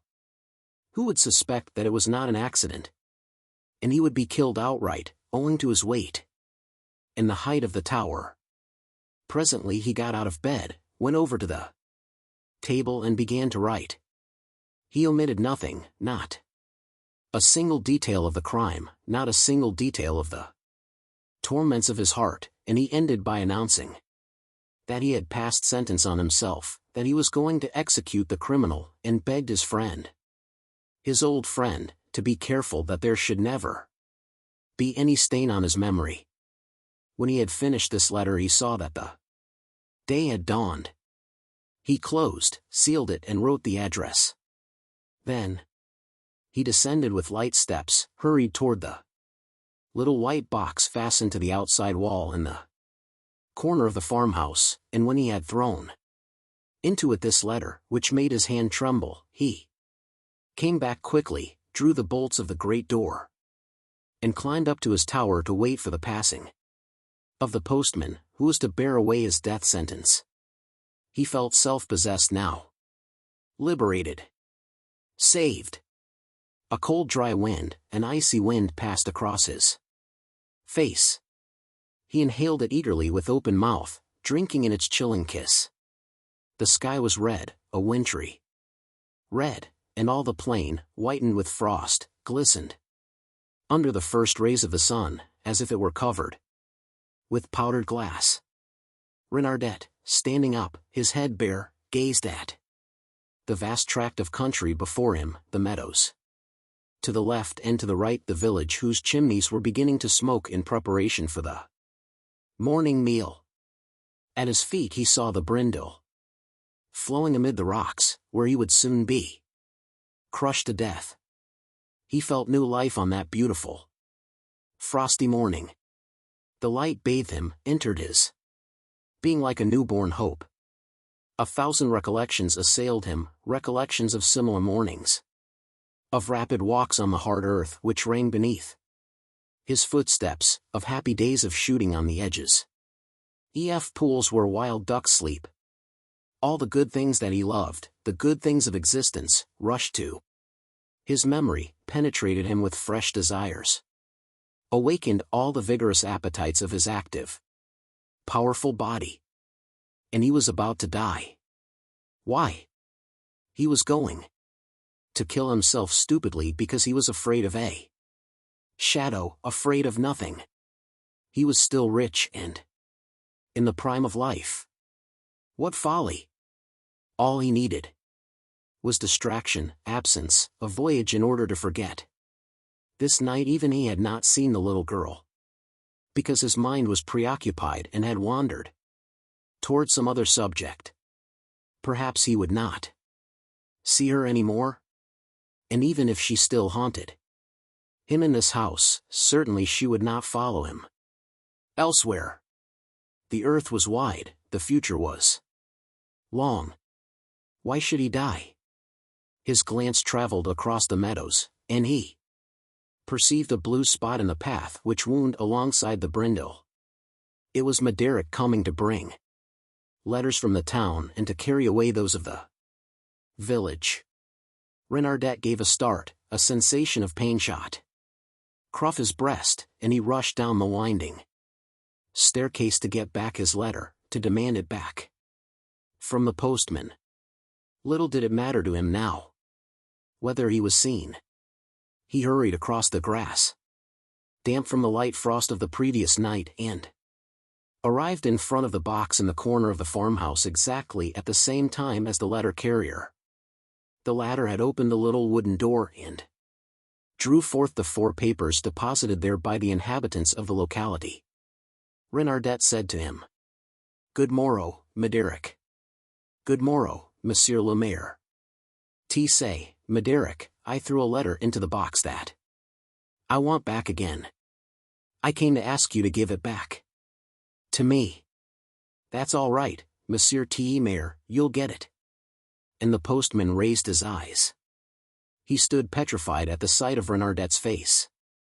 The mayor's cheeks were purple, his eyes were anxious and sunken, with black circles round them, his hair was unbrushed, his beard untrimmed, his necktie unfastened. It was evident that he had not been in bed. The postman asked, "Are you ill, Monsieur le Maire?"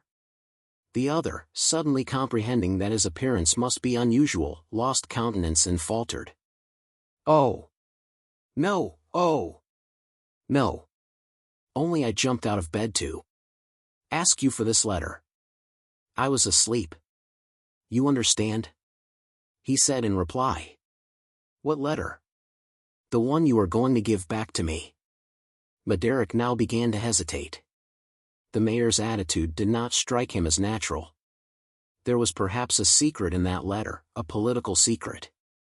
He knew Renardette was not a Republican, and he knew all the tricks and chicanery employed at elections. He asked, "To whom is it addressed, this letter of yours?" "To Monsieur Putoin, the magistrate, you know." "My friend, Monsieur Putoin." The postman searched through the papers and found the one asked for. Then he began looking at it, turning it round and round between his fingers. Much perplexed, much troubled by the fear of either committing a grave offense or of making an enemy of the mayor. Seeing his hesitation, Renardette made a movement for the purpose of seizing the letter and snatching it away from him. This abrupt action convinced Maderick that some important secret was at stake and made him resolve to do his duty, cost what it may. So he flung the letter into his bag and fastened it up, with the reply, "No, I can't, Monsieur le Maire. As long as it is for the magistrate, J can't." A dreadful pang wrung Renardette's heart, and he murmured, "Why, you know me well. You are even able to recognize my handwriting. I tell you I want that paper. See bye. Look here, Maderick, you know that I'm incapable of deceiving you. I tell you I want it. Norrell can't. A tremor of rage passed through Renardet's soul. Damn it all, take care.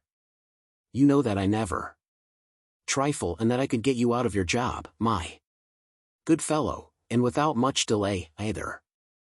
And then, I am the mayor of the district, after all, and I now order you to give me back that paper. The postman answered firmly. No, I can't, Monsieur le Maire. Thereupon Renardet, losing his head, caught hold of the postman's arms in order to take away his bag, but, freeing himself by a strong effort, and springing backward, the letter carrier raised his big folly stick.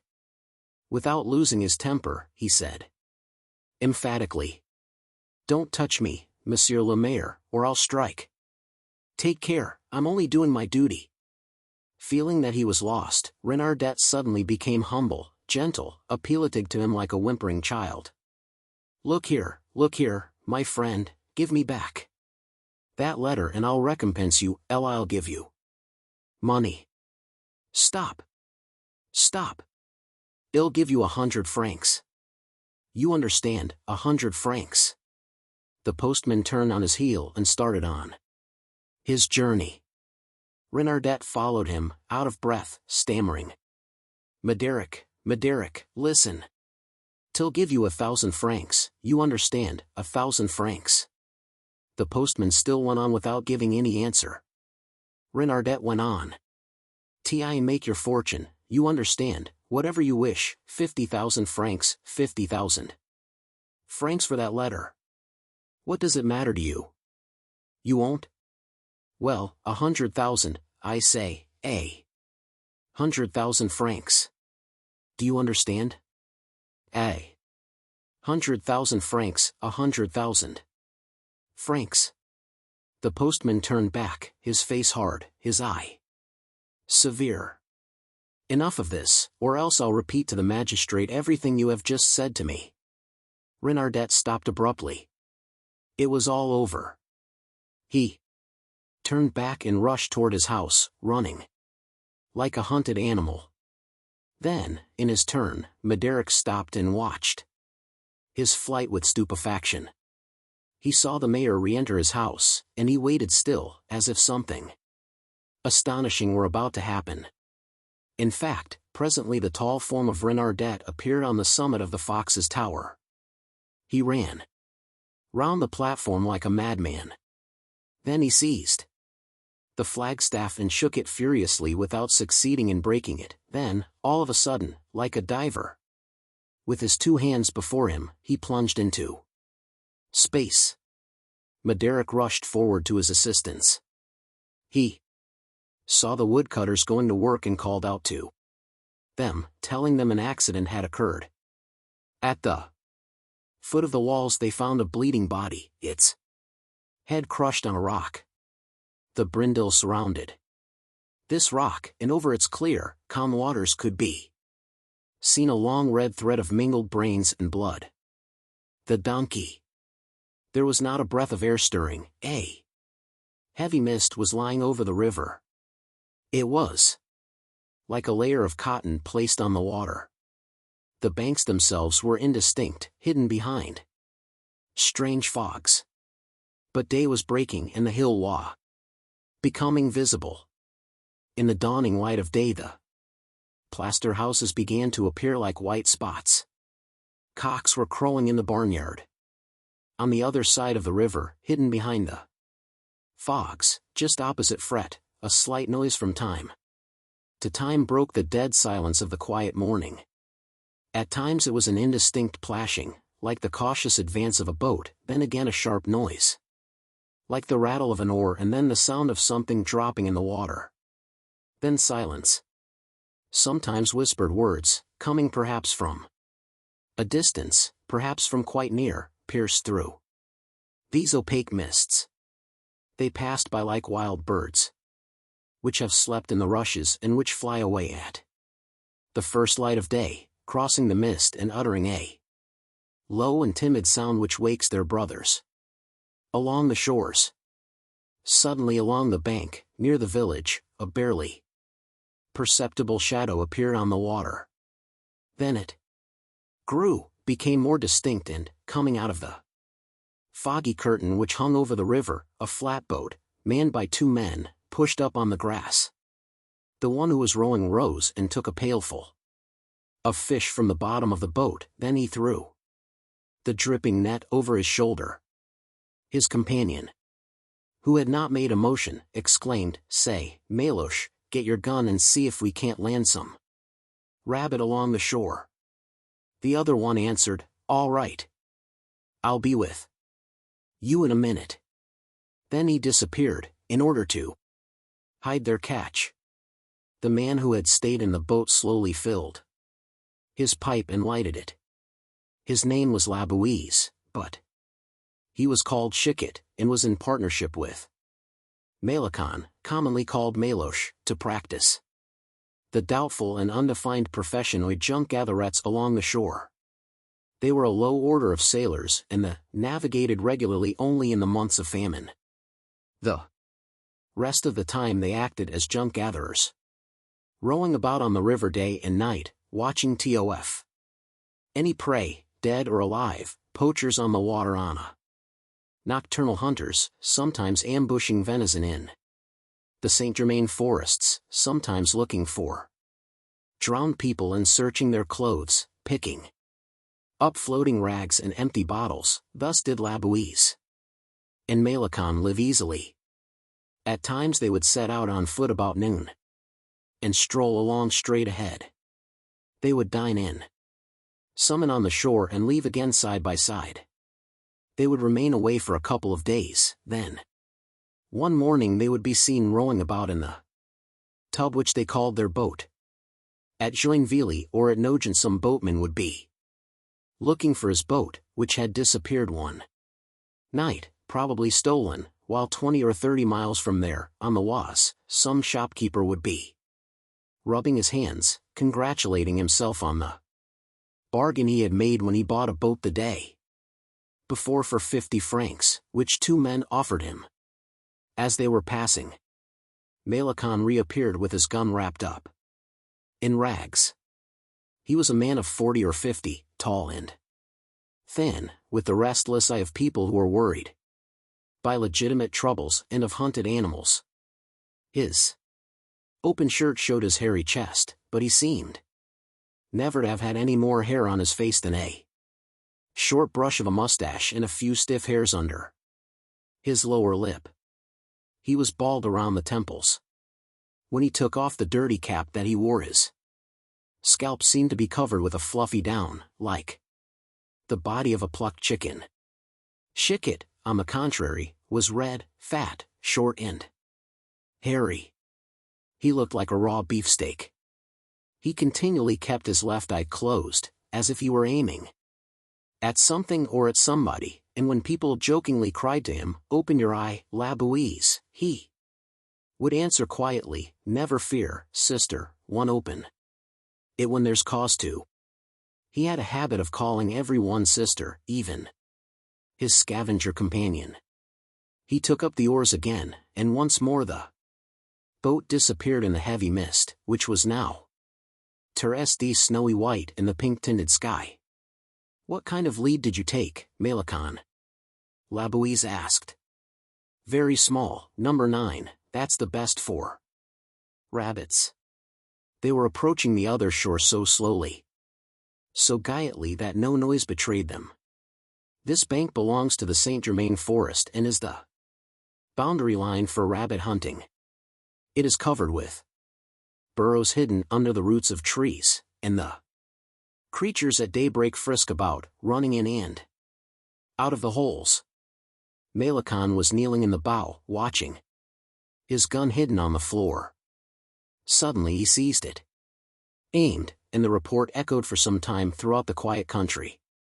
LOUISE, in a few strokes, touched the beach, and his companion, jumping to the grouted, picked up A little gray rabbit, not yet dead. Then the boat once more disappeared into the fog. In order to get to the other side, where it could keep away from the game wardens, the two men seemed to be riding easily on the water.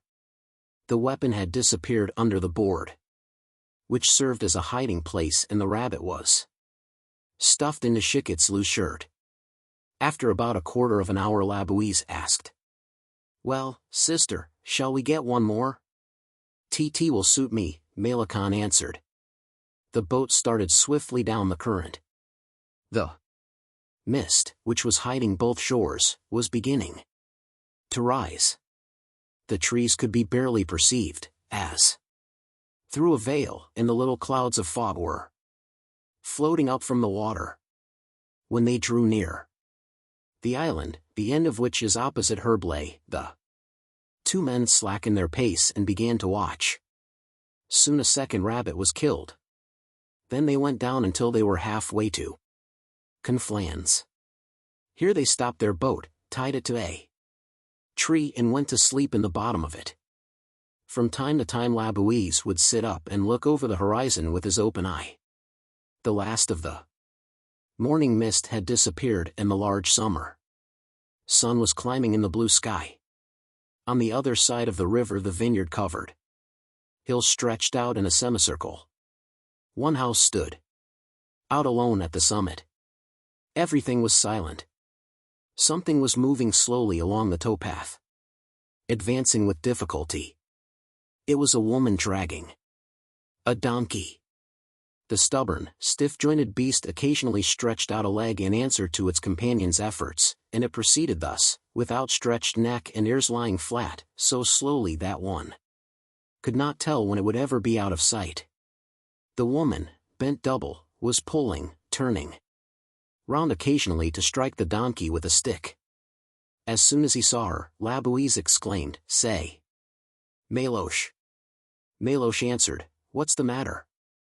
Want to have some fun?" "Of course." "Then hurry, sister, we're going to have a laugh." Schicket took the oars. When he had crossed the river, he stopped opposite the woman and called, "Hey, sister." The woman stopped dragging her donkey and looked. LOUISE continued, "What are you doing, going to the locomotive show?"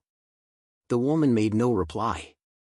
Schicket continued, "Say, your trotter's primed for a race. Where are you taking him at that speed?"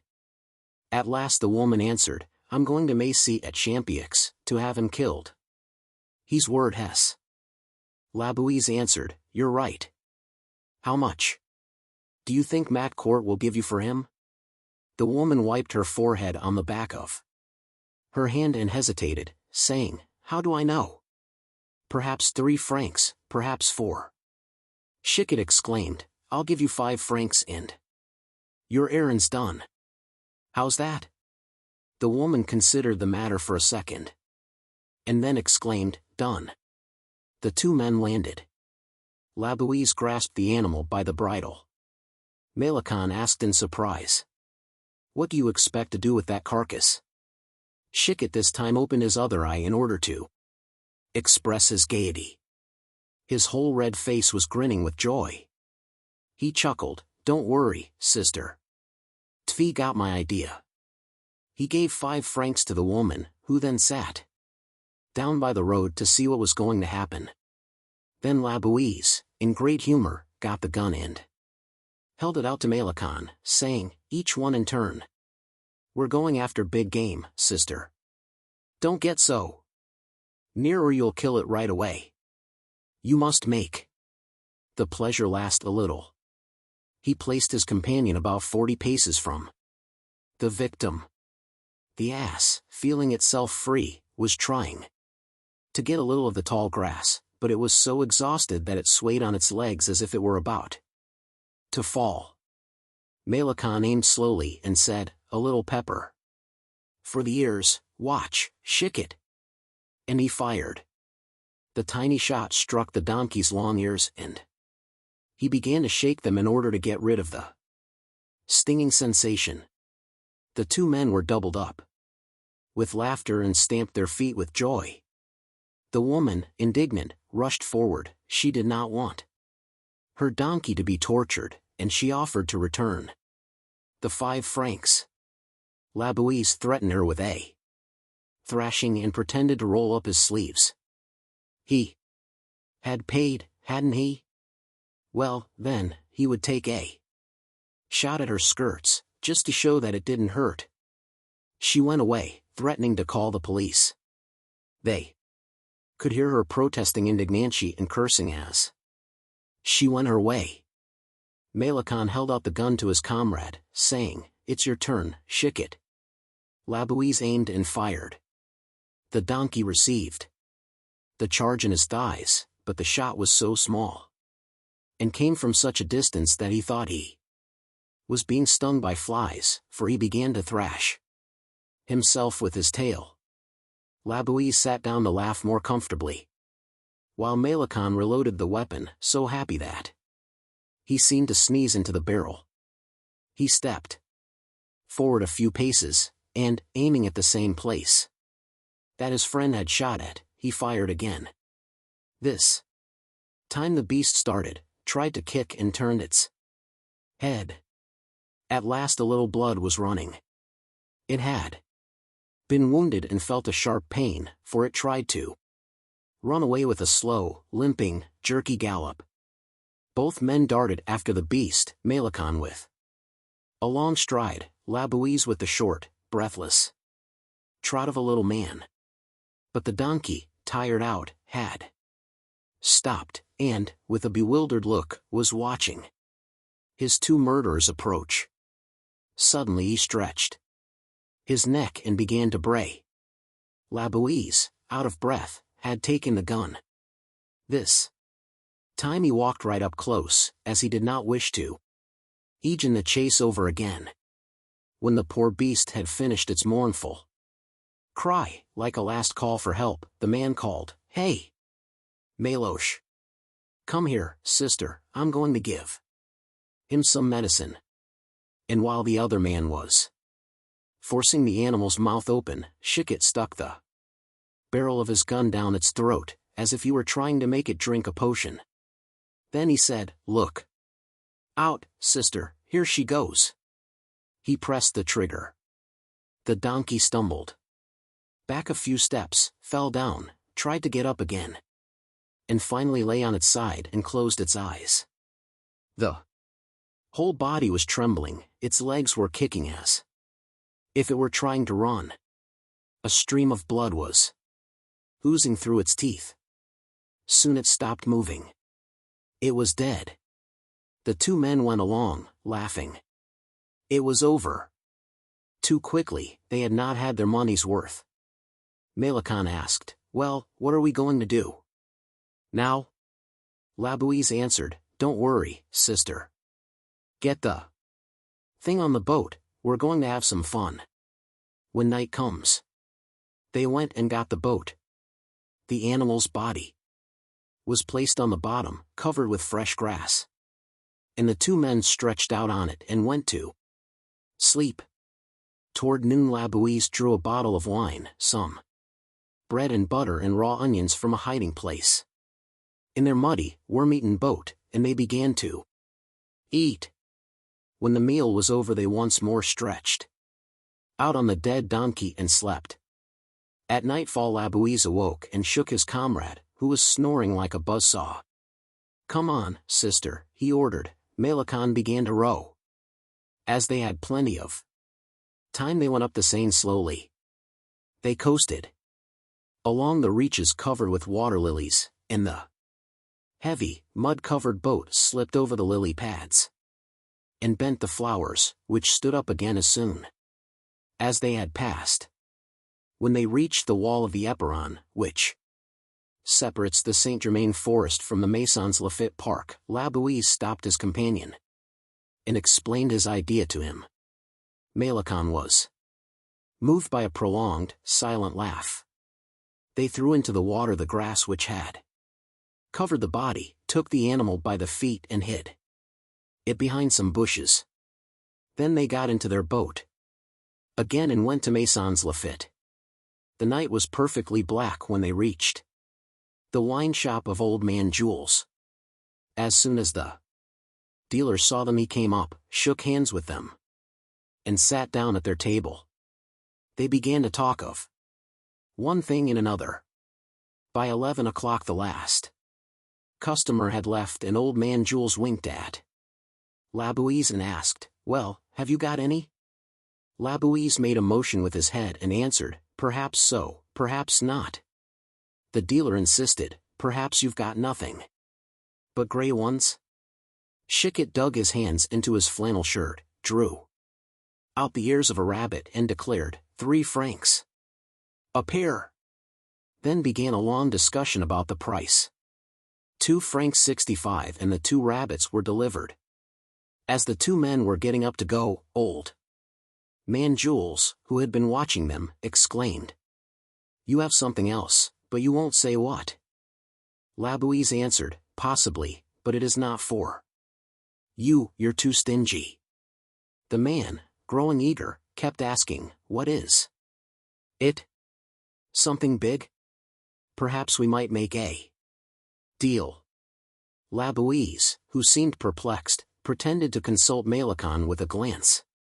Then he answered in a slow voice, "This is how it is. We were in the bushes at Éperon when something passed right near us, to the left, at the end of the wall. Meloche takes a shot and it drops. We skipped on account of the game people. I can't tell you what it is, because I don't know. But it's big enough." "But what is it?" "If one told you I'd be lying, and you know, sister, between us everything's above board." Anxiously the man asked, "Think it's venison?" LOUISE answered, "Might be, and then again it might not. Venison, might be a little big for that. Mind you, I don't say it's a doe, because, don't know, but it might be." Still the dealer insisted, "Perhaps it's a buck?" LOUISE stretched out his hand, exclaiming, "No. It's not that. It's no a buck. I should have seen the horns. No, it's not a buck." "Why didn't you bring it with you?" asked the man. "Because, sister, from now on I sell from where I stand. Plenty of people will buy. All you have to do is to take a walk over there, find the thing and take it. No risk for me." The innkeeper, growing suspicious, exclaimed, "Supposing he wasn't there?" LOUISE once more raised his hand and said, "He's there, I swear, first bush to the left. What it is, I don't know. But it's not a buck, I'm positive. It's for you to find out what it is. 25 francs, cash down." Still the man hesitated. "Couldn't you bring it?" Maupassant exclaimed, "No, indeed. You know our price. Take it or leave it." The dealer decided, "It's a bargain for 20 francs. And they shook hands over the deal. Then he took out 4 big 5-franc pieces from the cash drawer, and the 2 friends pocketed the money. LOUISE arose, emptied his glass and left. As he was disappearing in the shadows he turned round to exclaim, "It is a buck. I don't know what it is, but it's there. I'll give you back your money if you find nothing." And he disappeared in the darkness. Maupassant, who was following him, kept punching him in the back to express his joy. Moiron. As we were still talking about Pranzini, a Malheureux, who had been Attorney General under the Empire, said, "Oh, I formerly knew a very curious affair, curious for several reasons, as you will see.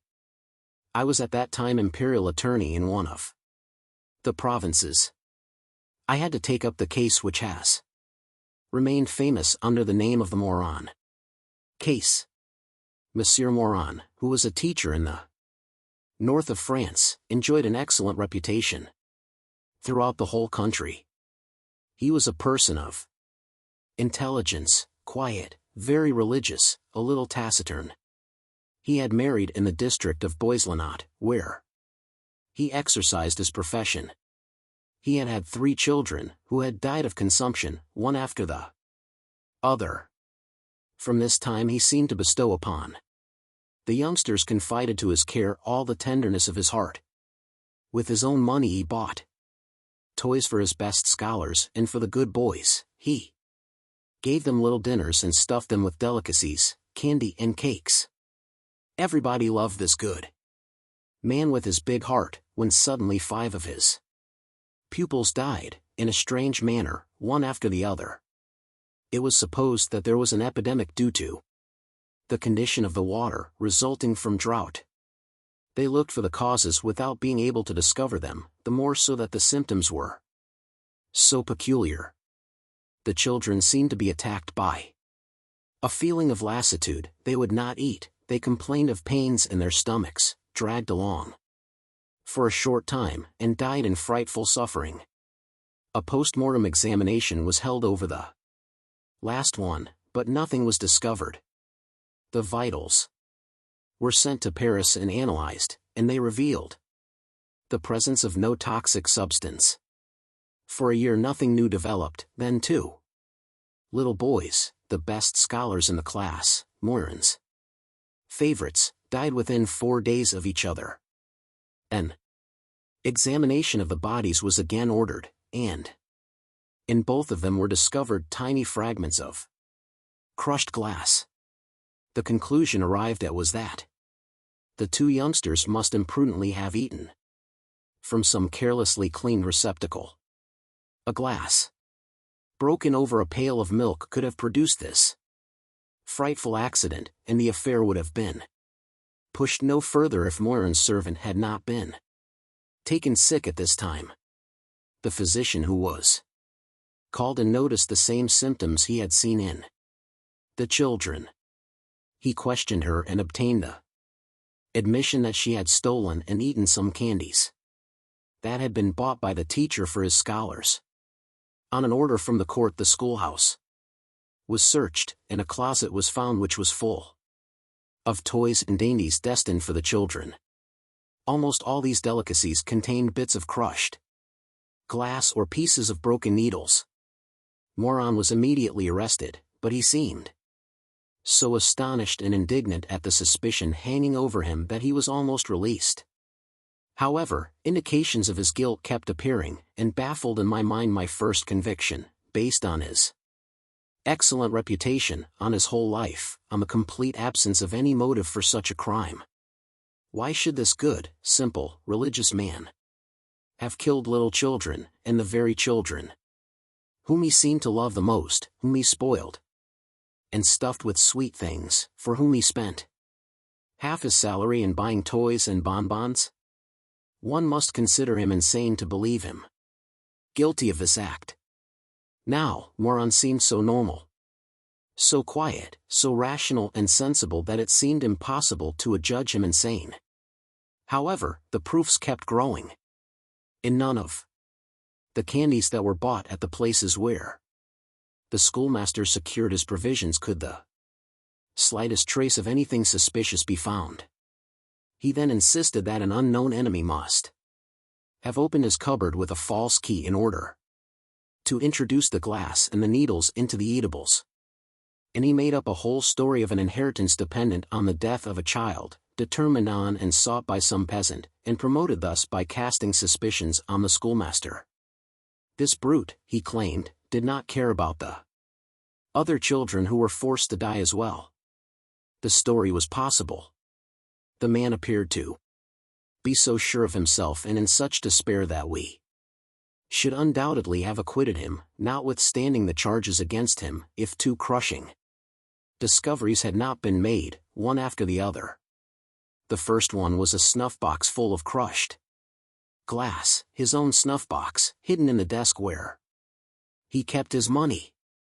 He explained this new find in an acceptable manner, as the ruse of the real unknown criminal. But a mercer from St. Marlouf came to the presiding judge and said that a gentleman had several times come to his store to buy some needles, and he always asked for the thinnest needles he could find, and would break them to see whether they pleased him. The man was brought forward in the presence of a dozen or more persons, and immediately recognized Moron. The inquest revealed that the schoolmaster had indeed gone into St. Marlouf on the days mentioned by the tradesman. I will pass over the terrible testimony of children on the choice of dainties and the care which he took to have them eat the things in his presence, and to remove the slightest traces. Public indignation demanded capital punishment, and it became more and more insistent, overturning all objections. Moron was condemned to death, and his appeal was rejected. Nothing was left for him but the imperial pardon. I knew through my father that the emperor would not grant it. One morning, as I was working in my study, the visit of the prison almoner was announced. He was an old priest who knew men well and understood the habits of criminals. He seemed troubled, ill at ease, nervous. After talking for a few minutes about one thing and another, he arose and said suddenly, "If Moron is executed, monsieur, you will have put an innocent man to death." Then he left without bowing, leaving me behind with the deep impression made by his words. He had pronounced them in such a sincere and solemn manner, opening those lips, closed and sealed by the secret of confession, in order to save a life. An hour later I left for Paris, and my father immediately asked that I be granted an audience with the emperor. The following day I was received. His Majesty was working in a little reception room when we were introduced. I described the whole case, and I was just telling about the priest's visit when a door opened behind the sovereign's chair, and the empress, who supposed he was alone, appeared. His Majesty Napoleon consulted her.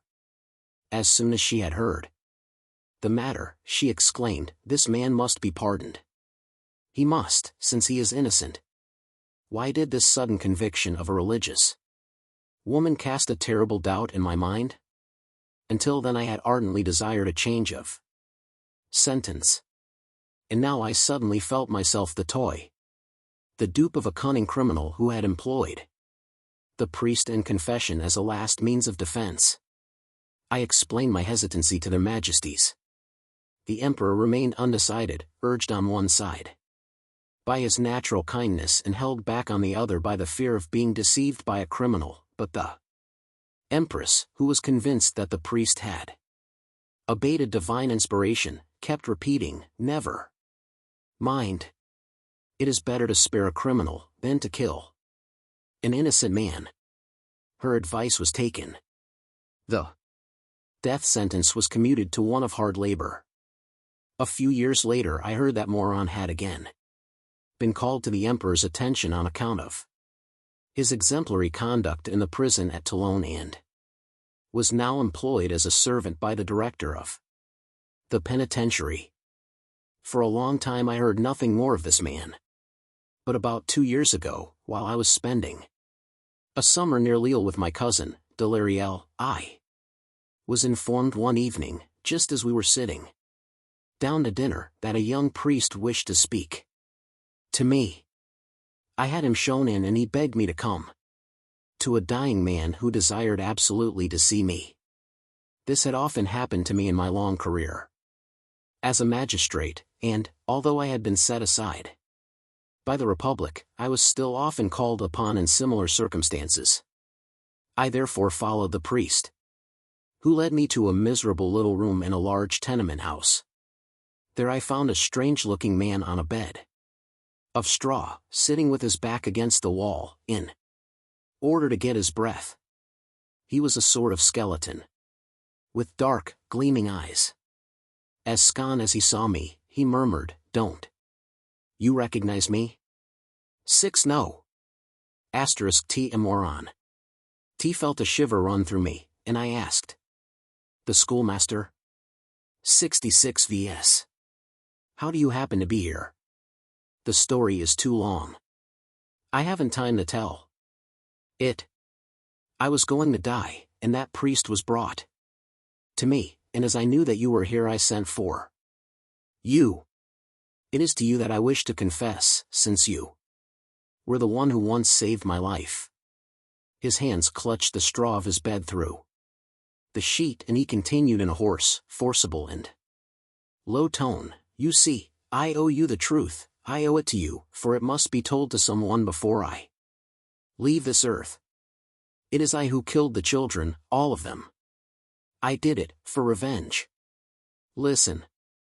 I was an honest, straightforward, pure man, adoring God, this good Father, this Master, who teaches us to love, and not the false God, the executioner, the robber, the murderer who governs the earth. I had never done any harm, I had never committed an evil act. I was as good as it is possible to be, monsieur. I married and had children, and I loved them as no father or mother ever loved their children. I lived only for them. I was wild about them. All 3 of them died. Why? Why? What had I done? I was rebellious, furious, and suddenly my eyes were opened as if I were waking up out of a sleep. I understood that God is bad. Why had he killed my children? I opened my eyes and saw that he loves to kill. He loves only that, monsieur. He gives life but to destroy it. God, monsieur, is a murderer. He needs death every day. And he makes it of every variety, in order the better to be amused. He has invented sickness and accidents in order to give him diversion all through the months and the years, and when he grows tired of this, he has epidemics, the plague, cholera, diphtheria, smallpox, everything possible. But this does not satisfy him. All these things are too similar, and so from time to time he has wars, in order to see 200,000 soldiers killed at once, crushed in blood and in the mud, blown apart, their arms and legs torn off, their heads smashed by bullets, like eggs that fall on the ground. But this is not all. He has made men who eat each other. And then, as men become better than he has made beasts, in order to see men hunt them, kill them and eat them. That is not all. He has made tiny little animals which live one day. Flies who die by the millions in 1 hour, ants which we are continually crushing under our feet, and so many, many others that we cannot even imagine. And all these things are continually killing each other and dying. And the good Lord looks on and is amused, for he sees everything, the big ones as well as the little ones, those who are in the drops of water and those in the other firmaments. He watches them and is amused. Wretch! Then, monsieur, I began to kill children. Played a trick on him. He did not get those. It was not he, but I. And I would have killed many others, but you caught me. There. T was to be executed. How you would have laughed. Then I asked for a priest, and I lied. I confessed to him. Lied and I lived. Now, all is over. I can no longer escape from him. I no longer fear him, monsieur, I despise him too much. This poor wretch was frightful to see as he lay there gasping, opening an enormous mouth in order to utter words which could scarcely be heard, his breath rattling, picking at his bed and moving his thin legs under a grimy sheet as though trying to escape. Oh! The mere remembrance of it is frightful. You have nothing more to say? I asked. No, monsieur. Then, farewell. Farewell, monsieur, till some day. I turned to the ashen-faced priest, whose dark outline stood out against the wall, and asked, "Are you going to stay here, Monsieur l'Abbé?" Yes. Then the dying man sneered. Yes, he sends his vultures to the corpses. I had had enough of this. I opened the door and ran away. The dispenser of holy water. We lived formerly in a little house beside the high road outside the village. He had set up in business as a wheelwright, after marrying the daughter of a farmer of the neighborhood.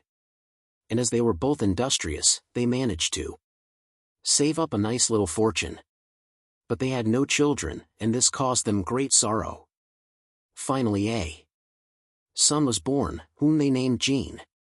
They both loved and petted him, enfolding him with their affection, and were unwilling to let him be out of their sight. When he was 5 years old, some mountebanks passed through the country and set up their tent in the town hall square. Jean, who had seen them pass by, made his escape from the house, and after his father had made a long search for him, he found him among the learned goats and trick dogs, uttering shouts of laughter and sitting on the knees of an old clown. 3 days later, just as they were sitting down to dinner, the wheelwright and his wife noticed that their son was not in the house. They looked for him in the garden, and as they did not find him, his father went out into the road and shouted at the top of his voice, "Jean!" Night came on. A brown vapor arose, making distant objects look still farther away and giving them a dismal, weird appearance. 3 tall pines, close at hand, seemed to be weeping. Still there was no reply, but the air appeared to be full of indistinct sighing. The father listened for some time, thinking. He heard a sound first in one direction, then in another, and, almost beside himself, he ran out into the night, calling incessantly, "Jean! Jean!" He ran along thus until daybreak, filling the darkness with his shouts, terrifying stray animals, torn by a terrible anguish and fearing that he was losing his mind. His wife, seated on the stone step of their home, sobbed until morning. They did not find their son. They both aged rapidly in their inconsolable sorrow. Finally they sold their house and set out to search together. They inquired of the shepherds on the hillsides, of the tradesmen passing by, of the peasants in the villages, and of the authorities in the towns. But their boy had been lost a long time and no one knew anything about him. He had probably forgotten his own name by this time and also the name of his village, and his parents wept in silence, having lost hope. Before long their money came to an end, and they worked out by the day in the farms and inns, doing the most menial work, eating what was left from the tables, sleeping on the ground and suffering from cold. Then, as they became enfeebled by hard work, no one would employ them any longer, and they were forced to beg along the high roads. They accosted passers-by in an entreating voice, and with sad, discouraged faces, they begged a morsel of bread from the harvesters who were dining around a tree in the fields at noon, and they ate in silence dry on the edge of a ditch. An innkeeper to whom they told their said to them one day, "I know someone who had lost their daughter, and they found her in Paris." They at once set out for Paris. When they entered the great city they were bewildered by its size and by the crowds that they saw. But they knew that Jean must be in the midst of all these people, though they did not know how to set about looking for him. Then they feared that they might not recognize him, for he was only 5 years old when they last saw him. They visited every place, went through all the streets, stopping whenever they saw a group of people, hoping for some providential meeting, some extraordinary luck, some compassionate fate.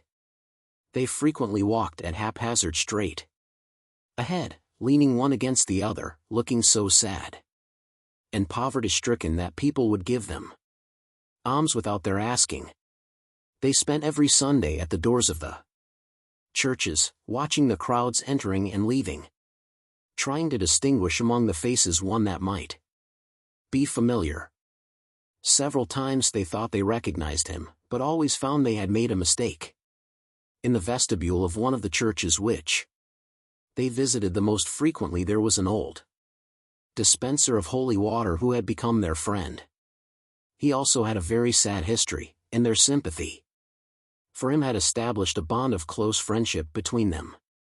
It ended by them all three living together in a poor lodging on the top floor of a large house situated at some distance, quite on the outskirts of the city, and the wheelwright would sometimes take his new friend's place at the church when the latter was ill.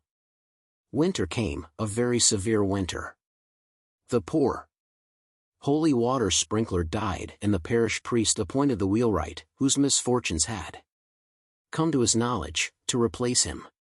He went every morning and sat in the same place, on the same chair, wearing away the old stone pillar by continually leaning against it.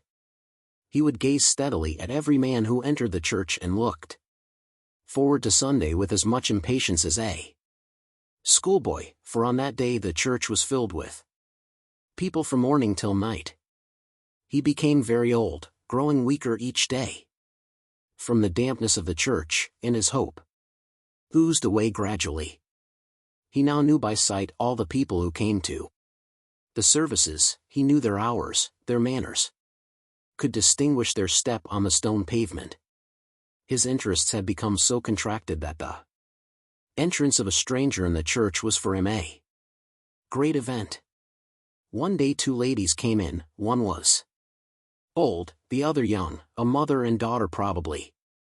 Behind them came a man who was following them. He bowed to them as they came out, and after offering them some holy water, he took the arm of the elder lady. That must be the fiancée of the younger one, thought the wheelwright. And until evening he kept trying to recall where he had formerly seen a young man who resembled this one.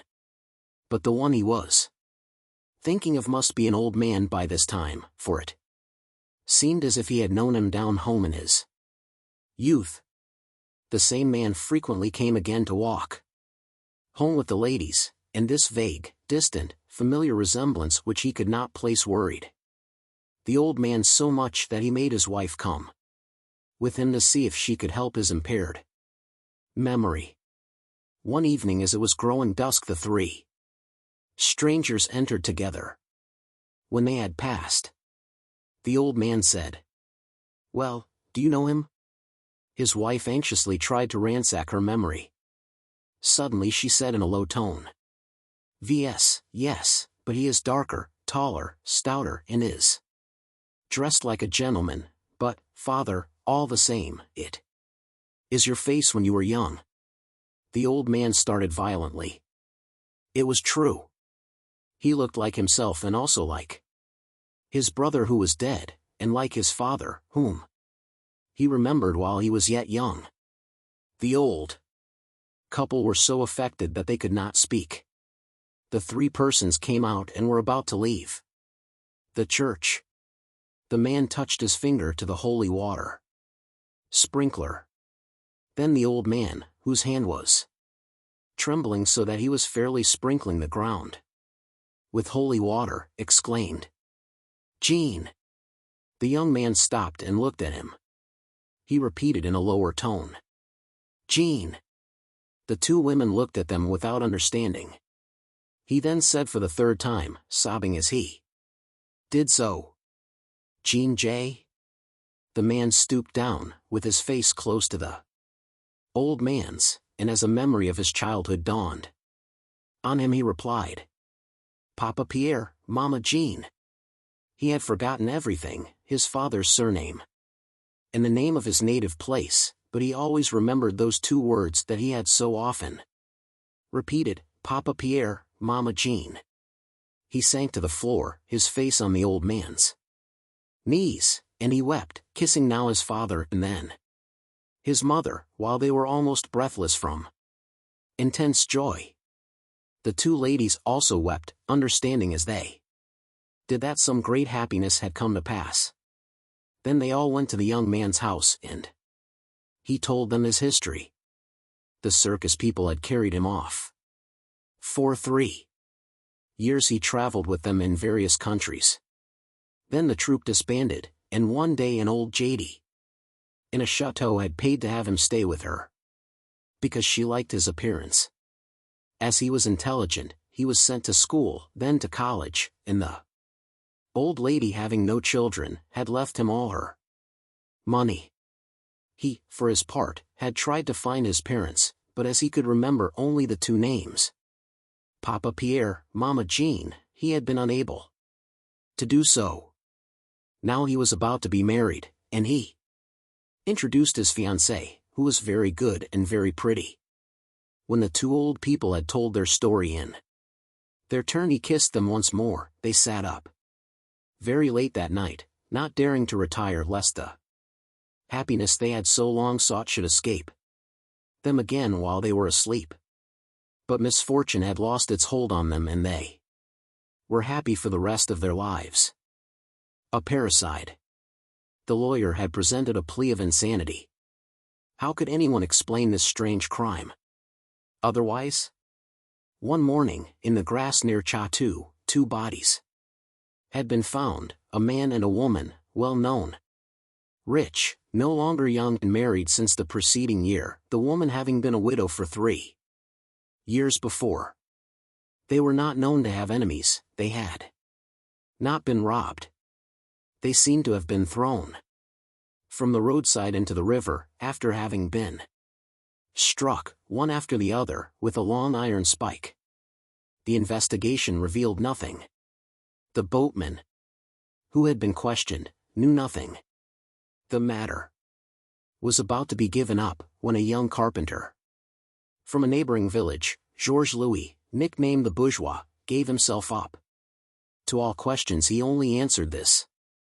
Jay had known the man for 2 years, the woman for 6 months. They often had me repair old furniture for them, because I am a clever workman. And when he was asked, "Why did you kill them?" he would obstinately answer, "I killed them because I wanted to kill them." They could get nothing more out of him. This man was undoubtedly an illegitimate child, put out to nurse and then abandoned. He had no other name than Georges Louis, but as on growing up he became particularly intelligent, with the good taste and native refinement which his acquaintances did not have. He was nicknamed the Bourgeois, and he was never called otherwise. He had become remarkably clever in the trade of a carpenter, which he had taken up.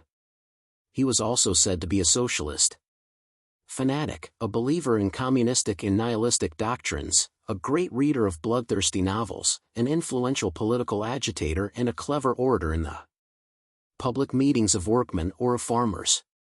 His lawyer had pleaded insanity. Indeed, how could one imagine that this workman should kill his best customers, rich and generous, as he knew, who in 2 years had enabled him to earn 3,000 francs, his book showed it? Only one explanation could be offered: insanity, the fixed idea of the unclassed individual who wreaks vengeance on 2 bourgeois, on all the bourgeoisie, and the lawyer made a clever allusion to this nickname of the bourgeois, given throughout the neighborhood to this poor wretch. He exclaimed, "'Tis this irony not enough to unbalance the mind of this poor wretch, who has neither father nor mother? He is an ardent Republican. What am I saying? He even belongs to the same political party, the members of which, formerly shot or exiled by the government, it now welcomes with open arms. This party to which arson is a principle and murder an ordinary occurrence. These gloomy doctrines, now applauded in public meetings, have ruined this man. He has heard Republicans, even women, yes, women, ask for the blood of him, Gambetta, the blood of him, Greevy, his weakened mind gave way, he wanted blood, the blood of a bourgeois. It is not he whom you should condemn, gentlemen, it is the commune. Everywhere could be heard murmurs of assent. Everyone felt that the lawyer had won his case. The prosecuting attorney did not oppose him. Then the presiding judge asked the accused the customary question. Prisoner, is there anything that you wish to add to your defense? The man stood up. He was a short, flaxen blonde, with calm, clear, gray eyes. A strong, frank, sonorous voice came from this frail-looking boy and, at the first words, quickly changed the opinion which had been formed. O.T.M. He spoke loud in a declamatory manner, but so distinctly that every word could be understood in the farthest corners of the big hall. Your Honor, as I do not wish to go to an insane asylum, and as I even prefer death to that, I will tell everything. T killed this man and this woman because they were my parents. Now, listen, and judge me. A woman, having given birth to a boy, sent him out, somewhere, to a nurse. Did she even know where her accomplice carried this innocent little being, condemned to eternal misery, to the shame of an illegitimate birth, to more than that, to death? Since he was abandoned and the nurse, no longer receiving the monthly pension, might, as they often do, let him die of hunger and neglect. The woman who nursed me was honest, better, more noble, more of a mother than my own mother. She brought me up. She did wrong in doing her duty. It is more humane to let them die, these little wretches who are cast away in suburban villages, just as garbage is thrown away. I grew up with the indistinct impression that I was carrying some burden of shame. One day the other children called me a bee. Underscore they did not know the meaning of this word, which one of them had heard at home. I was also ignorant of its meaning, but I felt the sting all the same. It was, I may say, one of the cleverest boys in the school. I would have been a good man, Your Honor, perhaps a man of superior intellect, one if my parents had not committed the crime of abandoning me. This crime was committed against me. I was the victim, they were the guilty ones. I was defenseless, they were pitiless. Their duty was to love me, they rejected me. T owed them life, but is life a boon? To me? At any rate, it was a misfortune. After their shameful desertion, I owed them only vengeance. They committed against me the most inhuman, the most infamous, the most monstrous crime which can be committed against a human creature. A man who has been insulted, strikes, a man who has been robbed, takes back his own by force. A man who has been deceived, played upon, tortured, kills. A man who has been slapped, kills. A man who has been dishonored, kills. I have been robbed, deceived, tortured, morally slapped, dishonored, all this to a greater degree than those whose anger you excuse. I revenged myself, I killed. It was my legitimate right. I took their happy life in exchange for the terrible one which they had forced on me. You will call me parricide. Were these people my parents, for whom J was an abominable burden, a terror, an infamous shame, for whom my birth was a calamity and my life a threat of disgrace? They sought a selfish pleasure, they got an unexpected child. They suppressed the child. My turn came to do the same for them. And yet, up to quite recently, I was ready to love them. As I have said, this man, my father, came to me for the first time 2 years ago. I suspected nothing. He ordered 2 pieces of furniture. I found out, later on, that, under the seal of secrecy, naturally, he had sought information from the priest. He returned often. He gave me a lot of work. And paid me well. Sometimes he would even talk to me of one thing or another. I felt a growing Affection for him. At the beginning of this year he brought with him his wife, my mother. When she entered she was trembling so that I thought her to be suffering from some nervous disease. Then she asked for a seat and a glass of water. She said nothing. She looked around abstractedly at my work and only answered yes and no, at random, to all the questions which he asked her. When she had left I thought her a little unbalanced. The following month they returned. She was calm, self-controlled. That day they chattered for a long time, and they left me a rather large order. I saw her 3 more times, without suspecting anything. But one day she began to talk to me of my life, of my childhood, of my parents. I answered, "Madam, my parents were wretches who deserted me." Then she clutched at her heart and fell, unconscious. I immediately thought, she is my mother, but I took care not to let her notice anything. I wished to observe her. In turn, sought out information about them. I learned that they had been married since last July. My mother having been a widow for only 3 years. There had been rumors that they had loved each other during the lifetime of the first husband. But there was no proof of it. I was the proof which they had at first hidden and then hoped to destroy. I waited.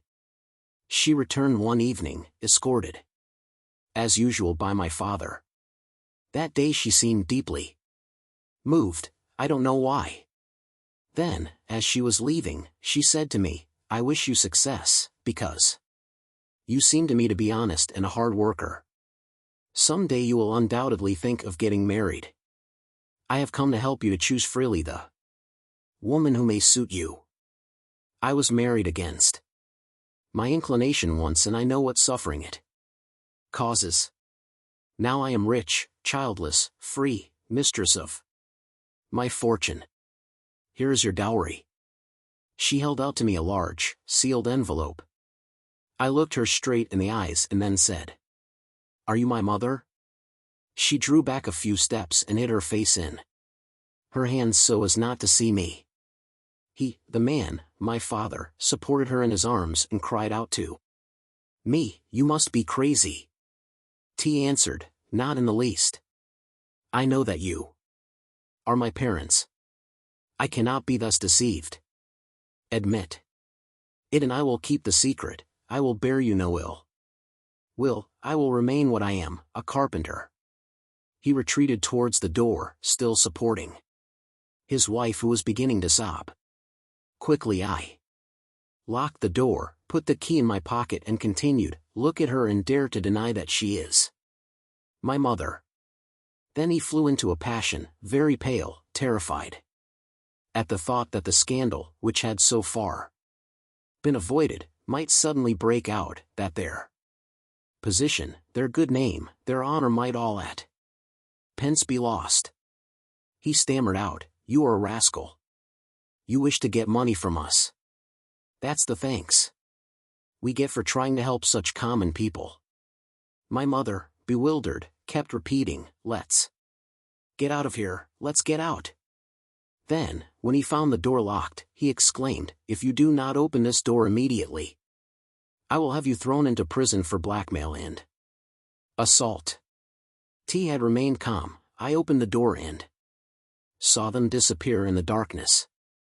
Then I seemed to have been suddenly orphaned, deserted, pushed to the wall. I was seized with an overwhelming sadness, mingled with anger, hatred, disgust. My whole being seemed to rise up in revolt against the injustice, the meanness, the dishonor, the rejected love. I began to run, in order to overtake them along the Seine, which they had to follow, in order to reach the station of Chaton. I soon caught up with them. It was now pitch dark. I was creeping up behind them softly, that they might not hear me. My mother was still crying. My father was saying, "It's all your own fault. Why did you wish to see him?" It was absurd. Our position We could have helped him from afar, without showing ourselves. Of what use are these dangerous visits, since we can't recognize him? Then I rushed up to them, beseeching. I cried. You see, you are my parents. You have already rejected me once, would you repulse me again?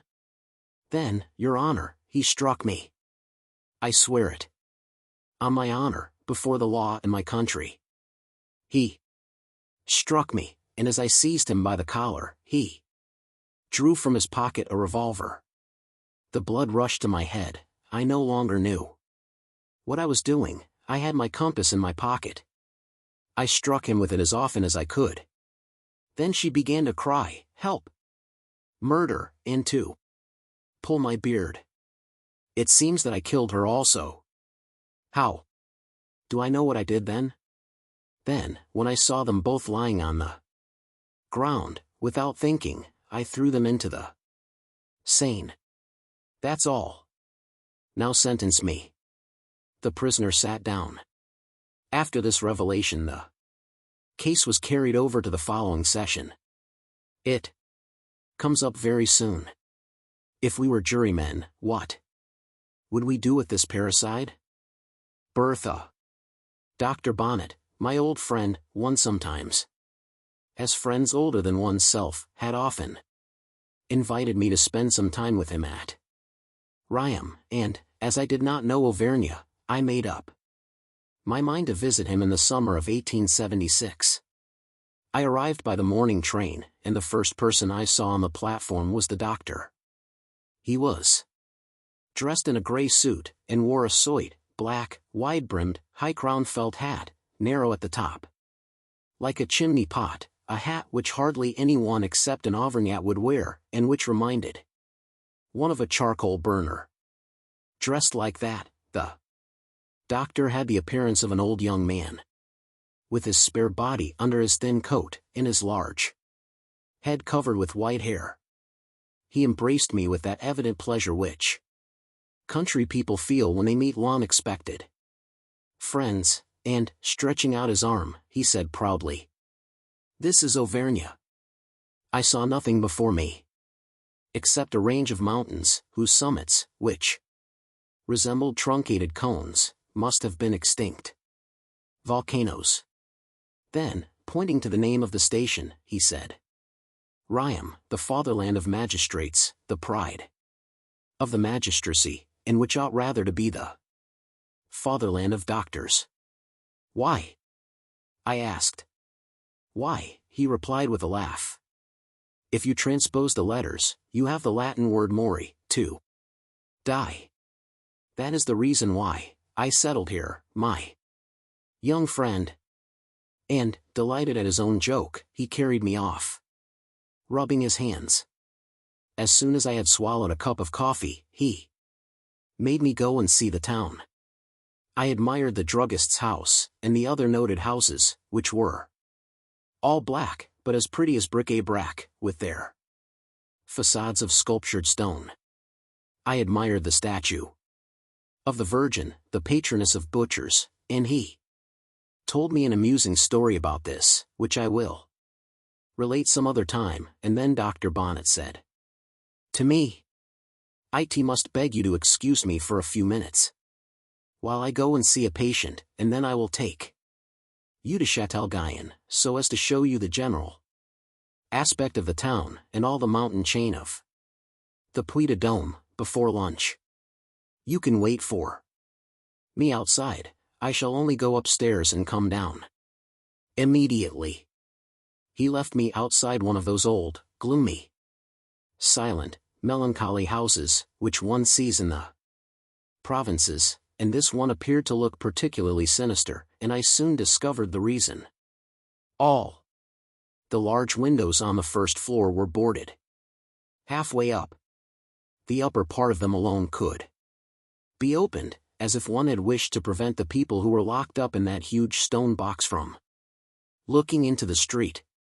When the doctor came down again, I told him how it struck me, and he replied, "You are quite right, the poor creature who is living there must never see what is going on outside." She is a madwoman, or rather an idiot, what you Normans would call a niente. It is a miserable story, but a very singular pathological case. At the same time. Shall I tell you? I begged him to do so, and he continued. 20 years ago the owners of this house, who were my patients, had a daughter who was like all other girls, but I soon discovered that while her body became admirably developed, her intellect remained stationary. She began to walk very early, but she could not talk. At first I thought she was deaf, but I soon discovered that, although she heard perfectly, she did not understand anything that was said to her. Violent noises made her start and frightened her, without her understanding how they were caused. She grew up into a superb woman, but she was dumb, from an absolute want of intellect. I tried all means to introduce a gleam of intelligence into her brain, but nothing succeeded. I thought I noticed that she knew her nurse, though as soon as she was weaned, she failed to recognize her mother. She could never pronounce that word which is the first that children utter and the last which soldiers murmur when they are dying on the field of battle. She sometimes tried to talk, but she produced nothing but incoherent sounds. When the weather was fine, she laughed continually, and emitted low cries which might be compared to the twittering of birds. When it rained she cried and moaned in a mournful, terrifying manner, which sounded like the howling of a dog before a death occurs in a house. She was fond of rolling on the grass, as young animals do, and of running about madly, and she would clap her hands every morning when the sun shone into her room, and would insist, by signs, on being dressed as quickly as possible so that she might get out. She did not appear to distinguish between people, between her mother and her nurse, or between her father and me, or between the coachman and the cook. I particularly liked her parents, who were very unhappy on her account, and went to see them nearly every day. I dined with them quite frequently, which enabled me to remark that Bertha, they had called her Bertha, seemed to recognize the various dishes, and to prefer some to others. At that time she was 12 years old, but as fully formed in figure as a girl of 18, and taller than I was. Then the idea struck me of developing her greediness, and by this means of cultivating some slight power of discrimination in her mind, and to force her, by the diversity of flavors, if not to reason, at any rate to arrive at instinctive distinctions, which would of themselves constitute a kind of process that was necessary to thought.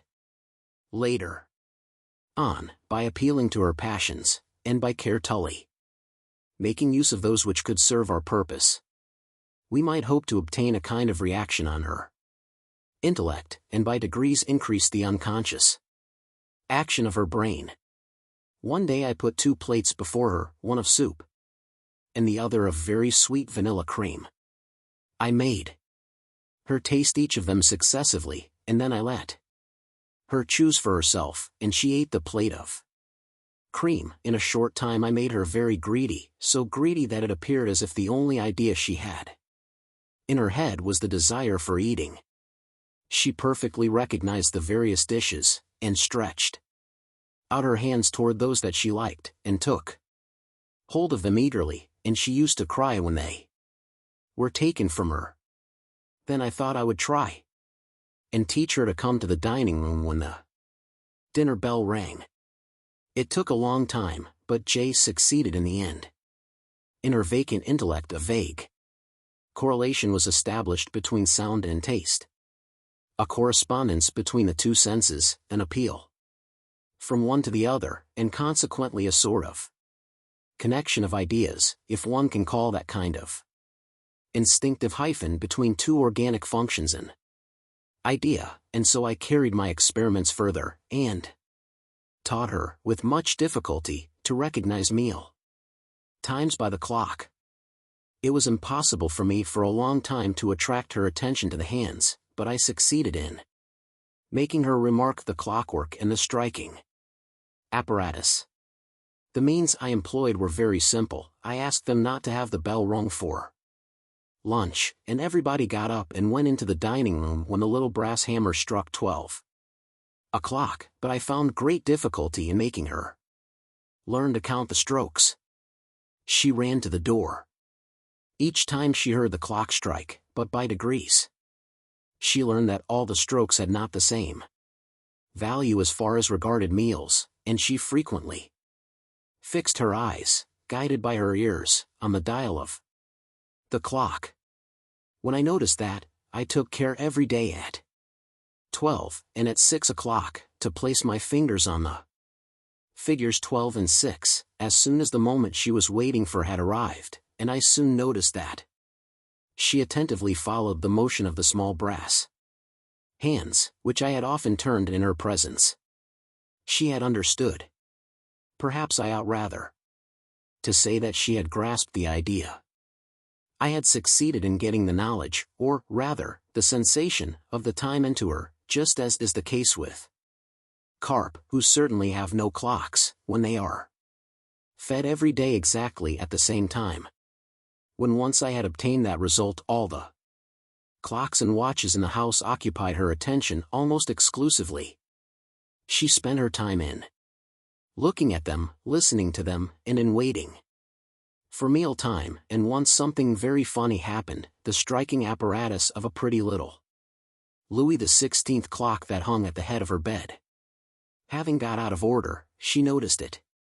She sat for 20 minutes with her eyes on the hands, waiting for it to strike 10, but when the hands passed the figure she was astonished at not hearing anything. So stupefied was she, indeed, that she sat down, no doubt overwhelmed by a feeling of violent emotion, such as attacks us in the face of some terrible catastrophe. And she had the wonderful patience to wait until 11 o'clock in order to see what would happen, and as she naturally heard nothing, she was suddenly either seized with a wild fit of rage at having been deceived and imposed upon by appearances, or else overcome by that fear which some frightened creature feels at some terrible mystery, and by the furious impatience of a passionate individual who meets with some obstacle. She took up the tongs from the fireplace and struck the clock so violently that she broke it to pieces in a moment. It was evident, therefore, that her brain did act and calculate, obscurely it is true, and within very restricted limits, for I could never succeed in making her distinguish persons as she distinguished the time, and to stir her intellect, it was necessary to appeal to her passions, in the material sense of the word, and we soon had another, and alas, a very terrible proof of this. She had grown up into a splendid girl, a perfect type of a race, a sort of lovely and stupid Venus. She was 16, and I have rarely seen such perfection of form, such suppleness, and such regular features. I said she was a Venus, yes, a fair, stout, vigorous Venus, with large, bright, vacant eyes, which were as blue as the flowers of the flax plant. She had a large mouth with full lips, the mouth of a glutton, of a sensualist, a mouth made for kisses. Well, one morning her father came into my consulting room with a strange look on his face, and, sitting down without even replying to my greeting, he said, "I want to speak to you about a very serious matter. Would it be possible for Bertha to marry? Bertha to marry? Why, it is quite impossible." Yes, I know, he replied. But reflect, doctor. Don't you think, perhaps, we hoped, if she had children, it would be a great shock to her, but a great happiness, and, who knows whether maternity might not rouse her intellect? I was in a state of great perplexity.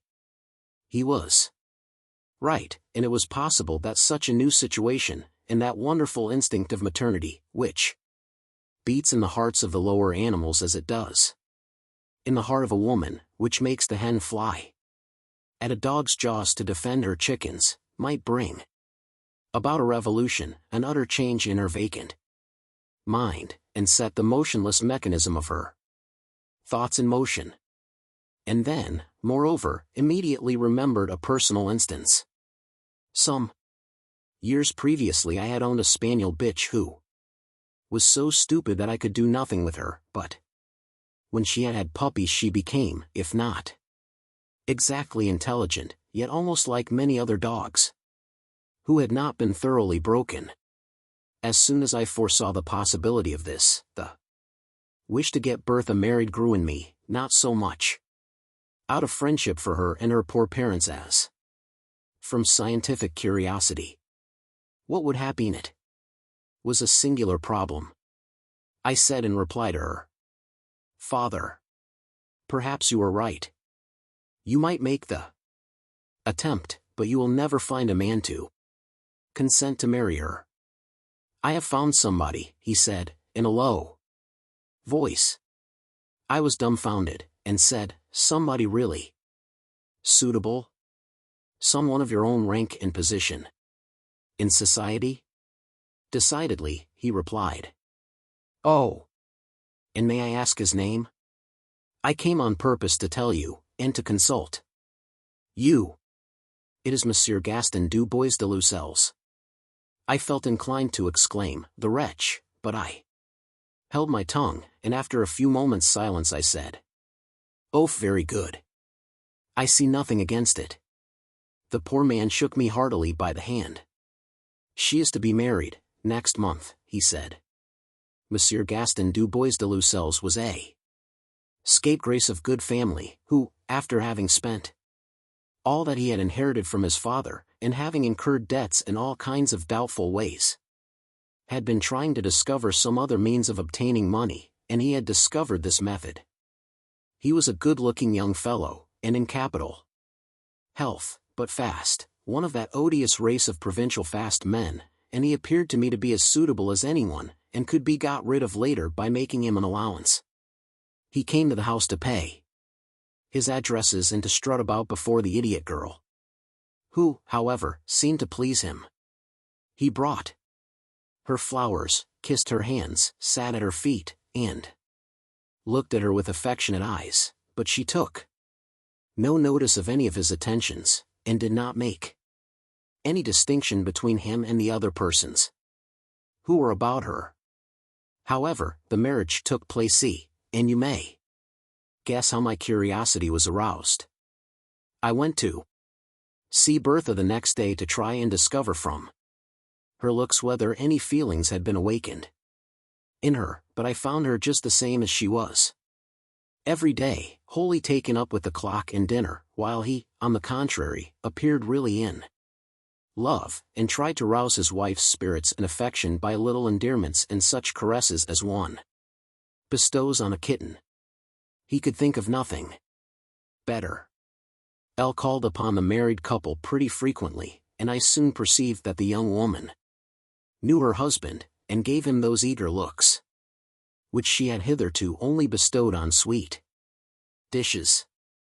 She followed his movements, knew his step on the stairs or in the neighboring rooms, clapped her hands when he came in, and her face was changed and brightened by the flames of profound happiness and of desire.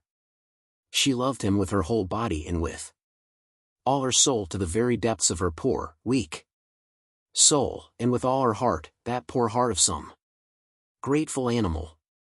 It was really a delightful and innocent picture of simple passion, of carnal and yet modest passion, such as nature had implanted in mankind, before man had complicated and disfigured it by all the various shades of sentiment. But he soon grew tired of this ardent, beautiful, dumb creature, and did not spend more than an hour during the day with her, thinking it sufficient if he came home at night, and she began to suffer in consequence. She used to wait for him from morning till night with her eyes on the clock. She did not even look after the meals now, for he took all his away from home, Claremont, Châtel-Guyon, Royat, no matter where, as long as he was not obliged to come home.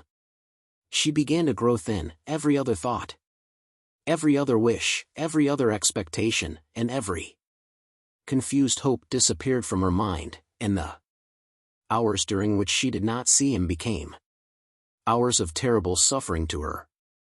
Soon he ceased to come home regularly of nights. He spent them with women at the casino at ROQUE and did not come home until daybreak.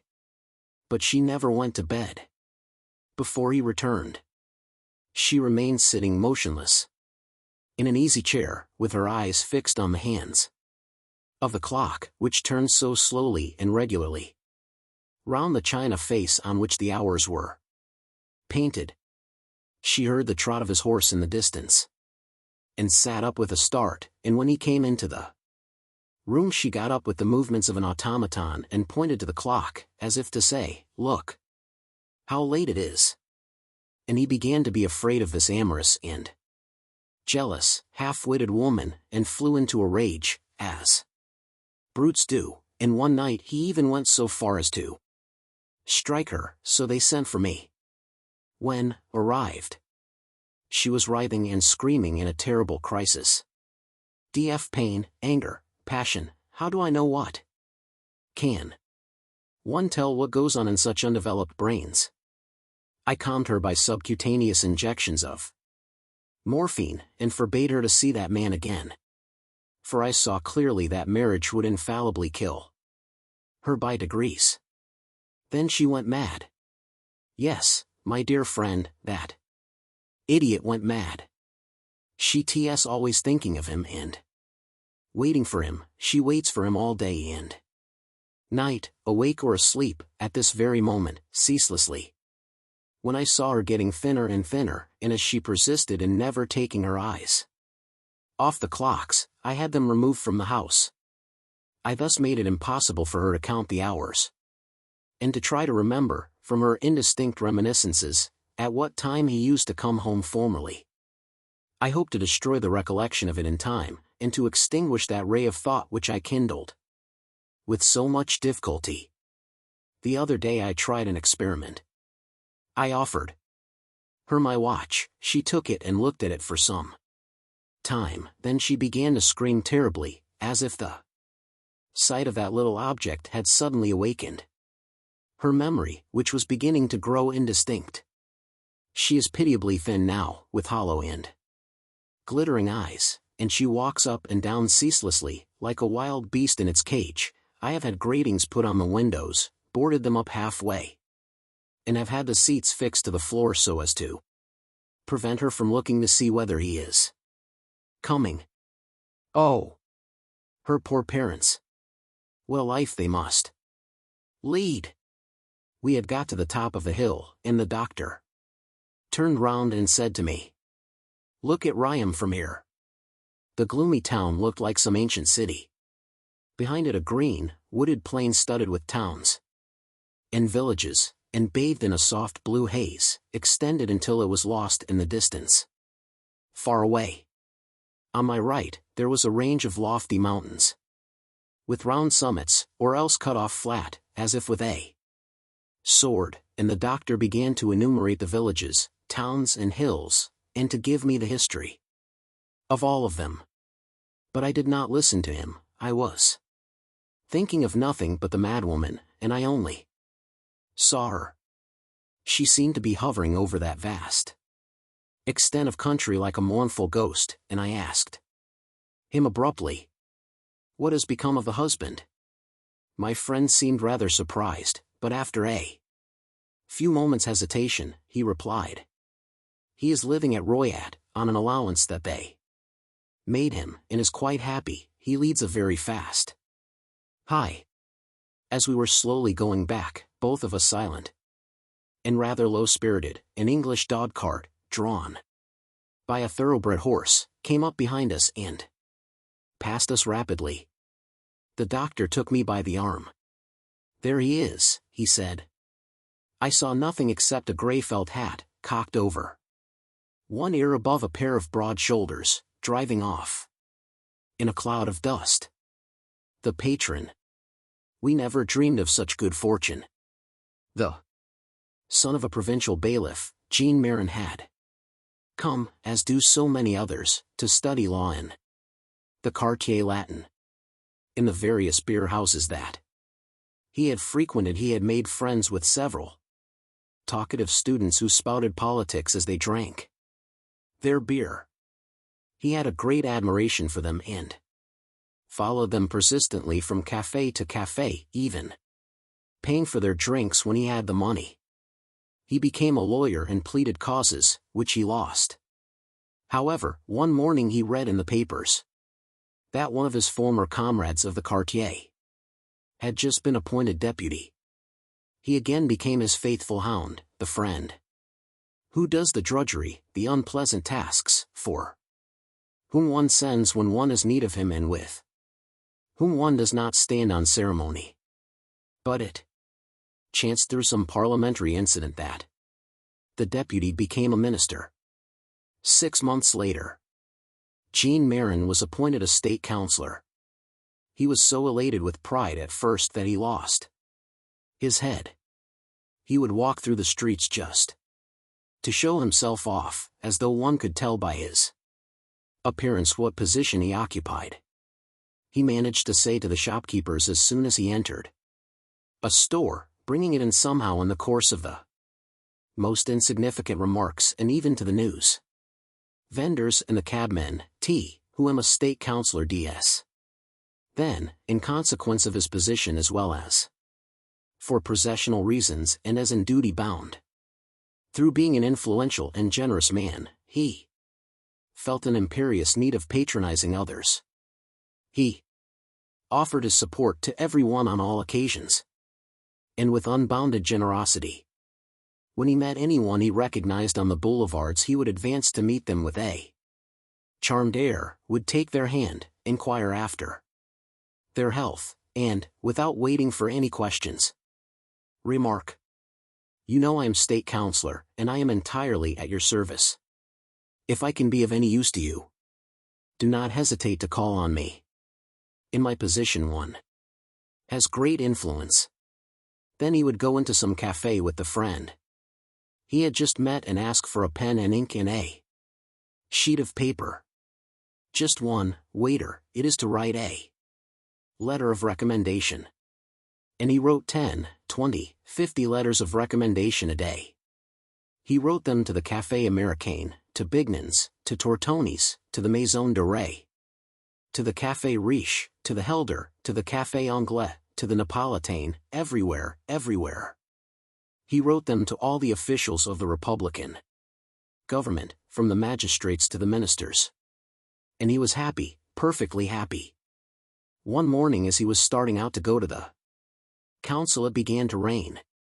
He hesitated about taking a cab, but decided not to do so and set out on foot. The rain came down in torrents, swamping the sidewalks and inundating the streets. Marin was obliged to take shelter in a doorway. An old priest was standing there, an old priest with white hair. Before he became a councillor, Marin did not like the clergy. Now he treated them with consideration, ever since a cardinal had consulted him on an important matter. The rain continued to pour down in floods and obliged the two men to take shelter in the porter's lodge so as to avoid getting wet. Marin, who was always itching to talk so as to let people know who he was, remarked, "This is horrible weather, Monsieur One l'Abbé." The old priest bowed. "Vs indeed, sir, it is very unpleasant when one comes to Paris for only a few days." "Ah. You come from the provinces?" "Yes, monsieur. I am only passing through on my journey. It certainly is very disagreeable to have rain during the few days one spends in the capital. We officials who stay here the year round, we think nothing of it." The priest did not reply. He was looking at the street where the rain seemed to be falling less heavily. And with a sudden resolve he raised his cassock just as women raise their skirts in stepping across water. Marin, seeing him start away, exclaimed, You will get drenched, Monsieur Abbé. Wait. A few moments longer, the rain will be over. The good man stopped irresistibly and then said, But I am in a great hurry. J have an important engagement. Maupassant seemed quite worried. But you will be absolutely drenched. Might I ask? In which direction you are going? The priest appeared to hesitate. Then he said, I am going in the direction of the Palais Royal. In that case, if you will allow me, Monsieur l'Abbé, I will offer you the shelter of my umbrella. As for me, I am going to the council. I am a counselor of state. The old priest raised his head and looked at his neighbor and then exclaimed, Thank you, Monsieur. I shall be glad to accept your offer. Maupassant then took his arm and led him away.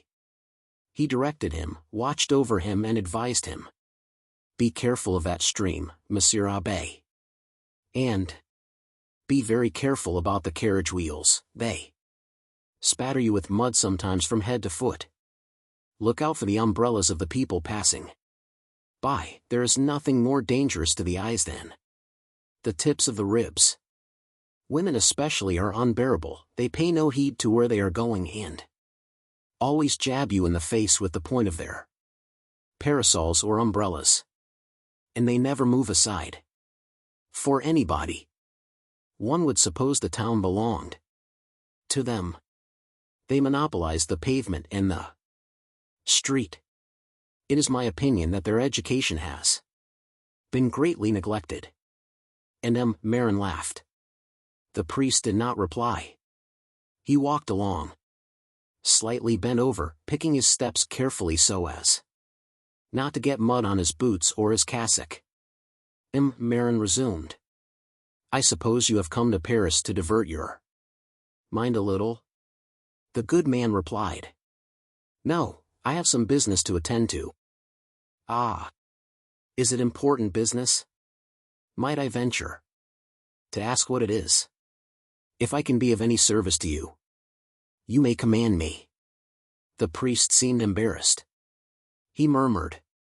Oh, it is a little personal matter, a little difficulty. With my bishop. It would not interest you.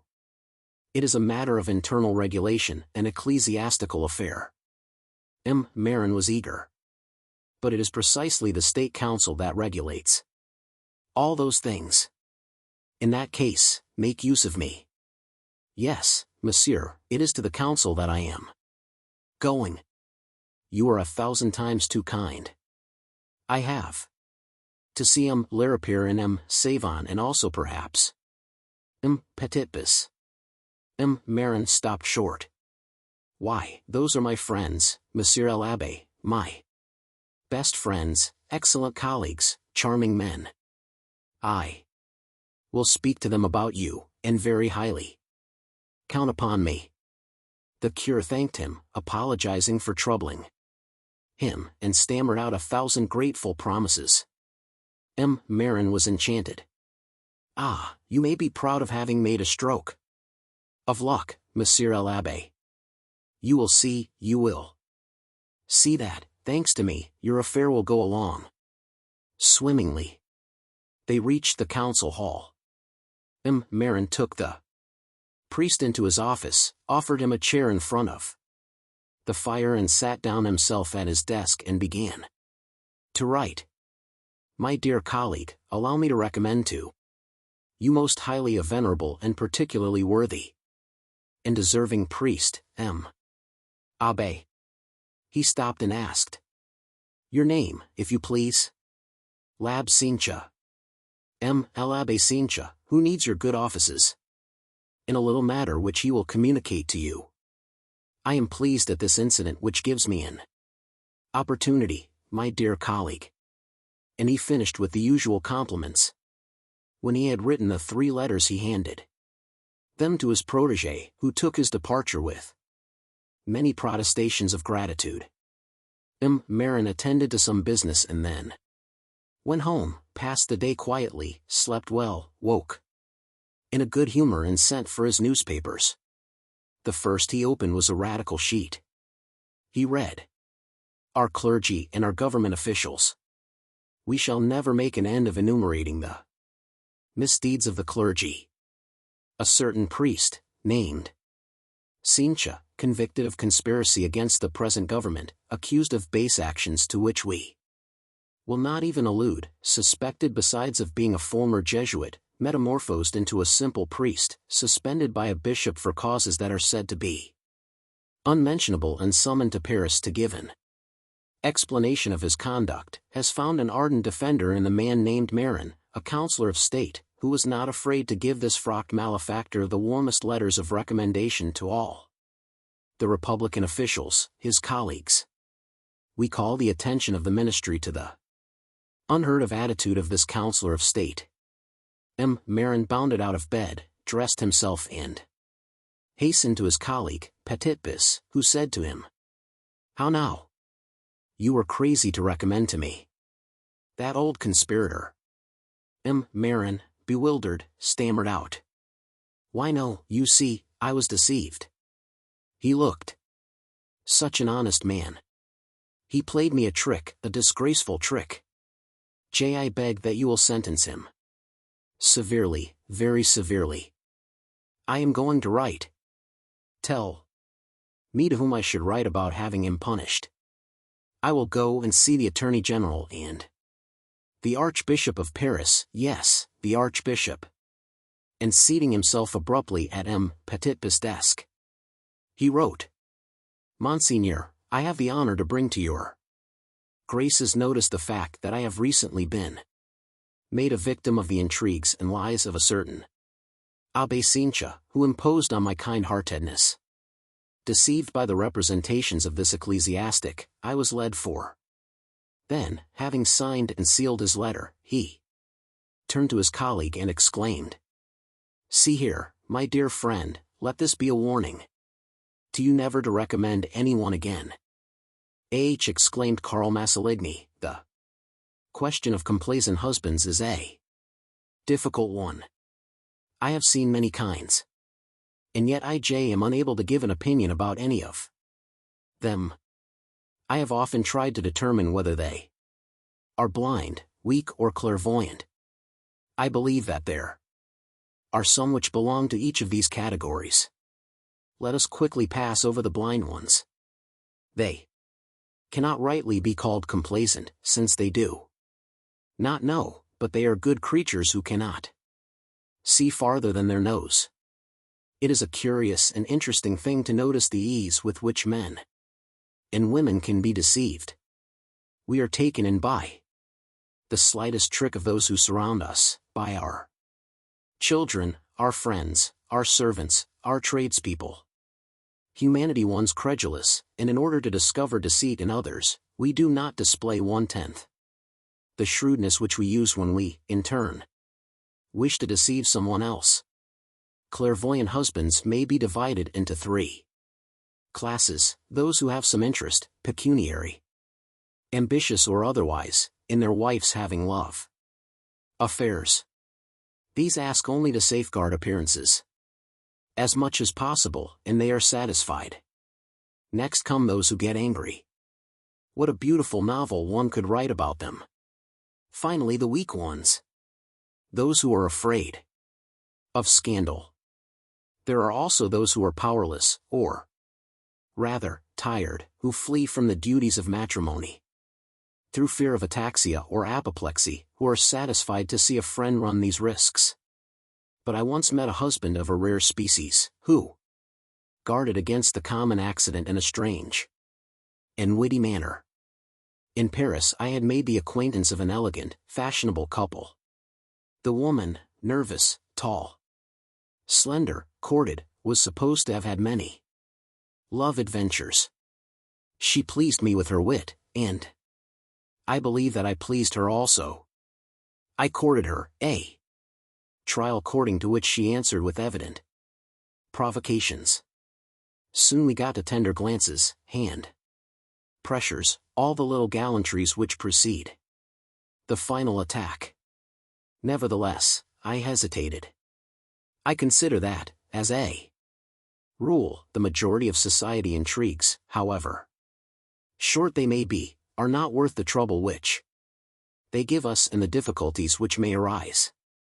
I therefore mentally compared the advantages and disadvantages which I might expect, and I thought.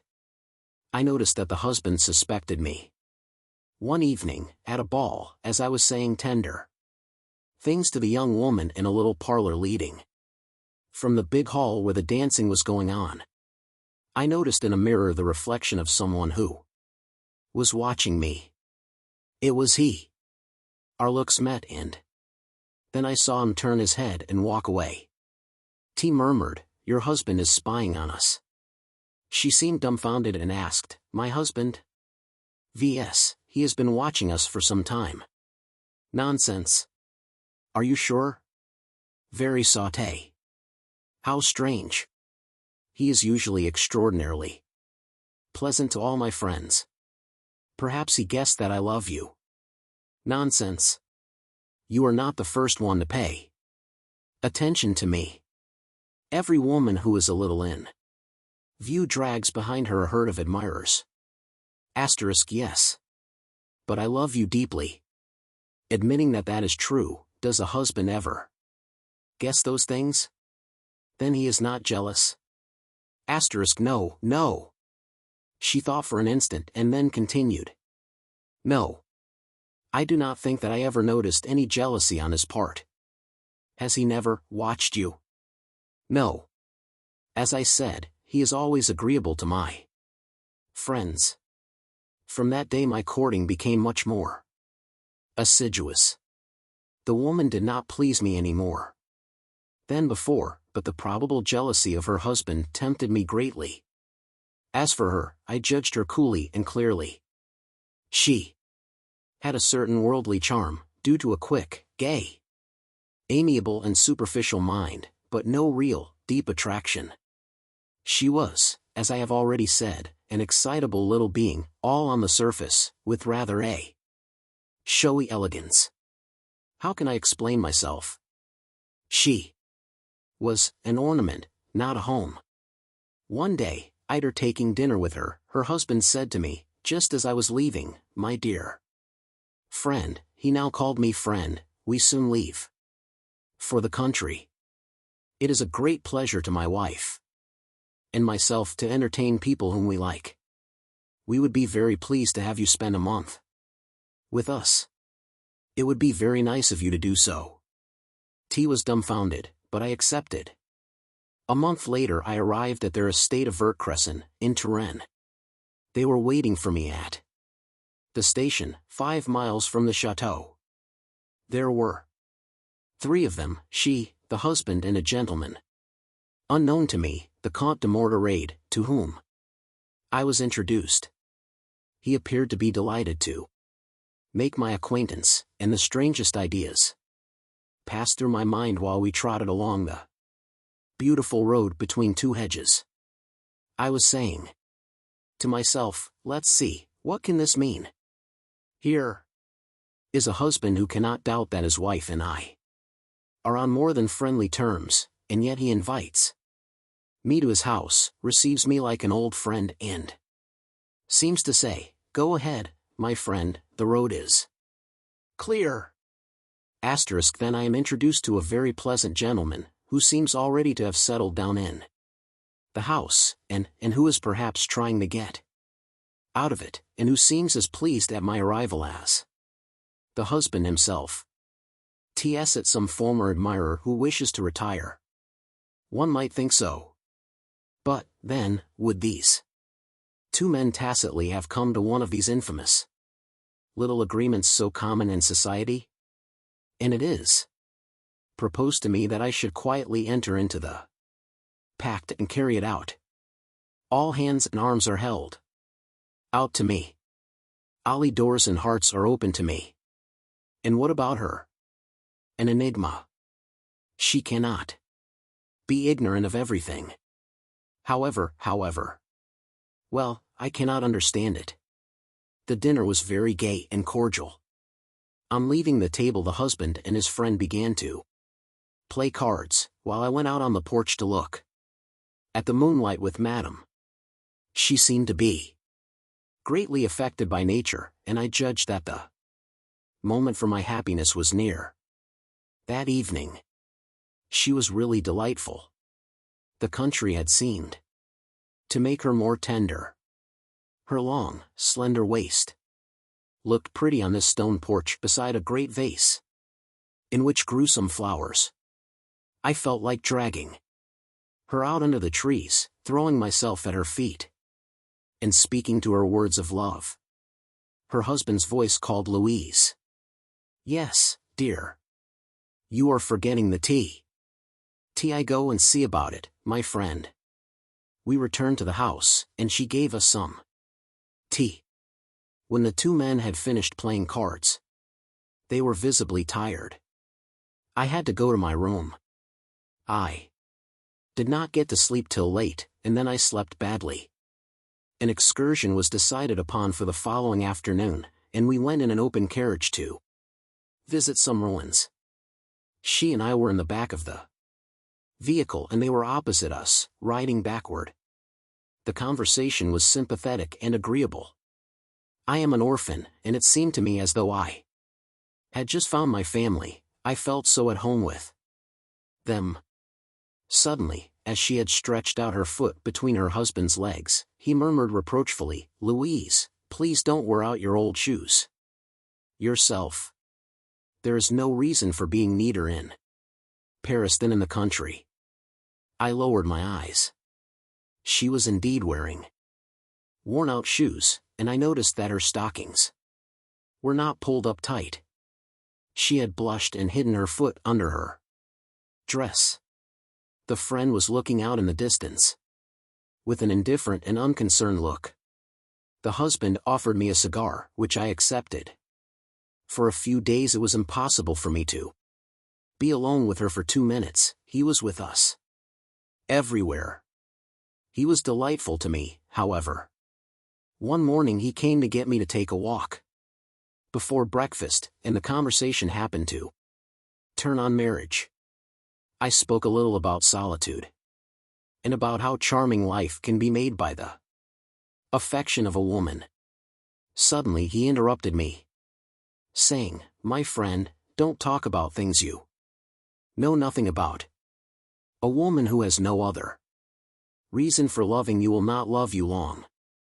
All the little coquetries which make them so exquisite, when they do not definitely belong to us, cease as soon as they become ours.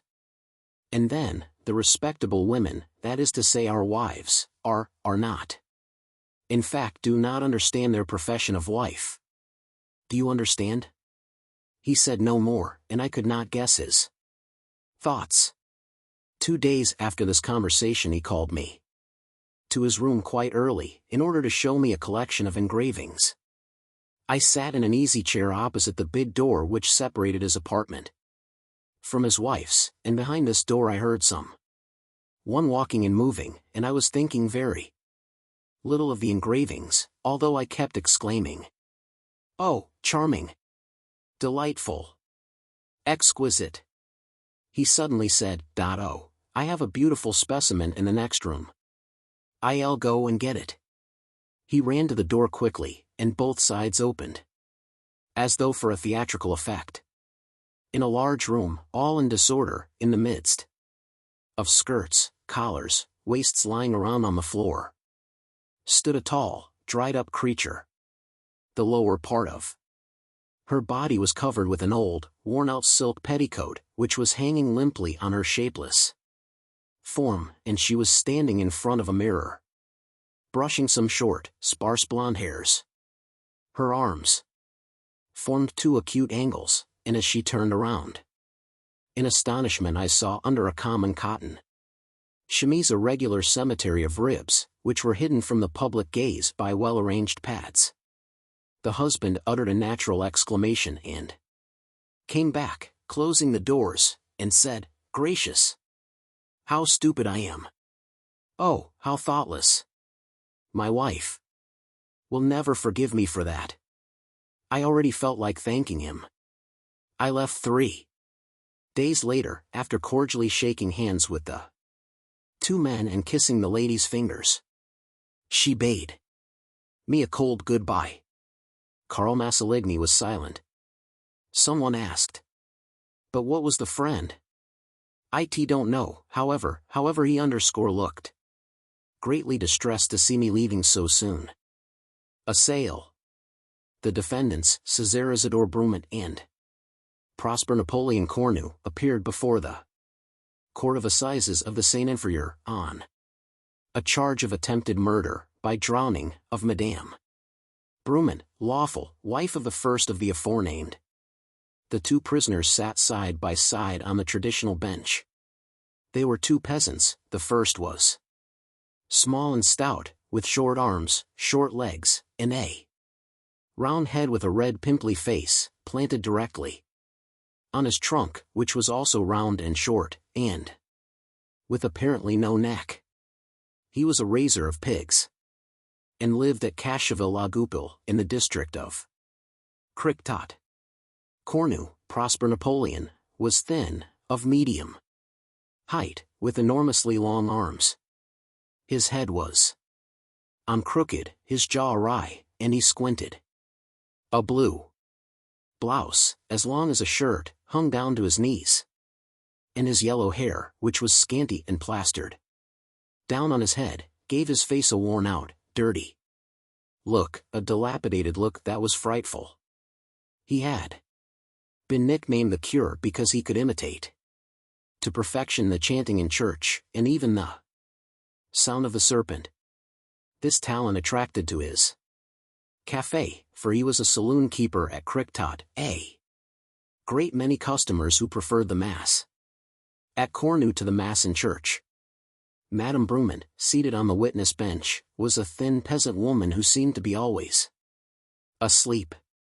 She sat there motionless, her hands crossed on her knees, gazing fixedly before her with a stupid expression. The judge continued his interrogation. "Well, then, Madame Brument, they came into your house and threw you into a barrel full of water. Tell us the details." "Stand up." She rose. She looked as tall as a flagpole with her cap, which looked like a white skull cap. She said in a drawling tone, "Tea was shelling beans." Just then they came in. I said to myself, what is the matter with them? They do not seem natural, they seem up to some mischief. They watched me sideways, like this. Especially Cornu, because he squints. I do not like to see them together, for they are too good for nothings when they are in company. I said, "What do you want with me?" They did not answer. I had a sort of mistrust why. The defendant Brument interrupted the witness hastily, saying, "Tea was full." Then Cornu, turning towards his accomplice, said, in the deep tones of an organ, "Say that we were both full, and you will be telling no lie." The judge, severely, "You mean by that you were both drunk?" Brument, "There can be no question about it." Cornu, "That might happen to anyone." The judge to the victim, "Continue your testimony, woman Brument." "Well," Brument said to me, "do you wish to earn 100 sous?" "Yes," I replied, seeing that 100 sous are not picked up in a horse's tracks. Then he said, "Open your eyes and do as I do." And he went to fetch the large empty barrel which is under the rain pipe in the corner, and he turned it over and brought it into my kitchen, and stuck it down in the middle of the floor, and then he said to me, "Go and fetch water until it's full." So I went to the pond with 2 pails and carried water, and still more water for an hour, seeing that the barrel was as large as a vat, saving your presence, Monsieur le President. All this time Brument and Cornu were drinking a glass, and then another glass, and then another. They were finishing their drinks when I said to them, "You are full, fuller than this barrel." And Brument answered me, "Do not worry, go on with your work, your turn will come, each one has his share." I paid no attention to what he said as he was full. When the barrel was full to the brim, I said, "There, that's done." And then Cornu gave me 100 sous, not Brument, Cornu, it was Cornu gave them to me. And Brument said, "Do you wish to earn 100 sous more?" "Yes," I said, for I am not accustomed to presents like that. Then he said, "Take off your clothes." "Take off my clothes?" "Yes," he said. "How many shall I take off?" "If it worries you at all, keep on your chemise. That won't bother us. 100 sous is 100 sous, and I have to undress myself, but I did not fancy undressing before those two good-for-nothings. I took off my cap, and then my jacket, and then my skirt, and then my sabots. Brument said, "Keep on your stockings, also, we are good fellows." And Cornu said, "Too, we are good fellows." So there I was, almost like Mother Eve. And they got up from their chairs, but could not stand straight, they were so full, saving your presence, Monsieur le President. T said to myself, "What are they up to?" And Brument said, "Are you ready?" And Cornu said, "PM ready." And then they took me, Brument by the head, and Cornu by the feet, as one might take, for instance, a sheet that has been washed. Then I began to bawl. And Brument said, "Keep still, wretched creature." And they lifted me up in the air and put me into the barrel, which was full of water, so that I had a check of the circulation, a chill to my very insides. And Brument said, "Is that all?" Cornu said, "That's ale?" Brument said, "The head is not in, that will make a difference in the measure." Cornu said, "Put in her head." And then Brument pushed down my head as if to drown me, so that the water ran into my nose, so that I could already see paradise. And he pushed it down, and I disappeared. And then he must have been frightened. He pulled me out and said, "Go and get dry, carcass." As for me, I took to my heels and ran as far as le Curesse. He lent me a skirt belonging to his servant, for I was almost in a state of nature. And he went to fetch Maitre Chiquet, the country watchman who went to Cricktot to fetch the police, who came to my house with me. Then we found Brument and Cornu fighting each other like two rams. Brument was bawling, "It isn't true, I tell you, that there is at least a cubic meter in it. It is the method that was no good." Cornu bawled, "4 pails, that is almost half a cubic meter. You need not reply, that's what it is." The police captain put them both under arrest. I have no more to tell. She sat down. The audience in the courtroom laughed. The jurors looked at one another in astonishment. The judge said, "Defendant Cornu, you seem to have been the instigator of this infamous plot. What have you to say?" And Cornu rose in his turn. "Judge," he replied, "I was full." The judge answered gravely, "T know it. Proceed." "It will well, Brument came to my place about 9 o'clock, and ordered 2 drinks, and said, 'There's one for you, Cornu.' I sat down opposite him and drank, and out of politeness, I offered him a glass. Then he returned the compliment, and so did I, and so it went on from glass to glass until noon, when we were full. Then Brument began to cry. That touched me. I asked him what was the matter. He said, "I must have 1,000 francs by Thursday." That cooled me off a little, you understand. Then he said to me all at once, "I will sell you my wife." I was full, and I was a widower. You understand, that stirred me up. I did not know his wife. But she was a woman, wasn't she? I asked him, "How much would you sell her for?" He reflected, or pretended to reflect. When one is full, one is not very clear-headed, and he replied, T will sell her by the cubic meter. That did not surprise me, for I was as drunk as he was, and I knew what a cubic meter is in my business. It is 1,000 liters, that suited me. But the price remained to be settled. All depends on the quality. I said, how much do you want a cubic meter? He answered, 2,000 francs. T gave a bound like a rabbit, and then J reflected that a woman ought not to measure more than 300 liters. So I said, that's too dear. He answered, I cannot do it for less. I should lose by it. You understand, one is not a dealer in hogs for nothing. One understands one's business. But if he is smart, the seller of bacon, I am smarter. Seeing that I sell them also. Ha, ha, ha.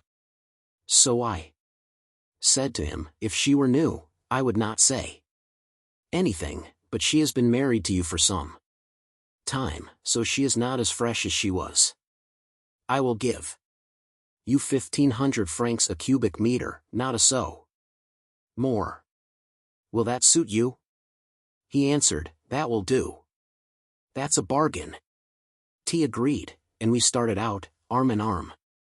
We must help each other in this world, but a fear came to me, how can you measure her unless you put her into the liquid?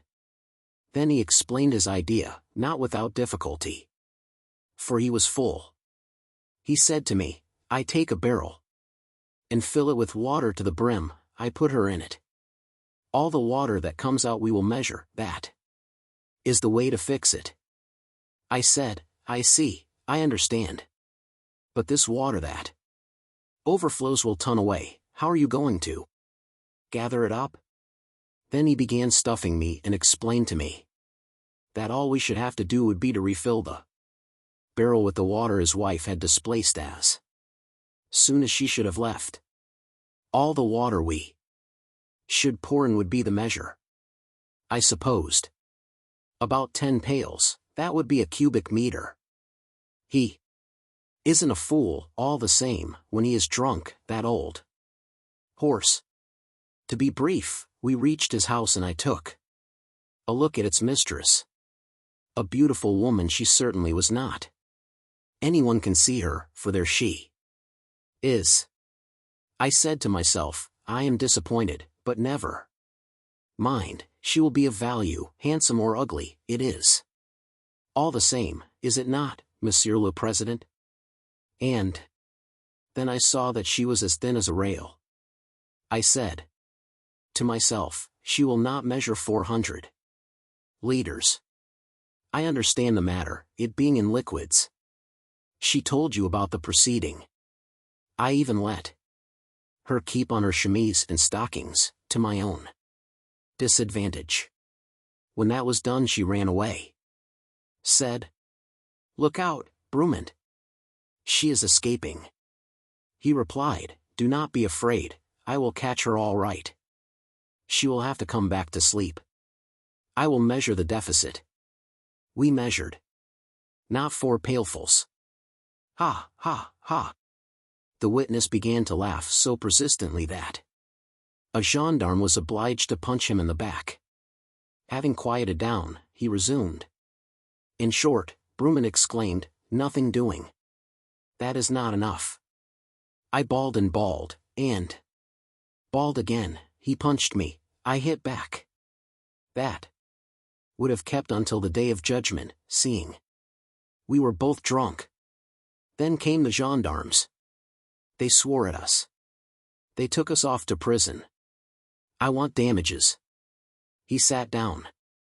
Brumant confirmed in every particular the statements of his accomplice. The jury, in consternation, retired to deliberate.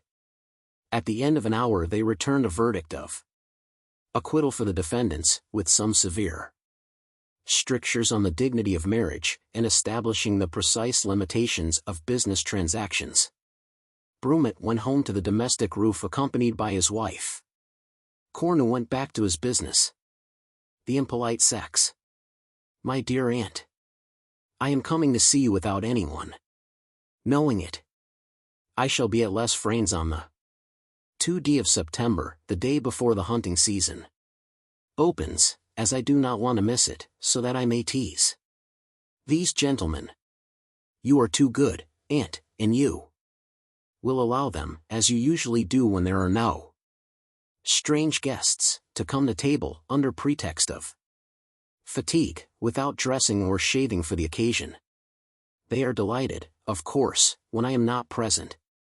But I shall be there and will hold a review, like a general, at dinner time, and, if I find a single one of them at all careless in dress, no matter how little, I mean to send them down to the kitchen with the servants. The men of today have so little consideration for others and so little good manners that one must be always severe with them. We live indeed in an age of vulgarity. When they quarrel, they insult each other in terms worthy of longshoremen, and, in our presence, they do not conduct themselves even as well as our servants. It is at the seaside that you see this most clearly. They are to be found there in battalions, and you can judge them in the lump. Oh, what coarse beings they are! Just imagine, in a train, a gentleman who looked well, as, thought at first sight, thanks to his tailor, carefully took off his boots in order to put on a pair of old shoes. Another, an old man who was probably some wealthy upstart, these are the most ill-bred, while sitting opposite to me, had the delicacy to place his 2 feet on the seat quite close to me. This is a positive fact. At the watering places the vulgarity is unrestrained. Must here make one admission, that my indignation is perhaps due to the fact that I am not accustomed to associate, as a rule, with the sort of people one comes across here, for I should be less shocked by their manners if I had the opportunity of observing them oftener. In the office of the hotel, I was nearly thrown down by a young man who snatched the key over my head. Another knocked against me so violently without begging my pardon, or lifting his hat, coming away from a ball at the casino, that it gave me a pain in the chest. It is the same way with all of them. Watch them addressing ladies on the terrace, they scarcely ever bow. They merely raise their hands to their headgear. But, indeed, as they are all more or less bald, it is the best plan. But what exasperates and disgusts me particularly is the liberty they take of talking in public, without any kind of precaution, about the most revolting adventures. When 2 men are together, they relate to each other, in the broadest language, and with the most abominable comments, really horrible stories, without caring in the slightest degree whether a woman's ear is within reach of their voices. Yesterday, on the beach, I was forced to leave the place where I was sitting in order not to be any longer the involuntary confidant of an obscene anecdote, told in such a modest language that I felt just as humiliated as indignant at having heard it. Would not the most elementary good breeding teach them to speak in a lower tone about such matters when we are near at hand? Etretat is, moreover, the country of gossip and scandal. From 5 to 7 o'clock you can see people wandering about in quest of scandal, which they retail from group to group. As you remarked to me, my dear aunt, tittle-tattle is the mark of petty individuals and petty minds. It is also the consolation of women who are no longer loved or sought after. It is enough for me to observe the women who are fondest of gossiping to be persuaded that you are quite right. The other day I was present at a musical evening at the casino, given by a remarkable artist, Madame Maupassant, who sings in a truly delightful manner. I took the opportunity of applauding the admirable Coquelin, as well as 2 charming vaudeville performers, M. and Millet. I met, on this occasion, all the bathers who were at the beach. It is no great distinction this year. Next day I went to lunch at a port I noticed a tall man with a beard, coming out of a large house. Like a castle. It was the painter, Jean-Paul Laurens. He is not satisfied apparently with imprisoning the subjects of his pictures, he insists on imprisoning himself. Then I found myself seated on the shingle close to a man still young, of gentle and refined appearance, who was reading poetry. But he read it with such concentration, with such passion, I may say, that he did not even raise his eyes towards me. I was somewhat astonished and asked the proprietor of the baths, without appearing to be much concerned, the name of this gentleman. I laughed to myself a little at this reader of rhymes. He seemed behind the age, for a man. This person, I thought, must be a simpleton. Well, aunt, I am now infatuated about this stranger. Just fancy, his name was Sully Prudhomme. I went back and sat down beside him again so as to get a good look at him. His face has an expression of calmness and of penetration. Somebody came to look for him, and I heard his voice, which is sweet and almost timid. He would, sir, can he not tell obscene stories aloud in public or knock up against ladies without apologizing? He is assuredly a man of refinement, but his refinement is an almost morbid, sensitive character. I will try is winter to get an introduction to him.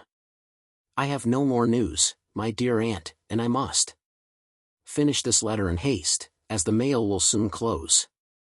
I kiss your hands and your cheeks. Your devoted niece, BERTHA. P.S. I should add, however, by way of justification of French politeness, that our fellow countrymen are, when traveling, models of good manners, in comparison with the abominable English, who seem to have been brought up in a stable, so careful are they not to discommode themselves in any way, while they always discommode their neighbors. Les Fraines, Saturday. My dear child, many of the things you have said to me are very sensible, but that does not prevent you from being wrong. Like you, I used formerly to be very indignant at the impoliteness of men, who, as I supposed, constantly treated me with neglect, but, as I grew older and reflected on everything, putting aside coquetry, and observing things without taking any part in them myself, I perceive this much, that if men are not always polite, women are always indescribably rude. We imagine that we should be permitted to do anything, my darling, and at the same time we consider that we have a right to the utmost respect. And in the most flagrant manner we commit actions devoid of that elementary good breeding of which you speak so feelingly. I find, on the contrary, that men consider us much more than we consider them. Besides, darling, men must needs be, and are, what we make them. In a state of society, where women are all true gentlewomen, all men would become gentlemen. Come now, just observe and reflect. Look at two women meeting in the street. What an attitude each assumes towards the other. What disparaging looks. What contempt they throw into each glance. How they toss their heads while they inspect each other to find something to condemn. And, if the footpath is narrow, do you think one woman would make room for another, or would beg pardon as she sweeps by? Never. When two men jostle each other by accident in some narrow lane, each of them bows and at the same time gets out of the other's way, while we women press against each other stomach to stomach, face to face, insolently staring each other out of countenance. Look at two women who are acquaintances meeting on a staircase outside the door of a friend's drawing room, one of them just leaving, the other about to go in. They begin to talk to each other and block up all the landing. If anyone happens to be coming up behind them, man or woman, do you imagine that they will put themselves half an inch out of their way? Never. Never. I was waiting myself, with my watch in my hands. One day last winter at a certain drawing-room door. And, behind me, 2 gentlemen were also waiting. Without showing any readiness, as I did, to lose their temper. The reason was that they had long grown accustomed to our unconscionable insolence. The other day, before leaving Paris, I went to dine with no less a person than your husband, in the Champs-Élysées, in order to enjoy the fresh air. Every table was occupied.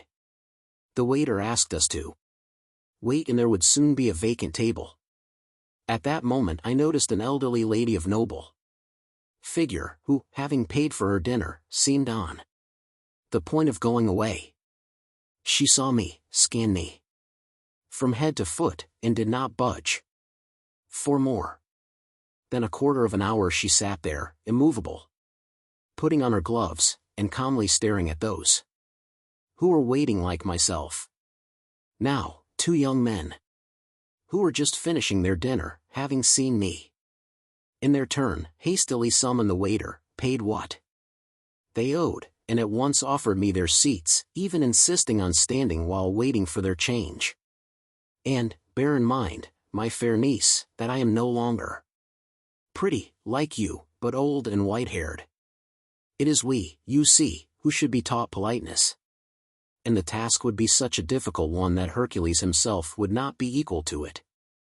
You speak to me about Etretat and about the people who indulged in tittle-tattle along the beach of that delightful watering place.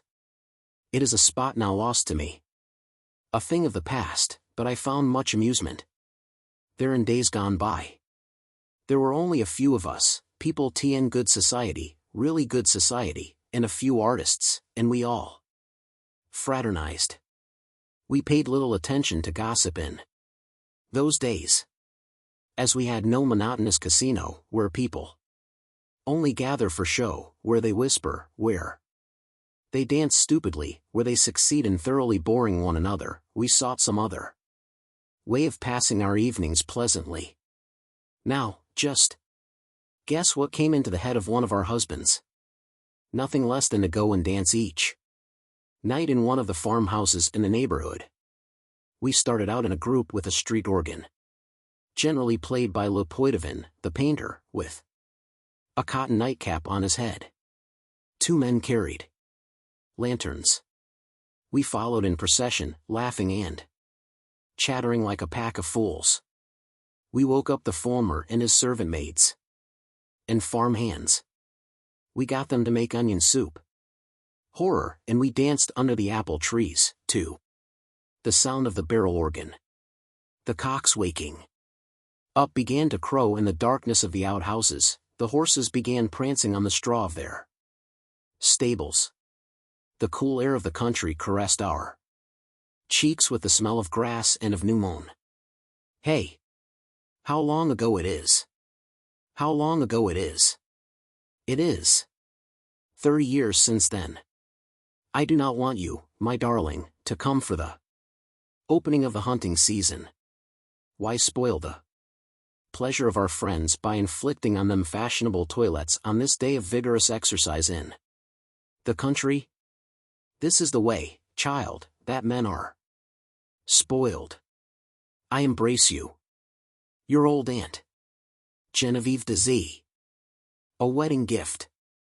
For a long time Jacques Baudelaire had sworn that he would never marry, but he suddenly changed his mind. It happened suddenly, one summer, at the seashore. One morning as he lay stretched out on the sand, watching the women coming out of the water, a little foot had struck him by its neatness and daintiness. He raised his eyes and was delighted with the whole person, although in fact he could see nothing but the ankles and the head emerging from a flannel bathrobe carefully held closed. He was supposed to be sensual and a fast liver. It was therefore by the mere grace of the form that he was at first captured. Then he was held by the charm of the young girl's sweet mind, so simple and good, as fresh as her cheeks and lips. He was presented to the family and pleased them. he immediately fell madly in love. When he saw Bertha in the distance, on the long yellow stretch of sand, he would tingle to the roots of his hair. When he was near her he would become silent, unable to speak or even to think, with a kind of throbbing at his heart, and a buzzing in his ears, and a bewilderment in his mind. Was that love? He did not know or understand, but he had fully decided to have this child for his wife. Her parents hesitated for a long time, restrained by the young man's bad reputation. It was said that he had an old sweetheart, one of these binding attachments which one always believes to be broken, often yet which always hold. Besides, for a shorter or longer period, he loved every woman who came within reach of his lips. Then he settled down and refused, even once, to see the one with whom he had lived for so long. A friend took care of this woman's pension and assured her an income. Jacques paid, but he did not even wish to hear of her, pretending even to ignore her name. She wrote him letters which he never opened. Every week he would recognize the clumsy writing of the abandoned woman, and every week a greater anger surged within him against her, and he would quickly tear the envelope and the paper, without opening it, without reading one single line, knowing in advance the reproaches and complaints which it contained. As no one had much faith in his constancy, the test was prolonged through the winter, and Bertha's hand was not granted him until the spring. The wedding took place in Paris at the beginning of May. The young couple had decided not to take the conventional wedding trip, but after a little dance for the younger cousins, which would not be prolonged after 11 o'clock, in order that this day of lengthy ceremonies might not be too tiresome, the young pair were to spend the first night in the parental home, and then, on the following morning, to leave for the beach so dear to their hearts, where they had first known and loved each other. Night had come, and the dance was going on in the large parlor. The two had retired into a little Japanese boudoir hung with bright silks and dimly lighted by the soft rays of a large colored lantern, hanging from the ceiling like a gigantic egg. Through the open window the fresh air from outside passed over their faces like a caress, for the night was warm and calm, full of the odor of spring. They were silent, holding each other's hands, and from time to time squeezing them with all their might. She sat there with a dreamy look, feeling a little lost at this great change in her life, but smiling, moved, ready to cry, often also almost ready to faint from joy, believing the whole world to be changed by what had just happened to her, uneasy, she knew not why, and feeling her whole body and soul filled with an indefinable and delicious lassitude. He was looking at her persistently with a fixed smile. He wished to speak, but found nothing to say, and so sat there, expressing all his ardor by pressures of the hand. From time to time he would murmur, "Bert," and each time she would raise her eyes to him with a look of tenderness. They would look at each other for a second, and then her look, pierced and fascinated by his, would fall. They found no thoughts to exchange. They had been left alone, but occasionally some of the dancers would cast a rapid glance at them, as though they were the discreet and trusty witnesses of a mystery. A door opened and a servant entered, holding on a tray a letter which a messenger had just brought. Jacques, trembling, took this paper, overwhelmed by a vague and sudden fear, the mysterious terror of swift misfortune. He looked for a long time at the envelope, the writing on which he did not know, not daring to open it, not wishing to read it, with a wild desire to put it in his pocket and say to himself, "T'll leave that till tomorrow, when I'm far away." But on one corner two big words, underlined, very urgent, filled him with terror, saying, "Please excuse me." My dear, he tore open the envelope. He read the paper, grew frightfully pale, looked over it again. And, slowly, he seemed to spell it out word for word. When he raised his head, his whole expression showed how upset he was. He stammered, my dear, it's from my best friend, who has had a very great misfortune. He has need of me immediately, for a matter of life or death. Will you excuse me if I leave you for half an hour? I'll be right back.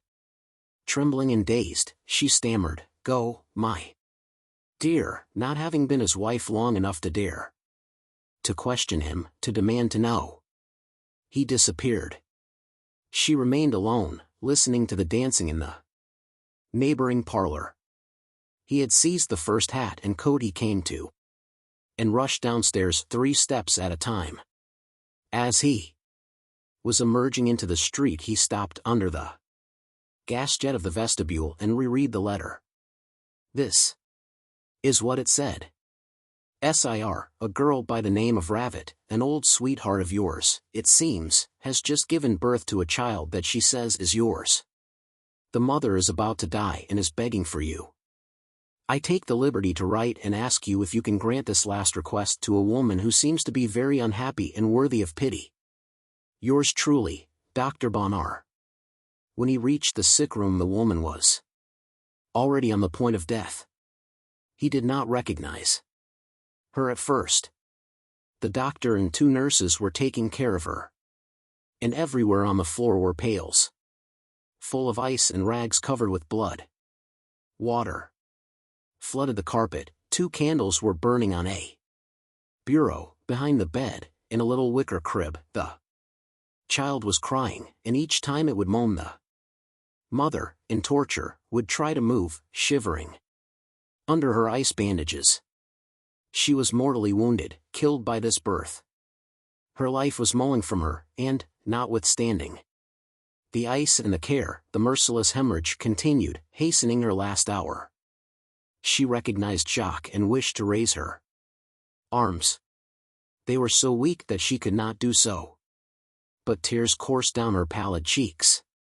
He dropped to his knees beside the bed, seized one of her hands and kissed it frantically. Then, little by little, he drew close to the thin face, which started at the contact. One of the nurses was lighting them with a candle, and the doctor was watching them from the back of the room. Then she said in a voice which sounded as though it came from a distance, I am going to die, dear.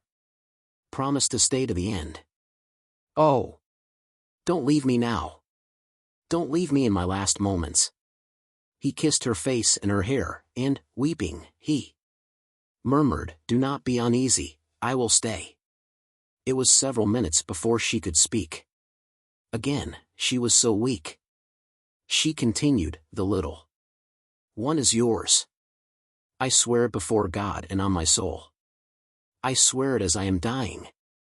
I have never loved another man but you. Promise to take care of the child.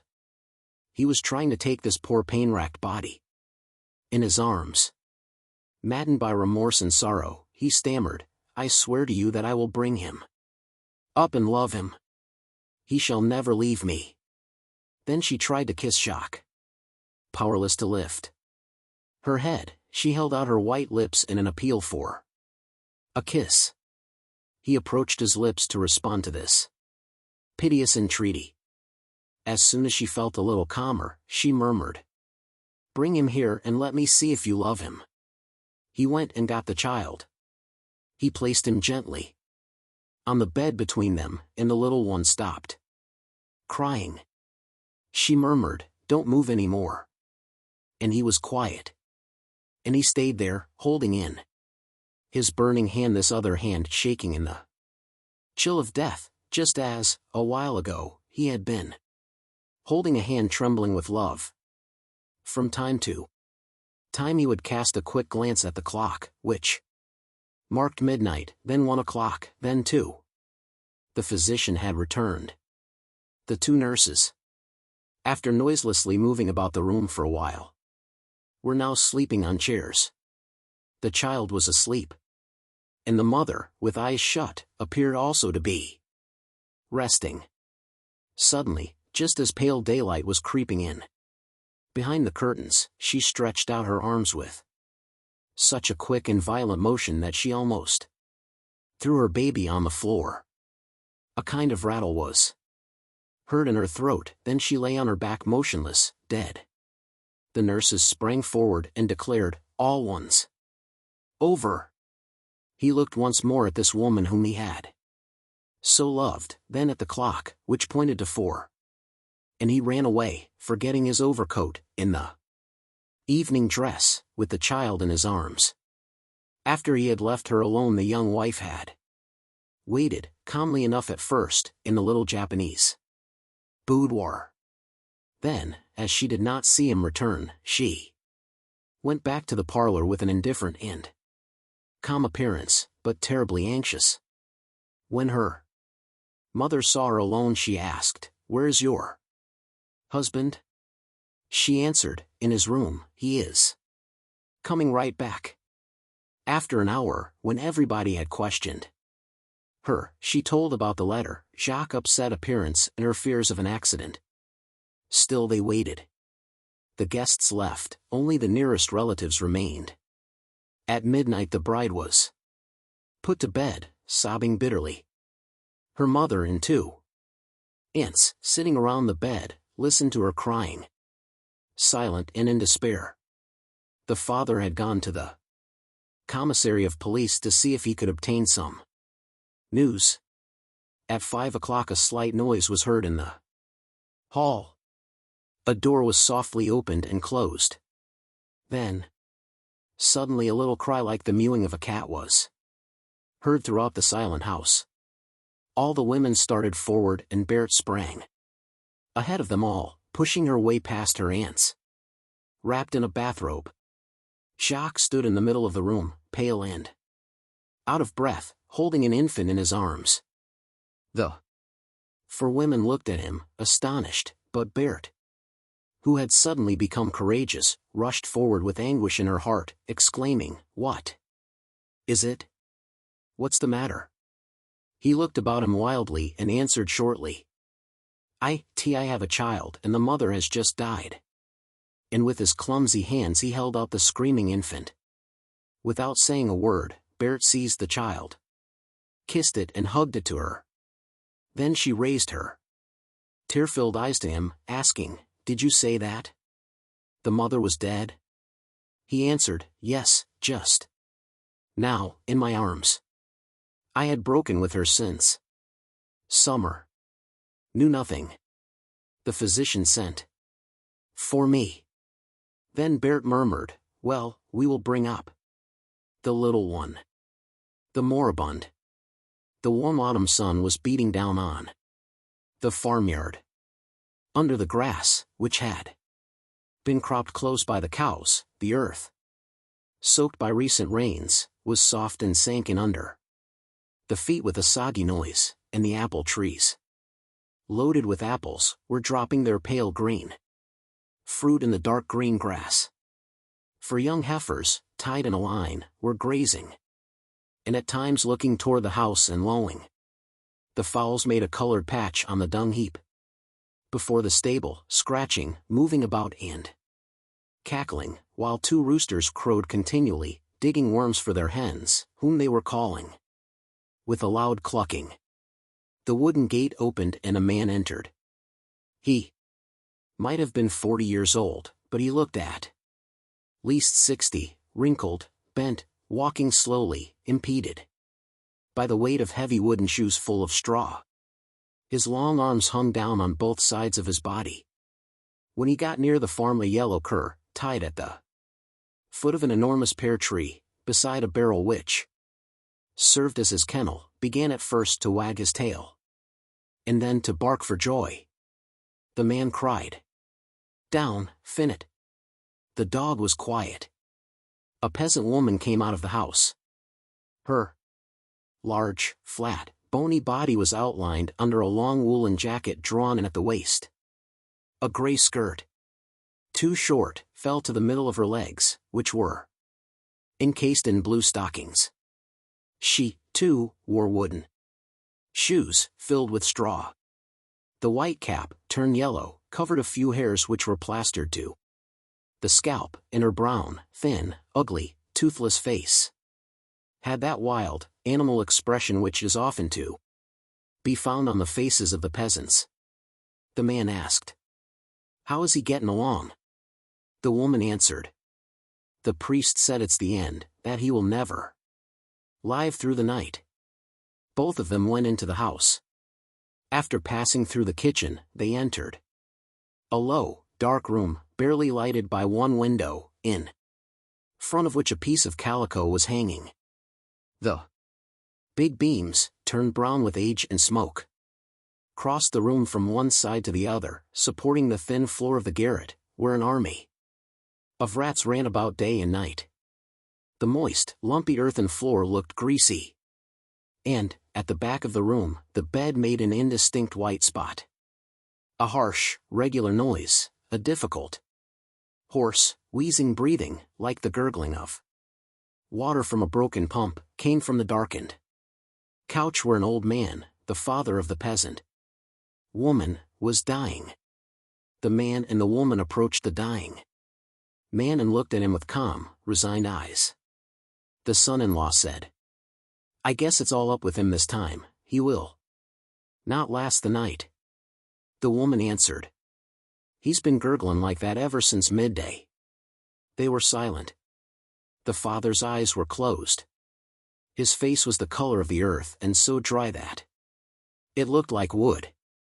Through his open mouth came his harsh, rattling breath, and the gray linen sheet rose and fell with each respiration. The son-in-law, after a long silence, said, "There's nothing more to do, I can't help him. It's a nuisance, just the same, because the weather is good and we've got a lot of work to do." His wife seemed annoyed at this idea. She reflected a few moments and then said, "He won't be buried till Saturday, and that will give you all day tomorrow." The peasant thought the matter over and answered, "Yes, but tomorrow I'll have to invite the people to the funeral. That means 5 or 6 hours to go round to Tourville and Maintot, and to see everybody." The woman, after meditating 2 or 3 minutes, declared, "It isn't 3 o'clock yet. You could begin this evening and go all round the country to Tourville. You can just as well say that he's dead, seeing as he's as good as that now." The man stood perplexed for a while, weighing the pros and cons of the idea. At last he declared, "Owlville got." He was leaving the room, but came back after a minute's hesitation. "As you haven't got anything to do, you might shake down some apples to bake and make 4 dozen dumplings for those who come to the funeral, for one must have something to cheer them. You can light the fire with the wood that's under the shed. It's dry." He left the room, went back into the kitchen, opened the cupboard, took out a 6-pound loaf of bread, cut off a slice, and carefully gathered the crumbs in the palm of his hand and threw them into his mouth, so as not to lose anything.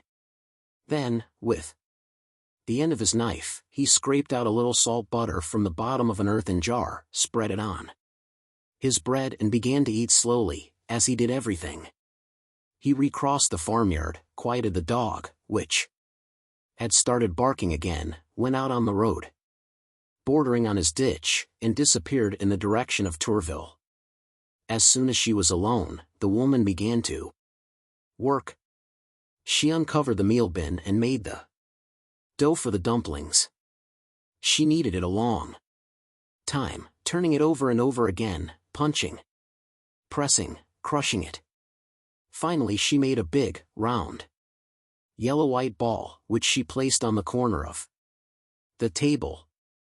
Then she went to get her apples, and, in order not to injure the tree with a pole, she climbed up into it by a ladder. She chose the fruit with care, only taking the ripe ones, and gathering them in her apron. A voice called from the road, "Hey, Madam Schickett." She turned round. It was a neighbor, Awesome Favot, the mayor, on his way to fertilize his fields. Seated on the manure wagon, with his feet hanging over the side. She turned round and answered. "What can I do for you, Maitre Awesome, as? And how is the father?" She cried. "He is as good as dead. The funeral is Saturday. At 7, because there's lots of work to be done." The neighbor answered. "So. Good luck to you. Take care of yourself." To his kind remarks she answered. "Thanks, the same to you." And she continued picking apples. When she went back to the house, she went over to look at her father, expecting to find him dead. But as soon as she reached the door she heard his monotonous, noisy rattle, and, thinking it a waste of time to go over to him, she began to prepare her dumplings. She wrapped up the fruit, one by one, in a thin layer of paste, then she lined them up on the edge of the table. When she had made 48 dumplings, arranged in dozens, one in front of the other, she began to think of preparing supper. And she hung her kettle over the fire to cook potatoes, for she judged it useless to heat the oven that day, as she had all the next day in which to finish the preparations. Her husband returned at about 5. As soon as he had crossed the threshold he asked, "Ts it over?" She answered. "Not yet, he's still gurgling." They went to look at him. The old man was in exactly the same condition. His horse rattle, as regular as the ticking of a clock, was neither quicker nor slower. It returned every second, the tone varying a little, according as the air entered or left his chest. His son-in-law looked at him and then said, "He'll pass away without our noticing it, just like a candle." They returned to the kitchen and started to eat, without saying a word. When they had swallowed their soup, they ate another piece of bread and butter. Then, as soon as the dishes were washed, they returned to the dying man. The woman, carrying a little lamp with a smoky wick, held it in front of her father's face. If he had not been breathing, one would certainly have thought him dead. The couple's bed was hidden in a little recess at the other end of the room. Silently they retired, put out the light, closed their eyes, and soon two unequal snores, one deep and the other shriller, accompanied the uninterrupted rattle of the dying man. The rats ran about in the garret. The husband awoke at the first streaks of dawn. His father-in-law was still alive. He shook his wife, worried by the tenacity of the old man. "Say, Fimmy, he don't want to quit." "What would you do?" He knew that she gave good advice. She answered, "You needn't be afraid, he can't live through the day. And the mayor won't stop our burying him tomorrow, because he allowed it for Maitre Renard's father, who died just during the planting season." He was convinced by this argument, and left for the fields. His wife baked the dumplings and then attended to her housework. At noon the old man was not dead.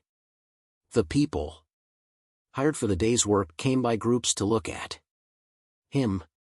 Each one had his say.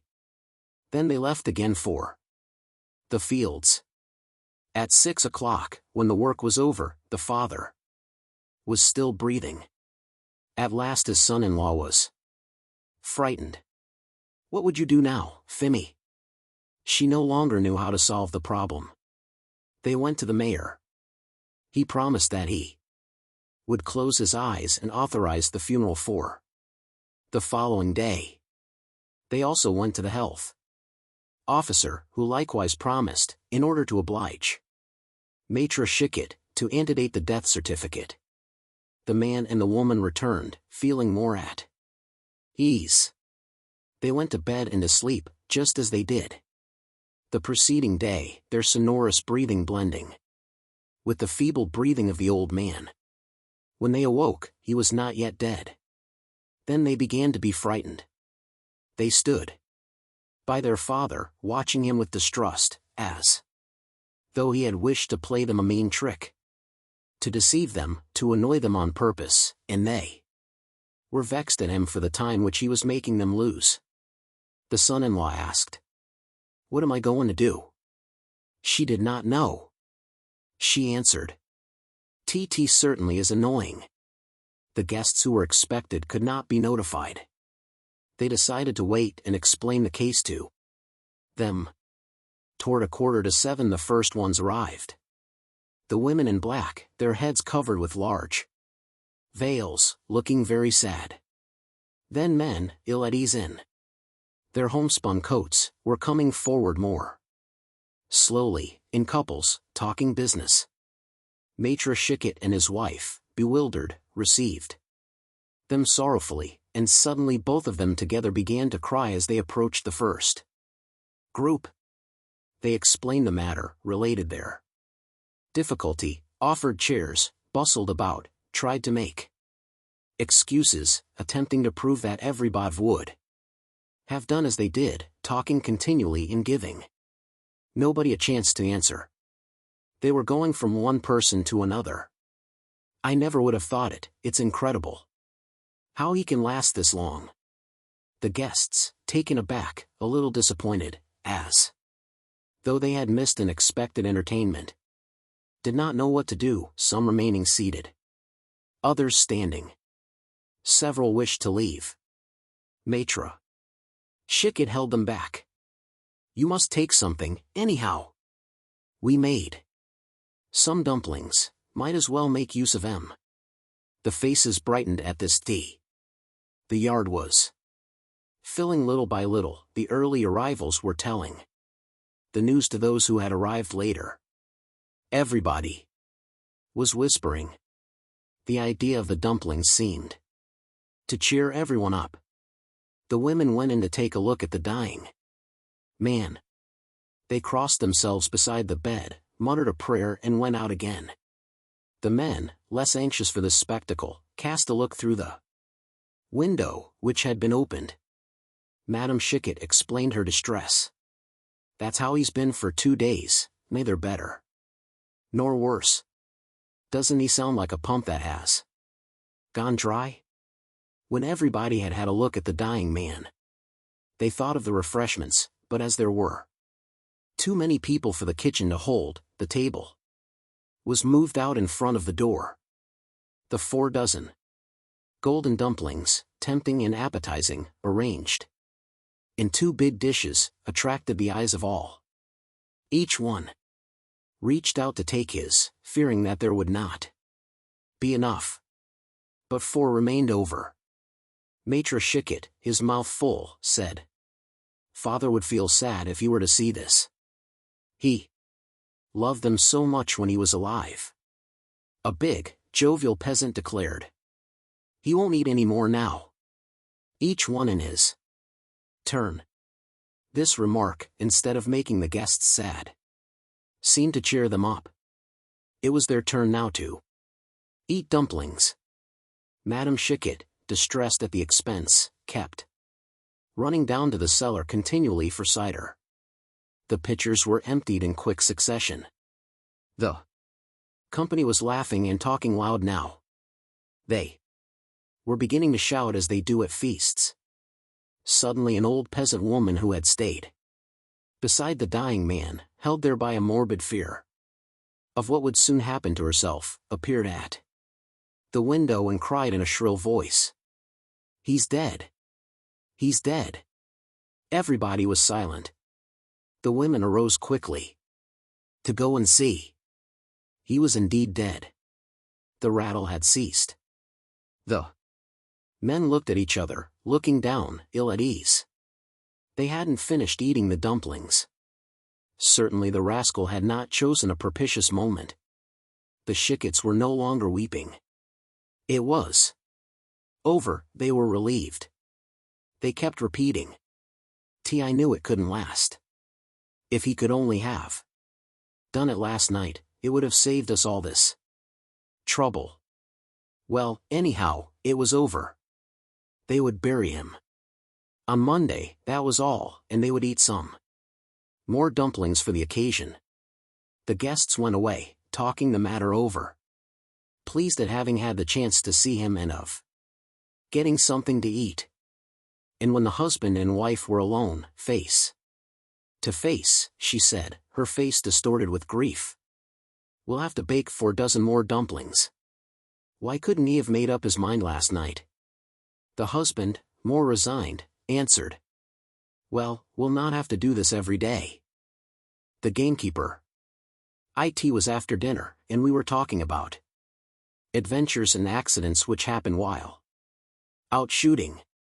An old friend, known to all of us, M. Boniface, a great sportsman and a connoisseur of wine, a man of wonderful physique, witty and gay, and endowed with an ironic and resigned philosophy, which manifested itself in caustic humor, and never in melancholy, suddenly exclaimed, "I know a story, or rather a tragedy, which is somewhat peculiar. It is not at all like those which one hears of usually, and I have never told it, thinking that it would interest no one. It is not at all sympathetic. I mean by that it does not arouse the kind of interest which pleases, or which moves one agreeably. Here is the story. I was then about 35 years of age, and a most enthusiastic sportsman. In those days I owned a lonely bit of property in the neighborhood of Jumiages, surrounded by forests and abounding in hares and rabbits. I was accustomed to spending 4 or 5 days alone there each year, there not being room enough to allow of my bringing a friend with me. I had placed there as gamekeeper an old tired gendarme, a good man, hot-tempered, a severe disciplinarian, a terror to poachers and fearing nothing.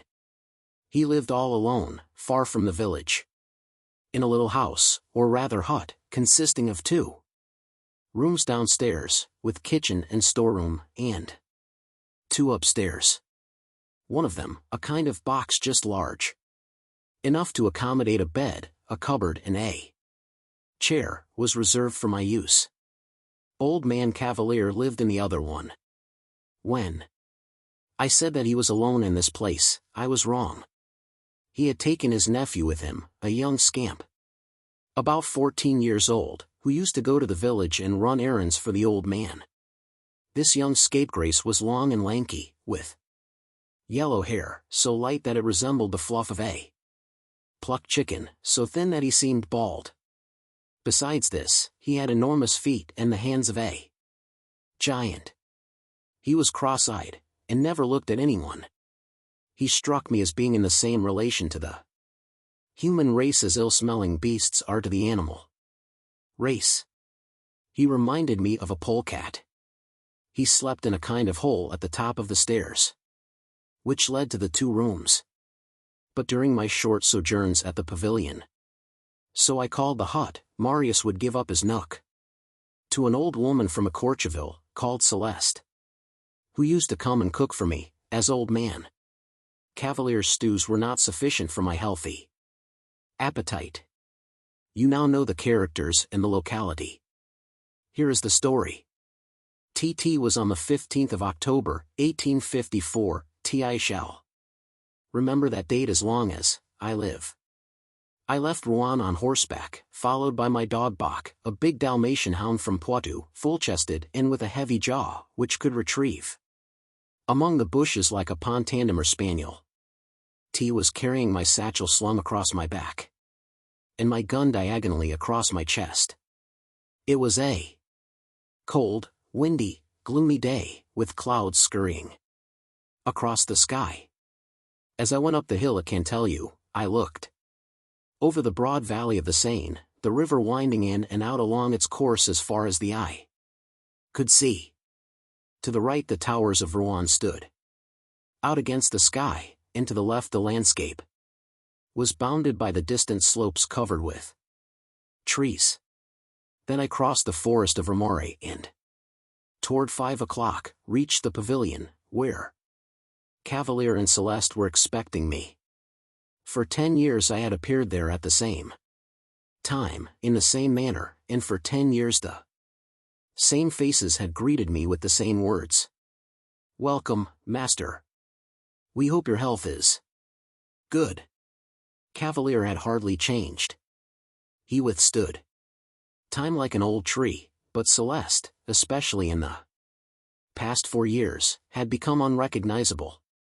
She was bent almost double, and, although still active, when she walked her body was almost at right angles to her legs. The old woman, who was very devoted to me, always seemed affected at seeing me again, and each time, as I left, she would say, "This may be the last time, master." The sad, timid farewell of this old servant, this hopeless resignation to the inevitable fate which was not far off for her, moved me strangely each year. I dismounted, and while Cavalier, whom I had greeted, was leading my horse to the little shed which served as a stable, I entered the kitchen, which also served as dining room, followed by Celeste. Here the gamekeeper joined us. I saw at first glance that something was the matter. He seemed preoccupied, ill at ease, worried. T said to him, "Well, Cavalier, is everything all right?" He muttered, "Yes and no. There are things I don't like." T asked, "What? Tell me about it." But he shook his head. "No, not yet, monsieur. I do not wish to bother you with my little troubles so soon after your arrival." T insisted, but he absolutely refused to give me any information before dinner. From his expression, I could tell that it was something very serious. Not knowing what to say to him, I asked, "How about game? Much of it this year?" "QO, yes. You'll find all you want." "Thank heaven, I looked out for that." He said this with so much seriousness, with such sad solemnity, that it was really almost funny.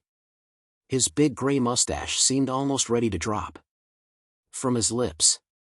Suddenly one remembered that I had not yet seen his nephew.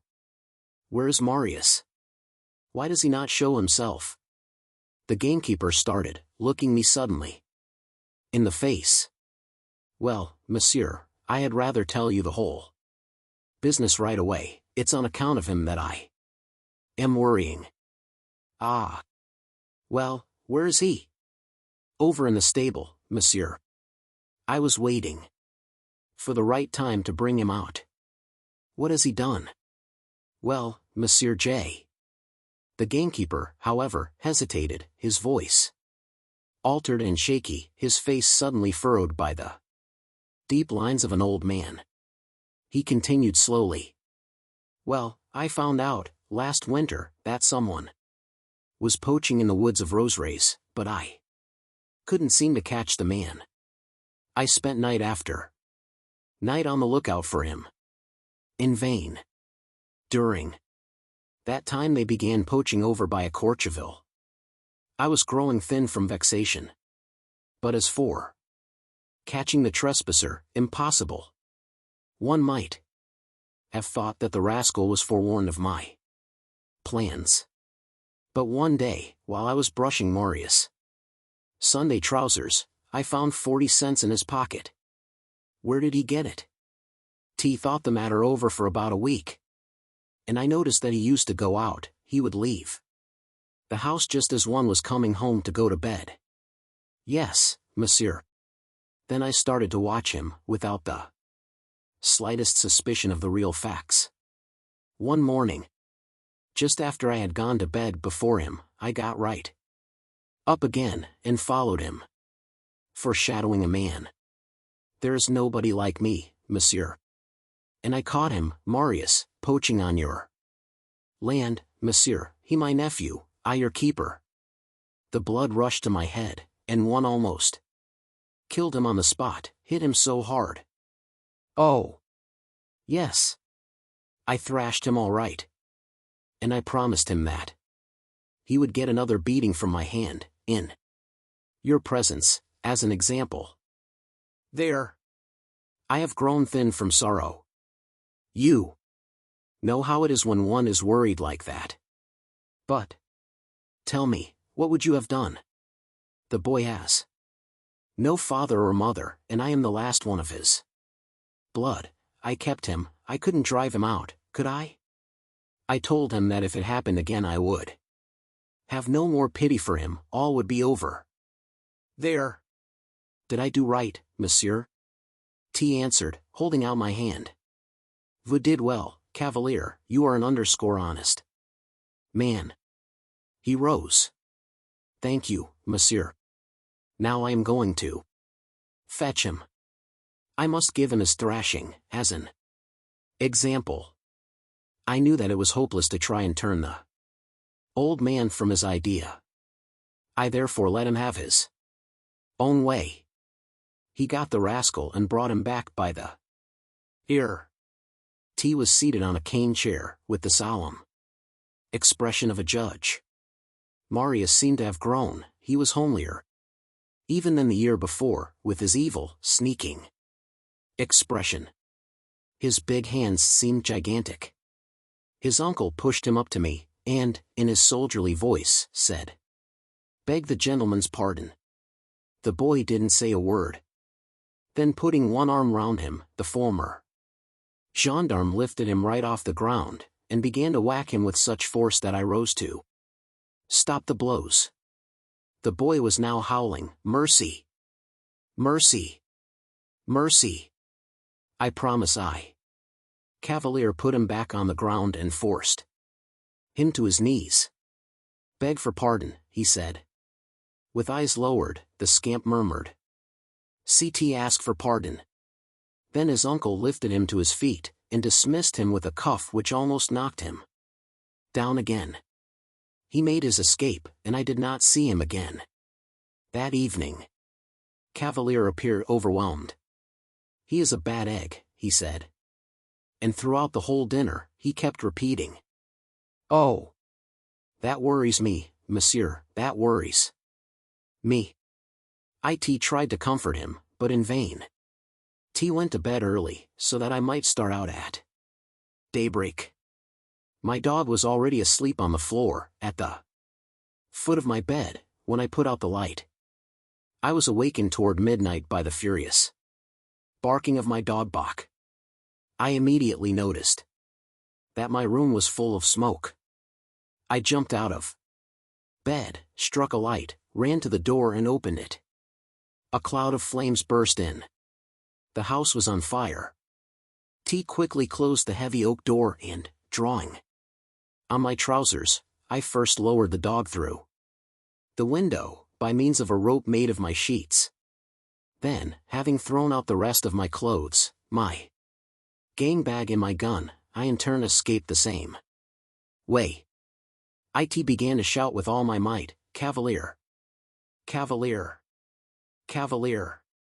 But the gamekeeper did not wake up. He slept soundly like an old gendarme. However, I could see through the lower windows that the whole ground floor was nothing but a roaring furnace. I also noticed that it had been filled with straw to make it burn readily. Somebody must purposely have set fire to the place. T continued shrieking wildly, "Cavalier!" Then the thought struck me that the smoke might be suffocating him. An idea came to me. I slipped 2 cartridges into my gun, and shot straight at his window. The 6 panes of glass shattered into the room in a cloud of glass. This time the old man had heard me, and he appeared, dazed, in his nightshirt, bewildered by the glare which illumined the whole front of his house. T cried to him, "Your house is on fire. Escape through the window. Quick! Quick!" The flames were coming out through all the cracks downstairs, were licking along the wall, were creeping toward him and going to surround him. He jumped and landed on his feet, like a cat. It was none too soon. The thatched roof cracked in the middle, right over the staircase, which formed a kind of flue for the fire downstairs, and an immense red jet jumped up into the air, spreading like a stream of water and sprinkling a shower of sparks around the hut. In a few seconds it was nothing but a pool of flames. Cavalier, thunderstruck, asked, "How did the fire start?" T answered, "Somebody lit it in the kitchen." He muttered, "Who could have started the fire?"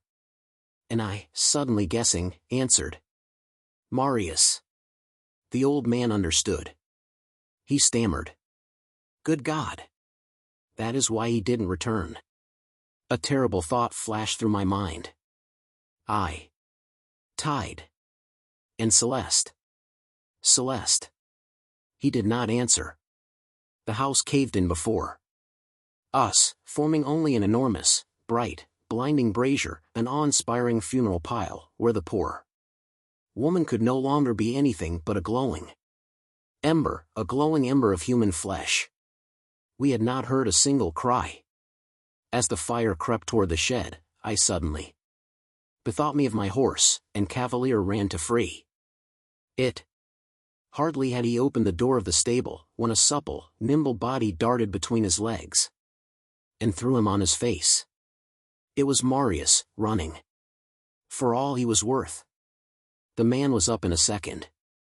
He tried to run after the wretch, but, seeing that he could not catch him, and maddened by an irresistible anger, yielding to one of those thoughtless impulses which we cannot foresee or prevent, he picked up my gun, which was lying on the ground near him, put it to his shoulder, and, before I could make a motion, he pulled the trigger without even noticing whether or not the weapon was loaded. One of the cartridges which I had put in to announce the fire was still intact, and the charge caught the fugitive right in the back, throwing him forward on the ground, bleeding profusely. He immediately began to claw the earth with his hands and with his knees, as though trying to run on all fours like a rabbit who has been mortally wounded, and seized the hunter approaching.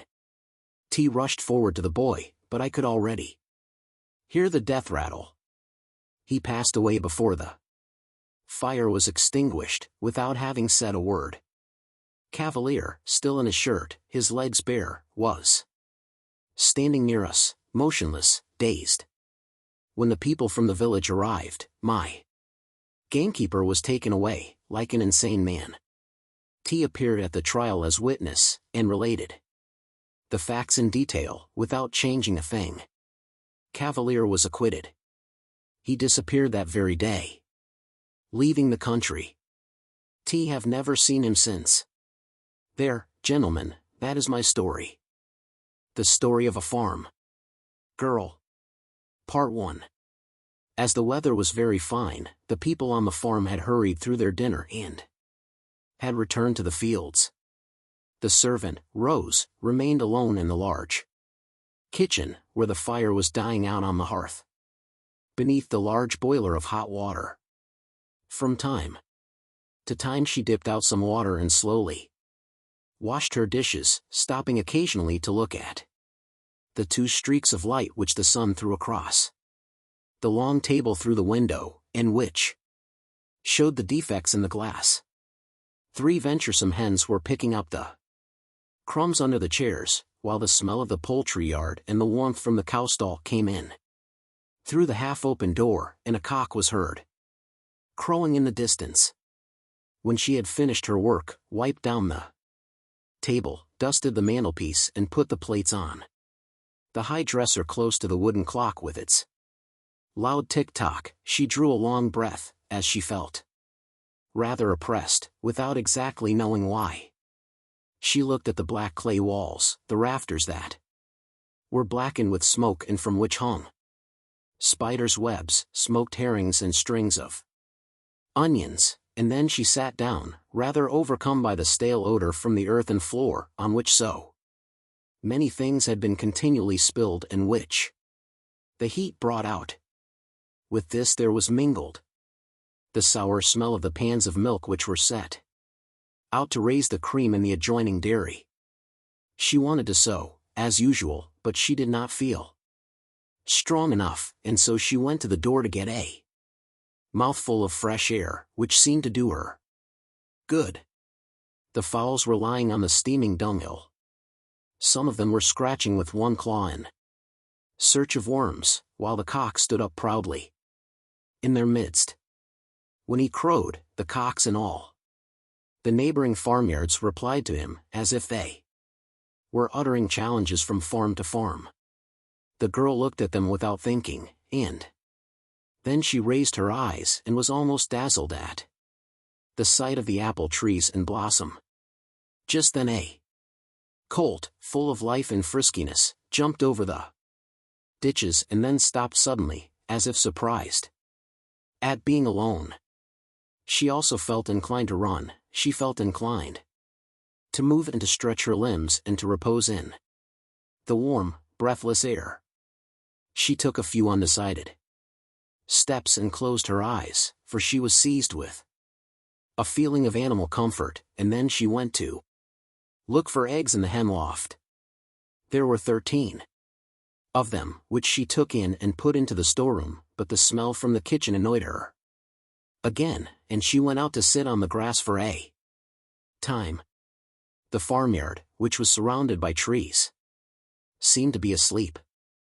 The tall grass, amid which the tall yellow dandelions rose up like streaks of yellow light, was of a vivid, fresh spring green. The apple trees cast their shade all round them, and the thatched roofs, on which grew blue and yellow irises, with their sword-like leaves, steamed as if the moisture of the stables and barns were coming through the straw. The girl went to the shed, where the carts and buggies were kept. Close to it, in a ditch, there was a large patch of violets, whose fragrance was spread abroad, while beyond the slope the open country could be seen, where grain was growing, with clumps of trees in places, and groups of laborers here and there, who looked as small as dolls, and white horses like toys, who were drawing a child's cart, driven by a man as tall as one's finger. She took up a bundle of straw, threw it into the ditch and sat down upon it. Then, not feeling comfortable, she undid it, spread it out and lay down upon it at full length on her back, with both arms under her head and her legs stretched out. Gradually her eyes closed, and she was falling into a state of delightful languor. She was, in fact, almost asleep when she felt 2 hands on her bosom, and she sprang up at a bound. It was Jacques, one of the farm laborers, a tall fellow from Picardy, who had been making love to her for a long time. He had been herding the sheep, and, seeing her lying down in the shade, had come up stealthily and, holding his breath, with glistening eyes and bits of straw in his hair, he tried to kiss her, but she gave him a smack in the face, for she was as strong as he, and he was shrewd enough to beg her pardon, so they sat down side by side and talked amicably. They spoke about the favorable weather, of their master, who was a good fellow, then of their neighbors, of all the people in the country round, of themselves, of their village, of their youthful days, of their recollections, of their relations, who had left them for a long time, and it might be forever. She grew sad as she thought of it, while he, with one fixed idea in his head, drew closer to her. "I have not seen my mother for a long time," she said. "It is very hard to be separated like that." And she directed her looks into the distance, toward the village in the north which she had left. Suddenly, however, he seized her by the neck and kissed her again, but she struck him so violently in the face with her clenched fist that his nose began to bleed, and he got up and laid his head against the stem of a tree. When she saw that, she was sorry, and going up to him, she said, "Have I hurt you?" He, however, only laughed. No, it was a mere nothing, only she had hit him right on the middle of the nose. "What a devil," he said.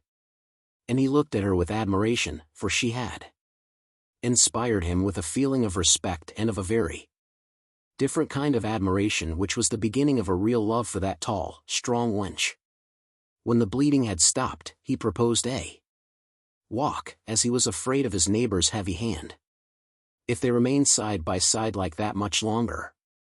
But she took his arm of her own accord, in the avenue, as if they had been out for an evening's walk, and said, "It is not nice of you to despise me like that, Jacques." He protested, however. No, he did not despise her. He was in love with her, that was all. "So you really want to marry me?" she asked. He hesitated and then looked at her sideways, while she looked straight ahead of her. She had fat, red cheeks, a full bust beneath her cotton jacket, thick, red lips, and her neck, which was almost bare, was covered with small beads of perspiration. He felt a fresh access of desire, and, putting his lips to her ear, he murmured, "Yes, of course I do." Then she threw her arms round his neck and kissed him till they were both out of breath. From that moment the eternal story of love began between them. They plagued one another in corners, they met in the moonlight beside the haystack and gave each other bruises on the legs, under the table, with their heavy-nailed boots. By degrees, however, Jacques seemed to grow tired of her. He avoided her, scarcely spoke to her, and did not try any longer to meet her alone, which made her sad and anxious, and soon she found that she was enceinte. At first she was in a state of consternation, but then she got angry, and her rage increased every day because she could not meet him, as he avoided her most carefully. At last, one night, when every one in the farmhouse was asleep, she went out noiselessly in her petticoat, with bare feet, crossed the yard and opened the door of the stable where Jacques was lying in a large box of straw above his horses. He pretended to snore when he heard her coming, but she knelt down by his side and shook him until he sat up. "What do you want?" he then asked her. And, with clenched teeth, and trembling with anger, she replied, I want you to marry me, as you promised." But he only laughed and replied, "Oh, if a man were to marry all the girls with whom he has made a slip, he would have more than enough to do." Then she seized him by the throat, threw him o'er his back, so that he could not get away from her, and, half strangling him, she shouted into his face, "I am enceinte, do you hear? I am enceinte." He gasped for breath, as he was almost choked. And so they remained, both of them, motionless and without speaking, in the dark silence, which was only broken by the noise made by a horse as he pulled the hay out of the manger and then slowly munched it. When Jacques found that she was the stronger, he stammered out, "Very well, I will marry you, as that is the case." But she did not believe his promises. "It must be at once," she said. "You must have the banns put up." "At once," he replied. "Swear solemnly that you will." He hesitated for a few moments and then said, "I swear it, by heaven." Then she released her grasp and went away without another word. She had no chance of speaking to him for several days, and, as the stable was now always locked at night, she was afraid to make any noise, for fear of creating a scandal. One morning, however, she saw another man come in at dinner time, and she said, "Has Jacques left?" "Yes," the man replied. "I have got his sais." This made her tremble so violently that she could not take the saucepan off the fire, and later, when they were all at work, she went up into her that she might not be heard. During the day, however, she tried to obtain some information, without exciting any suspicion, but she was so overwhelmed by the thoughts of her misfortune that she fancied that all the people whom she asked laughed maliciously. All she learned, however, was that he had left the neighborhood altogether. The Story of a Farm Girl Part 2. Then a cloud of constant misery began for her. She worked mechanically, without thinking of what she was doing, with one fixed idea in her head. Suppose people were to know. This continual feeling made her so incapable of reasoning that she did not even try to think of any means of avoiding the disgrace that she knew must ensue, which was irreparable and drawing nearer every day, and which was as sure as death itself. She got up every morning long before the others, and persistently tried to look at her figure in a piece of broken looking-glass, before which she did her hair, as she was very anxious to know whether anybody would notice a change in her, and, during the day, she stopped working every few minutes to look at herself from top to toe, to see whether her apron did not look too short. The months went on, and she scarcely spoke now, and when she was asked the question, did not appear to understand, but she had a frightened look, haggard eyes, and trembling hands, which made her master say to her occasionally, "My poor girl, how stupid you have grown lately."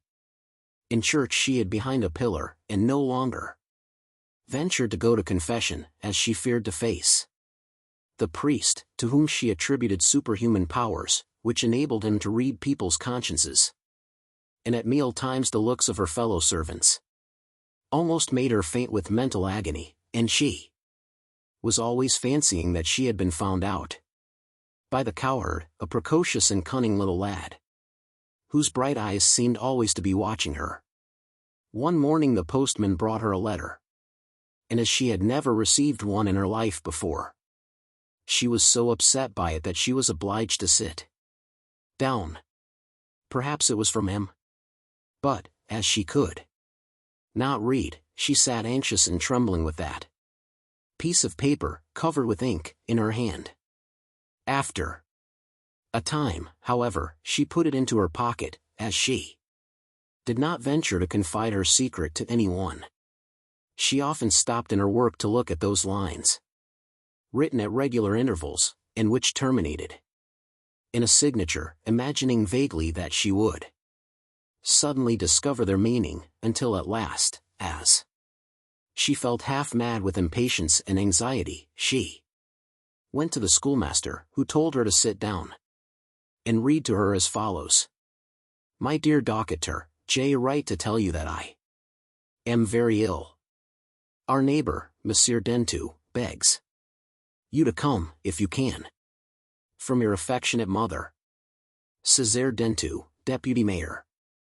She did not say a word and went away, but as soon as she was alone her legs gave way under her, and she fell down by the roadside and remained there till night.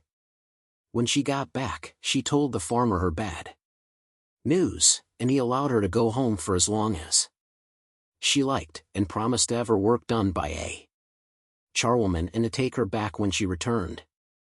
Her mother died soon after she got there, and the next day Rose gave birth to a 7 months child, a miserable little skeleton, thin enough to make anybody shudder, and which seemed to be suffering continually, to judge from the painful manner in which it moved its poor little hands, which were as thin as a crab's legs, but it lived for all that. She said she was married, but could not be burdened with the child, so she left it with some neighbors, who promised to take great care of it. And she went back to the farm. But now in her heart, which had been wounded so long, there arose something like brightness, an unknown love for that frail little creature which she had left behind her, though there was fresh suffering in that very love, suffering which she felt every hour and every minute, because she was parted from her child. What pained her most, however, was the mad longing to kiss it, to press it in her arms, to feel the warmth of its little body against her breast. She could not sleep at night, she thought of it the whole day long, and in the evening, when her work was done, she would sit in front of the fire and gaze at it intently, as people do whose thoughts are far away. They began to talk about her and to tease her. About her lover. They asked her whether he was tall, handsome and rich. When was the wedding to be and the christening? And often she ran away to cry by herself, for these questions seemed to hurt her like the prick of a pin, and, in order to forget their jokes, she began to work still more energetically, and, still thinking of her child, she sought some way of saving up money for it, and determined to work so that her master would be obliged to raise her wages. By degrees she almost monopolized the work and persuaded him to get rid of one servant girl, who had become useless since she had taken to working.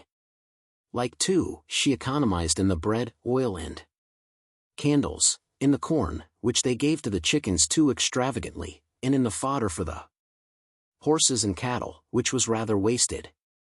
She was as miserly about her master's money as if it had been her own, and, by dint of making good bargains, of getting high prices for all their produce, and by baffling the peasants' tricks when they offered anything for sale, he, at last, entrusted her with buying and selling everything, with the direction of all the laborers, and with the purchase of provisions necessary for the household, so that, in a short time, she became indispensable to him. She kept such a strict eye on everything about her that, under her direction, the farm prospered wonderfully, and for 5 miles around people talked of Master Vallen's servant, and the farmer himself said everywhere, "That girl is worth more than her weight in gold." But time passed by, and her wages remained the same. Her hard work was accepted as something that was due from every good servant, and as a mere token of goodwill, and she began to think rather bitterly that if the farmer could put 50 or 100 crowns extra into the bank every month, thanks to her, she was still only earning her 200 francs a year, neither more nor less, and so she made up her mind to ask for an increase of wages. She went to see the schoolmaster 3 times about it, but when she got there, she spoke about something else. She felt a kind of modesty in asking for money, as if it were something disgraceful, but, at last, one day, when the farmer was having breakfast by himself in the kitchen, she said to him, with some embarrassment, that she wished to speak to him particularly. He raised his head in surprise, with both his hands on the table, holding his knife, with its point in the air, in one, and a piece of bread in the other, and he looked fixedly at the girl, who felt uncomfortable under his gaze, but asked for a week's holiday, so that she might get away, as she was not very well. He acceded to her request immediately, and then added, in some embarrassment himself, "When you come back, I shall have something to say to you myself." The Story of a Farm Girl Part 3. The child was nearly 8 months old, and she did not recognize it. It had grown rosy and chubby all over, like an idle roll of fat. She threw herself on it, as if it had been some prey, and kissed it so violently that it began to scream with terror, and then she began to cry herself, because it did not know her, and stretched out its arms to its nurse as soon as it saw her.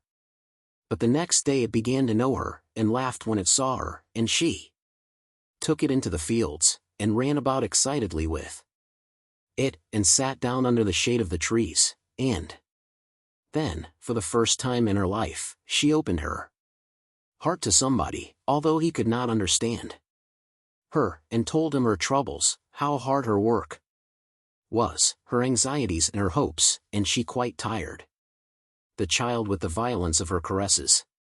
She took the greatest pleasure in handling it, in washing and dressing it, for it seemed to her that all this was the confirmation of her maternity, and she would look at it, almost feeling surprised that it was hers, and would say to herself in a low voice, as she danced it in her arms, "It is my baby, it's my baby." She cried all the way home as she returned to the farm and had scarcely got in before her master called her into his room, and she went, feeling astonished and nervous, without knowing why. "Sit down there," he said. She sat down, and for some moments they remained side by side, in some embarrassment, with their arms hanging at their sides, as if they did not know what to do with them, and looking each other in the face, after the manner of peasants. The farmer, a stout, jovial, obstinate man of 45, who had lost 2 wives, evidently felt embarrassed, which was very unusual with him, but at last, he made up his mind, and began to speak. Vaguely, hesitating a little, and looking out of the window as he talked. "How is it, Rose," he said, "that you have never thought of settling in life?" She grew as pale as death, and, seeing that she gave him no answer, he went on, "You are a good, steady, active and economical girl, and a wife like you would make a man's fortune." She did not move, but looked frightened. She did not even try to comprehend his meaning, for her thoughts were in a whirl, as if at the approach of some great danger, so, after waiting for a few seconds, he went on, "You see, a farm without a mistress can never succeed, even with a servant like you." Then he stopped, for he did not know what else to say, and Rose looked at him with the air of a person who thinks that he is face to face with a murderer and ready to flee at the slightest movement he may make, but, after waiting for about 5 minutes, he asked her, "Well, will it suit you?" "Will what suit me, master?" And he said quickly, "Why, to marry me, by heaven."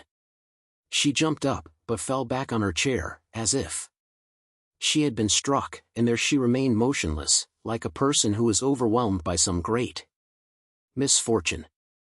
At last the farmer grew impatient and said, "Come, what more do you want?"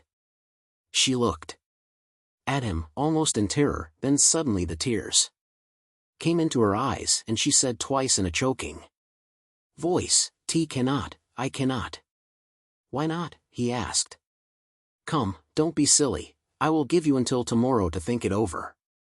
And he hurried out of the room, very glad to have got through with the matter, which had troubled him a good deal, for he had no doubt that she would the next morning accept a proposal which she could never have expected, and which would be a capital bargain for him, as he thus bound a woman to his interests who would certainly bring him more than if she had the best dowry in the district. Neither could there be any scruples about an unequal match between them, for in the country every one is very nearly equal. The farmer works with his laborers, who frequently become masters in their turn, and the female servants constantly become the mistresses of the establishments without its making any change in their life or habits. Rose did not go to bed that night. She threw herself, dressed as she was, on her bed, and she had not even the strength to cry left in her, she was so thoroughly dumbfounded. She remained quite inept, scarcely knowing that she had a body, and without being at all able to collect her thoughts, though at moments she remembered something of what had happened, and then she was frightened at the idea of what might happen. Her terror increased, and every time the great kitchen clock struck the hour, she broke out in a perspiration from grief. She became bewildered, and had the nightmare. Her candle went out, and then she began to imagine that someone had cast a spell over her, as country people so often imagine, and she felt a mad inclination to run away, to escape and to flee before her misfortune, like a ship scudding before the wind. And all hooted, she shivered, sat up, passed her hands over her face, her hair, and all over her body. And then she went downstairs, as if she were walking in her sleep. When she got into the yard she stooped down, so as not to be seen by any prowling scamp, for the moon, which was setting, shed a bright light over the fields. Instead of opening the gate she scrambled over the fence, and as soon as she was outside she started off. She went on. Straight before her, with a quick, springy trot, and from time to time she unconsciously uttered a piercing cry. Her long shadow accompanied her, and now and then some night bird flew over her head, while the dogs in the farmyards barked as they heard her pass. One even jumped over the ditch and followed her and tried to bite her, but she turned round and gave such a terrible yell that the frightened animal ran back and cowered in silence. In its kennel, the stars grew dim, and the birds began to twitter. Day was breaking. The girl was worn out and panting, and when the sun rose in the purple sky, she stopped, for her swollen feet refused to go any farther, but she saw a pond in the distance, a large pond whose stagnant water looked like blood under the reflection of this new day, and she limped on slowly with her hand on her heart, in order to dip both her feet in it. She sat down on a tuft of grass, took off her heavy shoes, which were full of dust, pulled off her stockings and plunged her legs into the still water, from which bubbles were rising here and there. A feeling of delicious coolness pervaded her from head to foot, and suddenly, while she was looking fixedly at the deep pool, she was seized with dizziness, and with a mad longing to throw herself into it. All her sufferings would be over in there. Over forever. She no longer thought of her child. She only wanted peace, complete rest, and to sleep forever, and she got up with raised arms and took 2 steps forward. She was in the water up to her thighs, and she was just about to throw herself in when sharp, pricking pains in her ankles made her jump back, and she uttered a cry of despair, for, from her knees to the tips of her feet, long black leeches were sucking her lifeblood, and were swelling as they adhered to her flesh. She did not dare to touch them, and screamed with horror, so that her cries of despair attracted a peasant, who was driving along at some distance, to the spot. He pulled off the leeches one by one, applied herbs to the wounds, and drove the girl to her master's farm in his gig. She was in bed for a fortnight, and as she was sitting outside the door on the first morning that she got up, the farmer suddenly came and planted himself before her. "Well," he said, "I suppose the affair is settled, isn't it?" She did not reply at first, and then, as he remained standing and looking at her intently with his piercing eyes, she said, with difficulty, "No, master, I cannot." He immediately flew into a rage. "You cannot, girl, you cannot? Should just like to know the reason why." She began to cry and repeated, "I cannot." He looked at her, and then exclaimed angrily, "Then I suppose you have a lover?" "Perhaps that is it," she replied, trembling with shame. The man got as red as a poppy, and stammered out in a rage, "Ah! So you confess it, you slut. And pray who is the fellow?" "Some penniless, half-starved ragamuffin, without a roof to his head, I suppose." "Who is it, I say?" And as she gave him no answer, he continued, "Ah! So you will not tell me? Then I will tell you, it is Jean Baudu?" "No, not he," she exclaimed. "Then it is Pierre Martin?" "Oh! No, master." And he angrily mentioned all the young fellows in the neighborhood, while she denied that he had hit upon the right one, and every moment wiped her eyes with the corner of her blue apron. But he still tried to find it out, with his brutish obstinacy, and, as it were, scratching at her heart to discover her secret, just as a terrier scratches at a hole to try and get at the animal which he scents inside it. Suddenly, however, the man shouted, "By George! It is Jacques, the man who was here last year. They used to say that you were always talking together, and that you thought about getting married." Rose was choking, and she grew scarlet, while her tears suddenly stopped and dried up on her cheeks, like drops of water on hot iron, and she exclaimed, "No, it is not he, it is not he."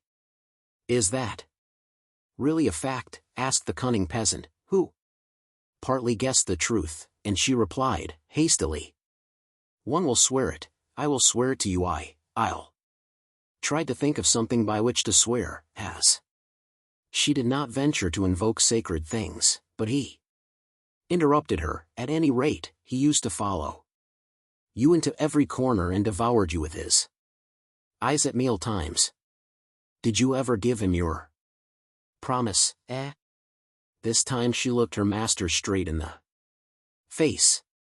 "No, never, never, I will solemnly swear to you that if you were to come today and ask me to marry him, I would have nothing to do with him." She spoke with such an air of sincerity that the farmer hesitated, and then he continued, as if speaking to himself, "What, then?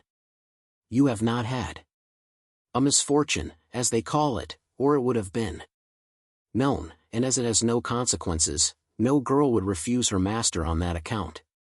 There must be something at the bottom of it, however." She could say nothing, she had not the strength to speak, and he asked her again, "You will not?" "I cannot, master," she said, with a sigh. And he turned on his heel.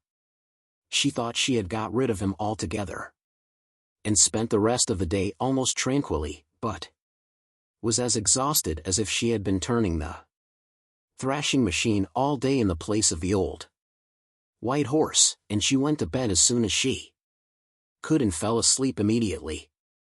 In the middle of the night, however, 2 hands touching the bed woke her. She trembled with fear, but immediately recognized the farmer's voice, when he said to her, "Don't be frightened, Rose, I have come to speak to you." She was surprised at first, but when he tried to take liberties with her she understood and began to tremble violently, as she felt quite alone in the darkness, still heavy from sleep, and quite unprotected, with that man standing near her. She certainly did not consent, but she resisted, carelessly struggling against that instinct which is always strong in simple natures and very imperfectly protected by the undecided will of inert and gentle races. She turned her head now to the wall, and now toward the room, in order to avoid the attentions which the farmer tried to press on her, but she was weakened by fatigue, while he became brutal, intoxicated by desire. They lived together as man and wife, and one morning he said to her, "We have put up our banns, and we will get married next month."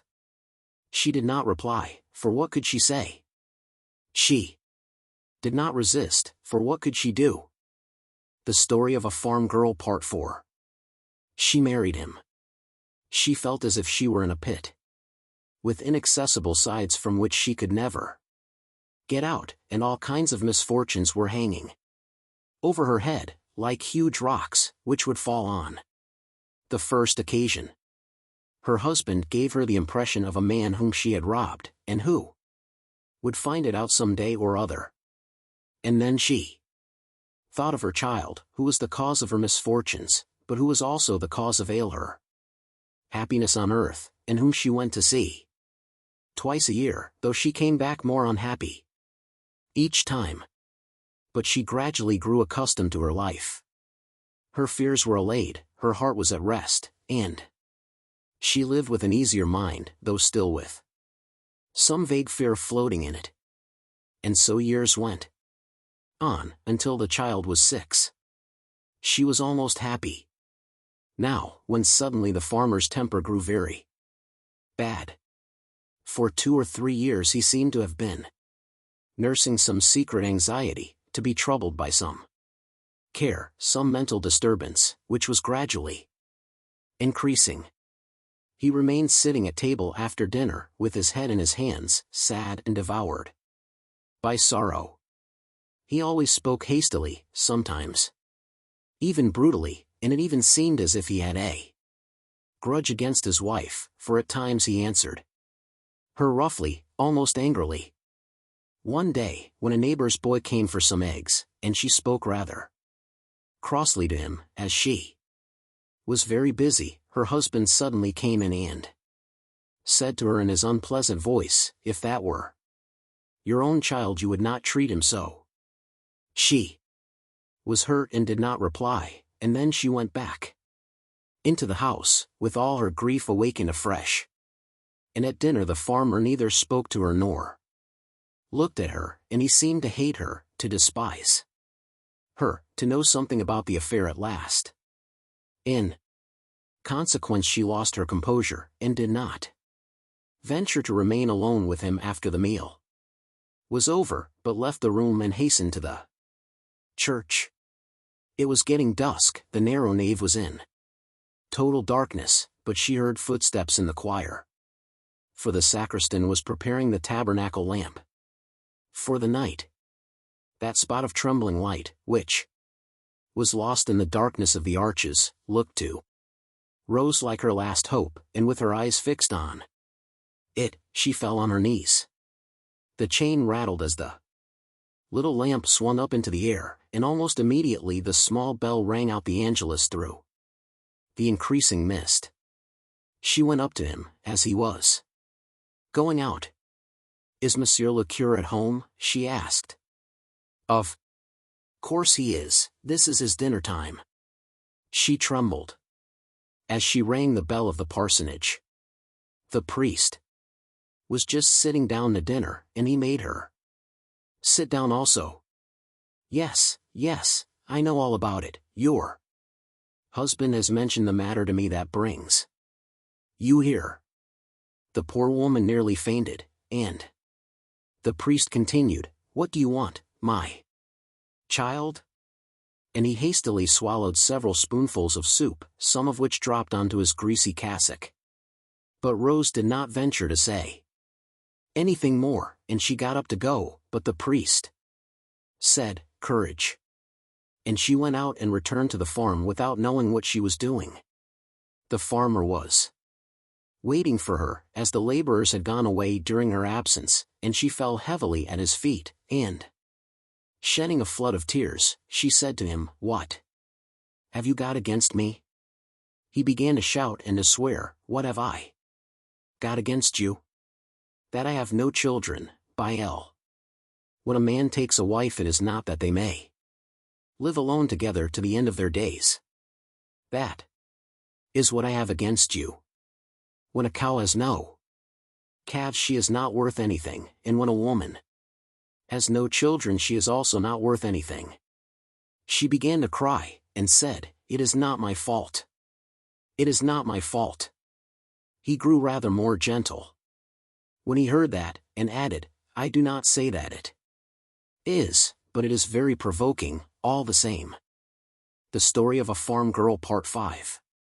From that day forward she had only one thought: to have a child, another child. She confided her wish to everybody, and, in consequence of this, a neighbor told her of an infallible method.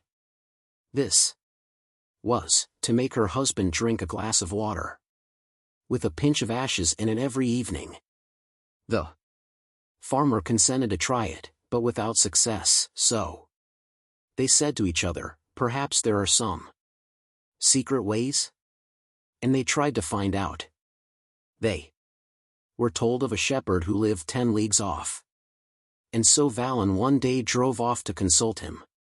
The shepherd gave him a loaf on which he had made some marks. It was kneaded up with herbs, and each of them was to eat a piece of it, but they ate the whole loaf without obtaining any results from it.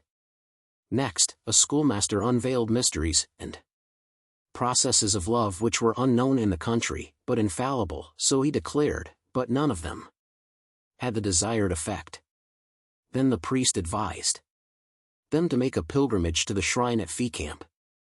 Rose went with the crowd and prostrated herself in the abbey, and, mingling her prayers with the coarse desires of the peasants around her, she prayed that she might be fruitful a second time, but it was in Vain, and then she thought that she was being punished for her first fault, and she was seized by terrible grief. She was wasting away with sorrow. Her husband was also aging prematurely, and was wearing himself out in useless hopes. Then war broke out between them. He called her names and beat her. They quarreled all day long. And when they were in their room together at night, he flung insults and obscenities at her, choking with rage, until one night, not being able to think of any means of making her suffer more, he ordered her to get up and go and stand out of doors in the rain until daylight. As she did not obey him, he seized her by the neck and began to strike her in the face with his fists, but she said nothing and did not move. In his exasperation he knelt on her stomach, and, with clenched teeth, and mad with rage, he began to beat her.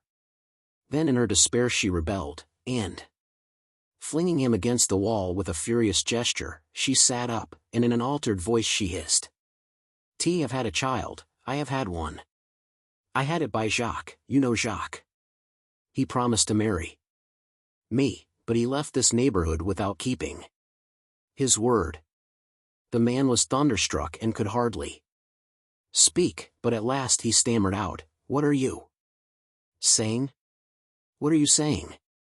Then she began to sob, and amid her tears she continued, "That was the reason why I did not want to marry you. I could not tell you, for you would have left me without any bread for my child. You have never had any children, so you cannot understand, you cannot understand." He said again, mechanically, with increasing surprise, "You have a child? You have a child? You took me by force, as I suppose you know?" "I did not want to marry you," she said, still sobbing. Then he got up, lit the candle, and began to walk up and down, with his arms behind him. She was cowering on the bed and crying, and suddenly he stopped in front of her, and said, "Then it is my fault that you have no children?" She gave him no answer, and he began to walk up and down again. And then, stopping again, he continued, "How old is your child?" "Just 6, she whispered. "Why did you not tell me about it?" he asked. "How could I?" she replied, with a sigh. He remained standing, motionless. "Come, get up," he said. She got up with some difficulty, and then, when she was standing on the floor, he suddenly began to laugh with the hearty laugh of his good days, and, seeing how surprised she was, he added, "Very well, we will go and fetch the child, as you and I can have none together." She was so scared that if she had had the strength, she would assuredly have run away, but the farmer rubbed his hands and said, "I wanted to adopt one. And now we have found one. I asked the curé about an orphan some time ago." Then, still laughing, he kissed his weeping and agitated wife on both cheeks, and shouted out, as though she could not hear him, "Come along, mother, we will go and see whether there is any soup left. I should not mind a plateful." She put on her petticoat and they went downstairs, and while she was kneeling in front of the fireplace and lighting the fire under the saucepan, he continued to walk up and down the kitchen with long strides, repeating, "Well, am really glad of this. I am not saying it for form's sake, but I am glad, I am really very glad." The Marquis de Fumerol. Roger de Tourneville was whiffing a cigar and blowing out small clouds of smoke every now and then, as he sat astride a chair amid a party of friends. He was talking. "We were at dinner when a letter was brought in, which my father opened. You know my father, who thinks that he is King of France ad interim. I call him Don Quixote, because for 12 years he has been running a tilt against the windmill of the Republic, without quite knowing whether it was in the cause of the Bourbons or the Orleanists. At present he is bearing the lance in the cause of the Orleanists alone, because there is no one else left. In any case, he thinks himself the first gentleman of France, the best known, the most influential, the head of the party, and as he is an irremovable senator, he thinks that the thrones of the neighboring kings are very insecure. As for my mother, she is my father's soul, she is the soul of the kingdom and of religion, and the scourge of all evil thinkers. Well, a letter was brought in while we were at dinner, and my father opened and read it, and then he said to mother, "Your brother is dying." She grew very pale. My uncle was scarcely ever mentioned in the house, and I did not know him at all. All Jay knew from public talk was that he had led, and was still leading, a gay life. After having spent his fortune in fast living, he was now in small apartments in the Rue des Martyrs. An ancient peer of France and former colonel of cavalry, it was said that he believed in neither God nor devil. Not believing, therefore, in a future life, he had abused the present life in every way, and had become a live wound in my mother's heart. "Give me that letter, Paul," she said, and when she read it, I asked for it in my turn. "Here it is. Monsieur le Comte, I think I ought to let you know that your brother-in-law, the Comte Fumerol, is going to die. Perhaps you would like to make some arrangements, and do not forget I told you. Your servant, Melanie." "We must take counsel," Papa murmured. "In my position, I ought to watch over your brother's last moments." Mama continued, "I will send for Abbé Poivron and ask his advice, and then I will go to my brother with the Abbé and Roger.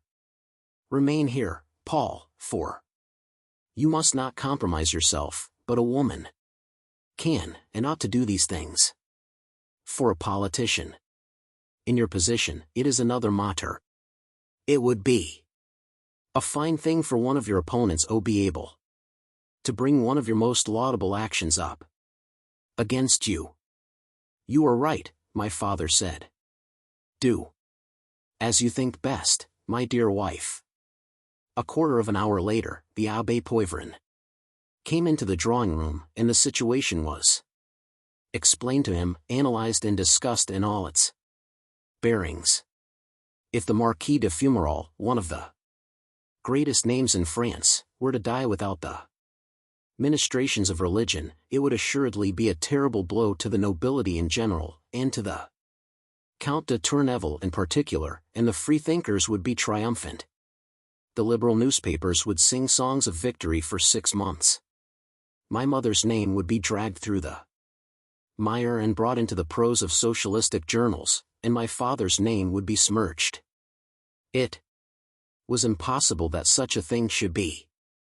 A crusade was therefore immediately decided upon, which was to be led by the Abbé Poivron, a little, fat, clean priest with a faint perfume about him, a true vicar of a large church in a noble and rich quarter.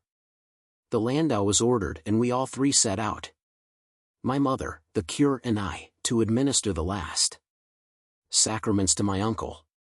It had been decided first of all we should see Madame Melanie, who had written the letter, and who was most likely the porter's wife, or my uncle's servant, and I dismounted, as an advance guard, in front of a 7-story house and went into a dark passage, where I had great difficulty in finding the porter's den.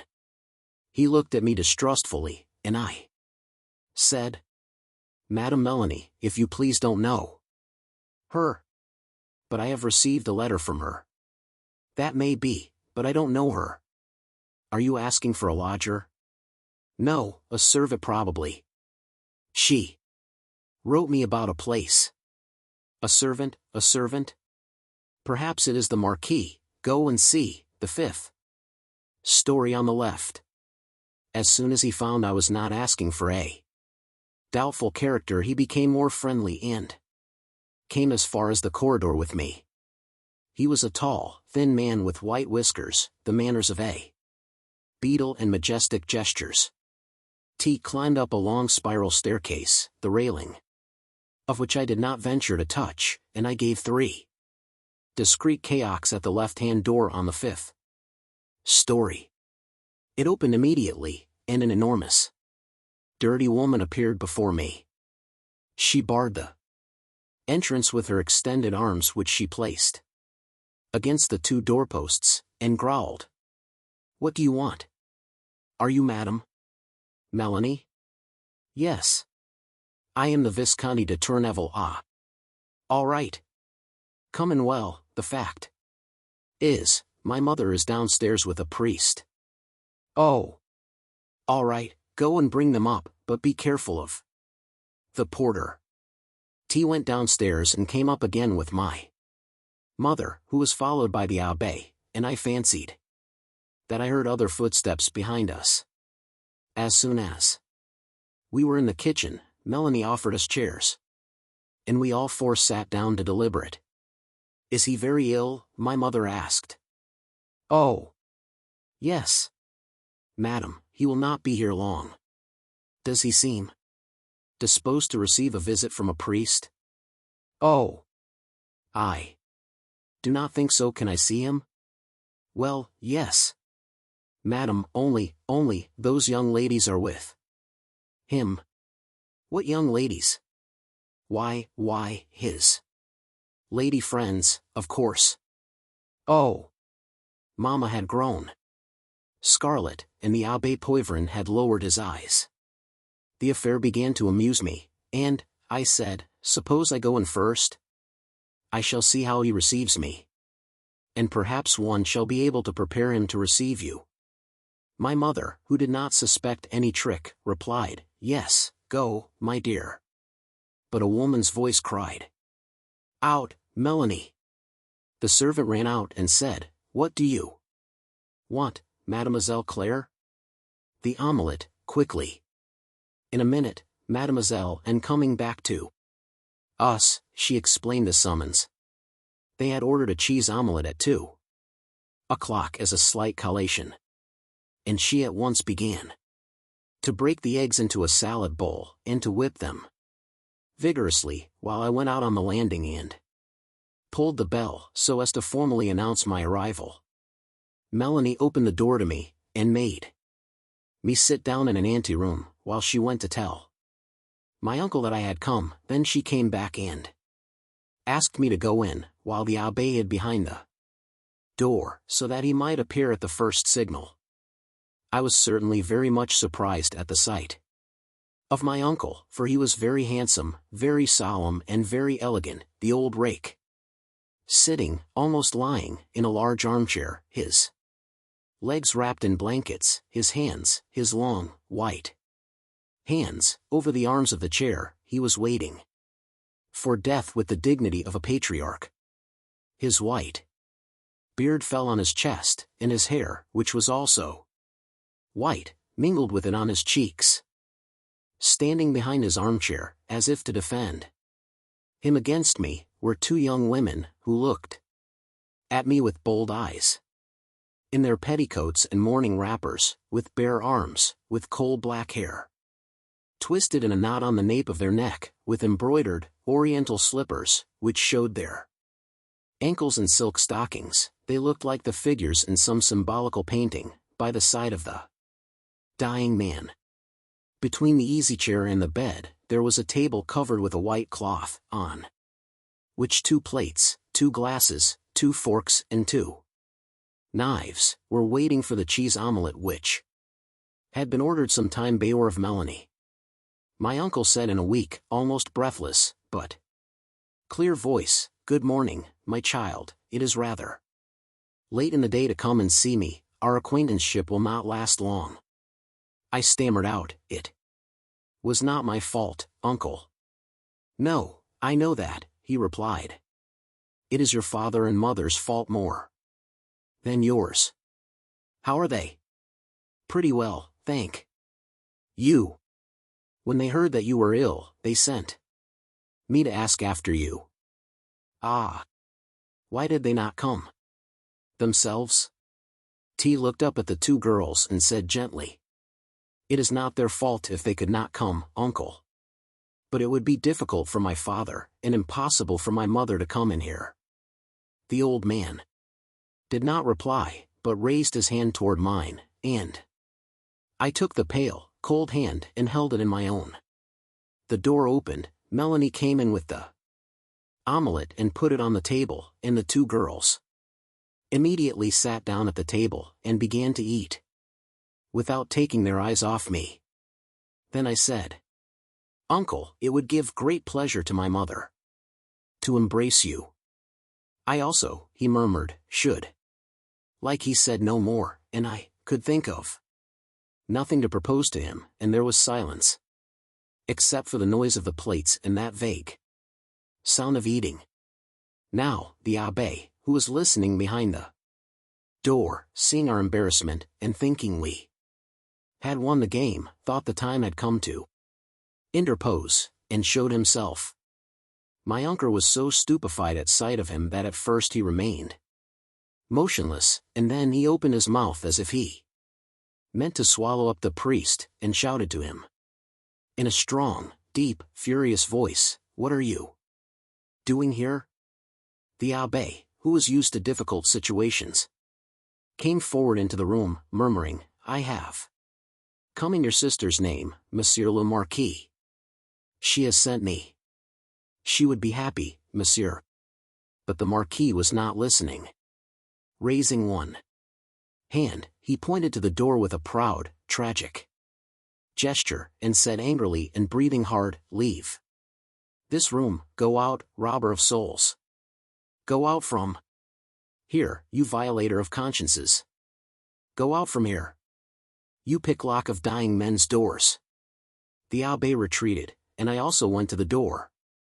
Beating a retreat with the priest, the two young women, who had the best of it, got up, leaving their omelette only half eaten, and went and stood on either side of my uncle's easy chair, putting their hands on his arms to calm him, and to protect him against the criminal enterprises of the family, and of religion.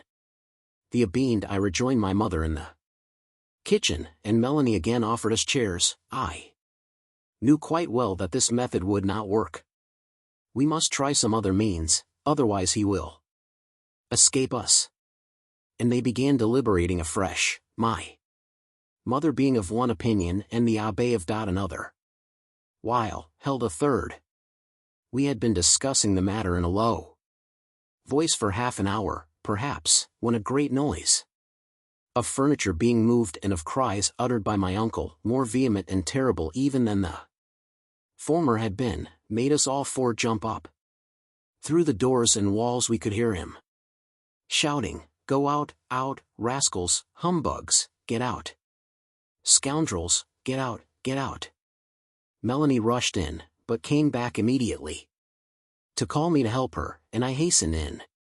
Opposite to my uncle, who was terribly excited by anger, almost standing up and vociferating, stood two men, one behind the other, who seemed to be waiting till he should be dead with rage. By his ridiculous long coat, his long English shoes, his manners of a tutor out of a position, his high collar, white necktie and straight hair, his humble face of a false priest of a bastard religion, I immediately recognized the first as a Protestant minister. The second was the porter of the house, who belonged to the Reformed religion and had followed us, and having seen our defeat, had gone to fetch his own pastor, in hopes that he might meet a better reception. My uncle seemed mad with rage. If the sight of the Catholic priest, of the priest of his ancestors, had tritated the Marquis de Fumerol, who had become a freethinker, the sight of his porter's minister made him altogether beside himself. I therefore took the two men by the arm and threw them out of the room so roughly that they bumped against each other twice, between the two doors, which led to the staircase, and then I disappeared in my turn and returned to the kitchen, which was our headquarters, in order to take counsel with my mother and the abbé. But Melanie came back in terror, sobbing out, he is dying, come immediately, he is dying. My mother rushed out. My uncle had fallen to the ground, and lay full length along the floor, without moving. I fancy he was already dead. My mother was superb at that moment. She went straight up to the two girls who were kneeling by the body and trying to raise it up, and pointing to the door with irresistible authority, dignity and majesty, she said, "Now it is time for you to leave the room." And they went out without a word of protest.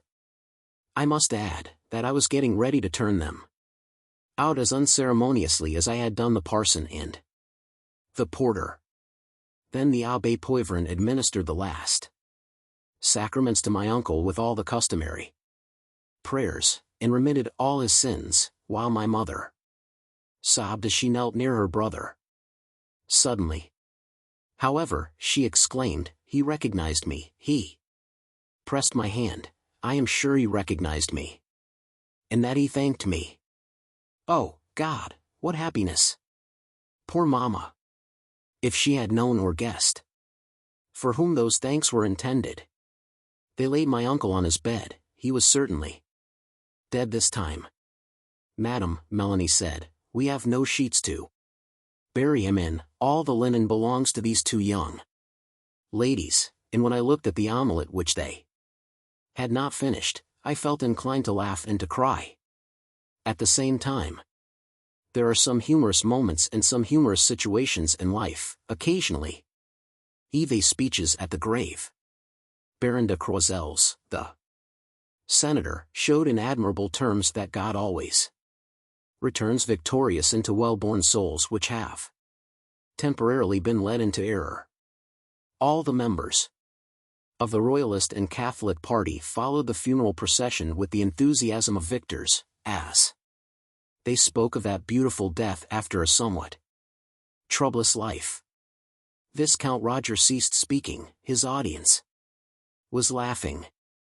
Then somebody said, "Bah! That is the story of all conversions and extremes." The end.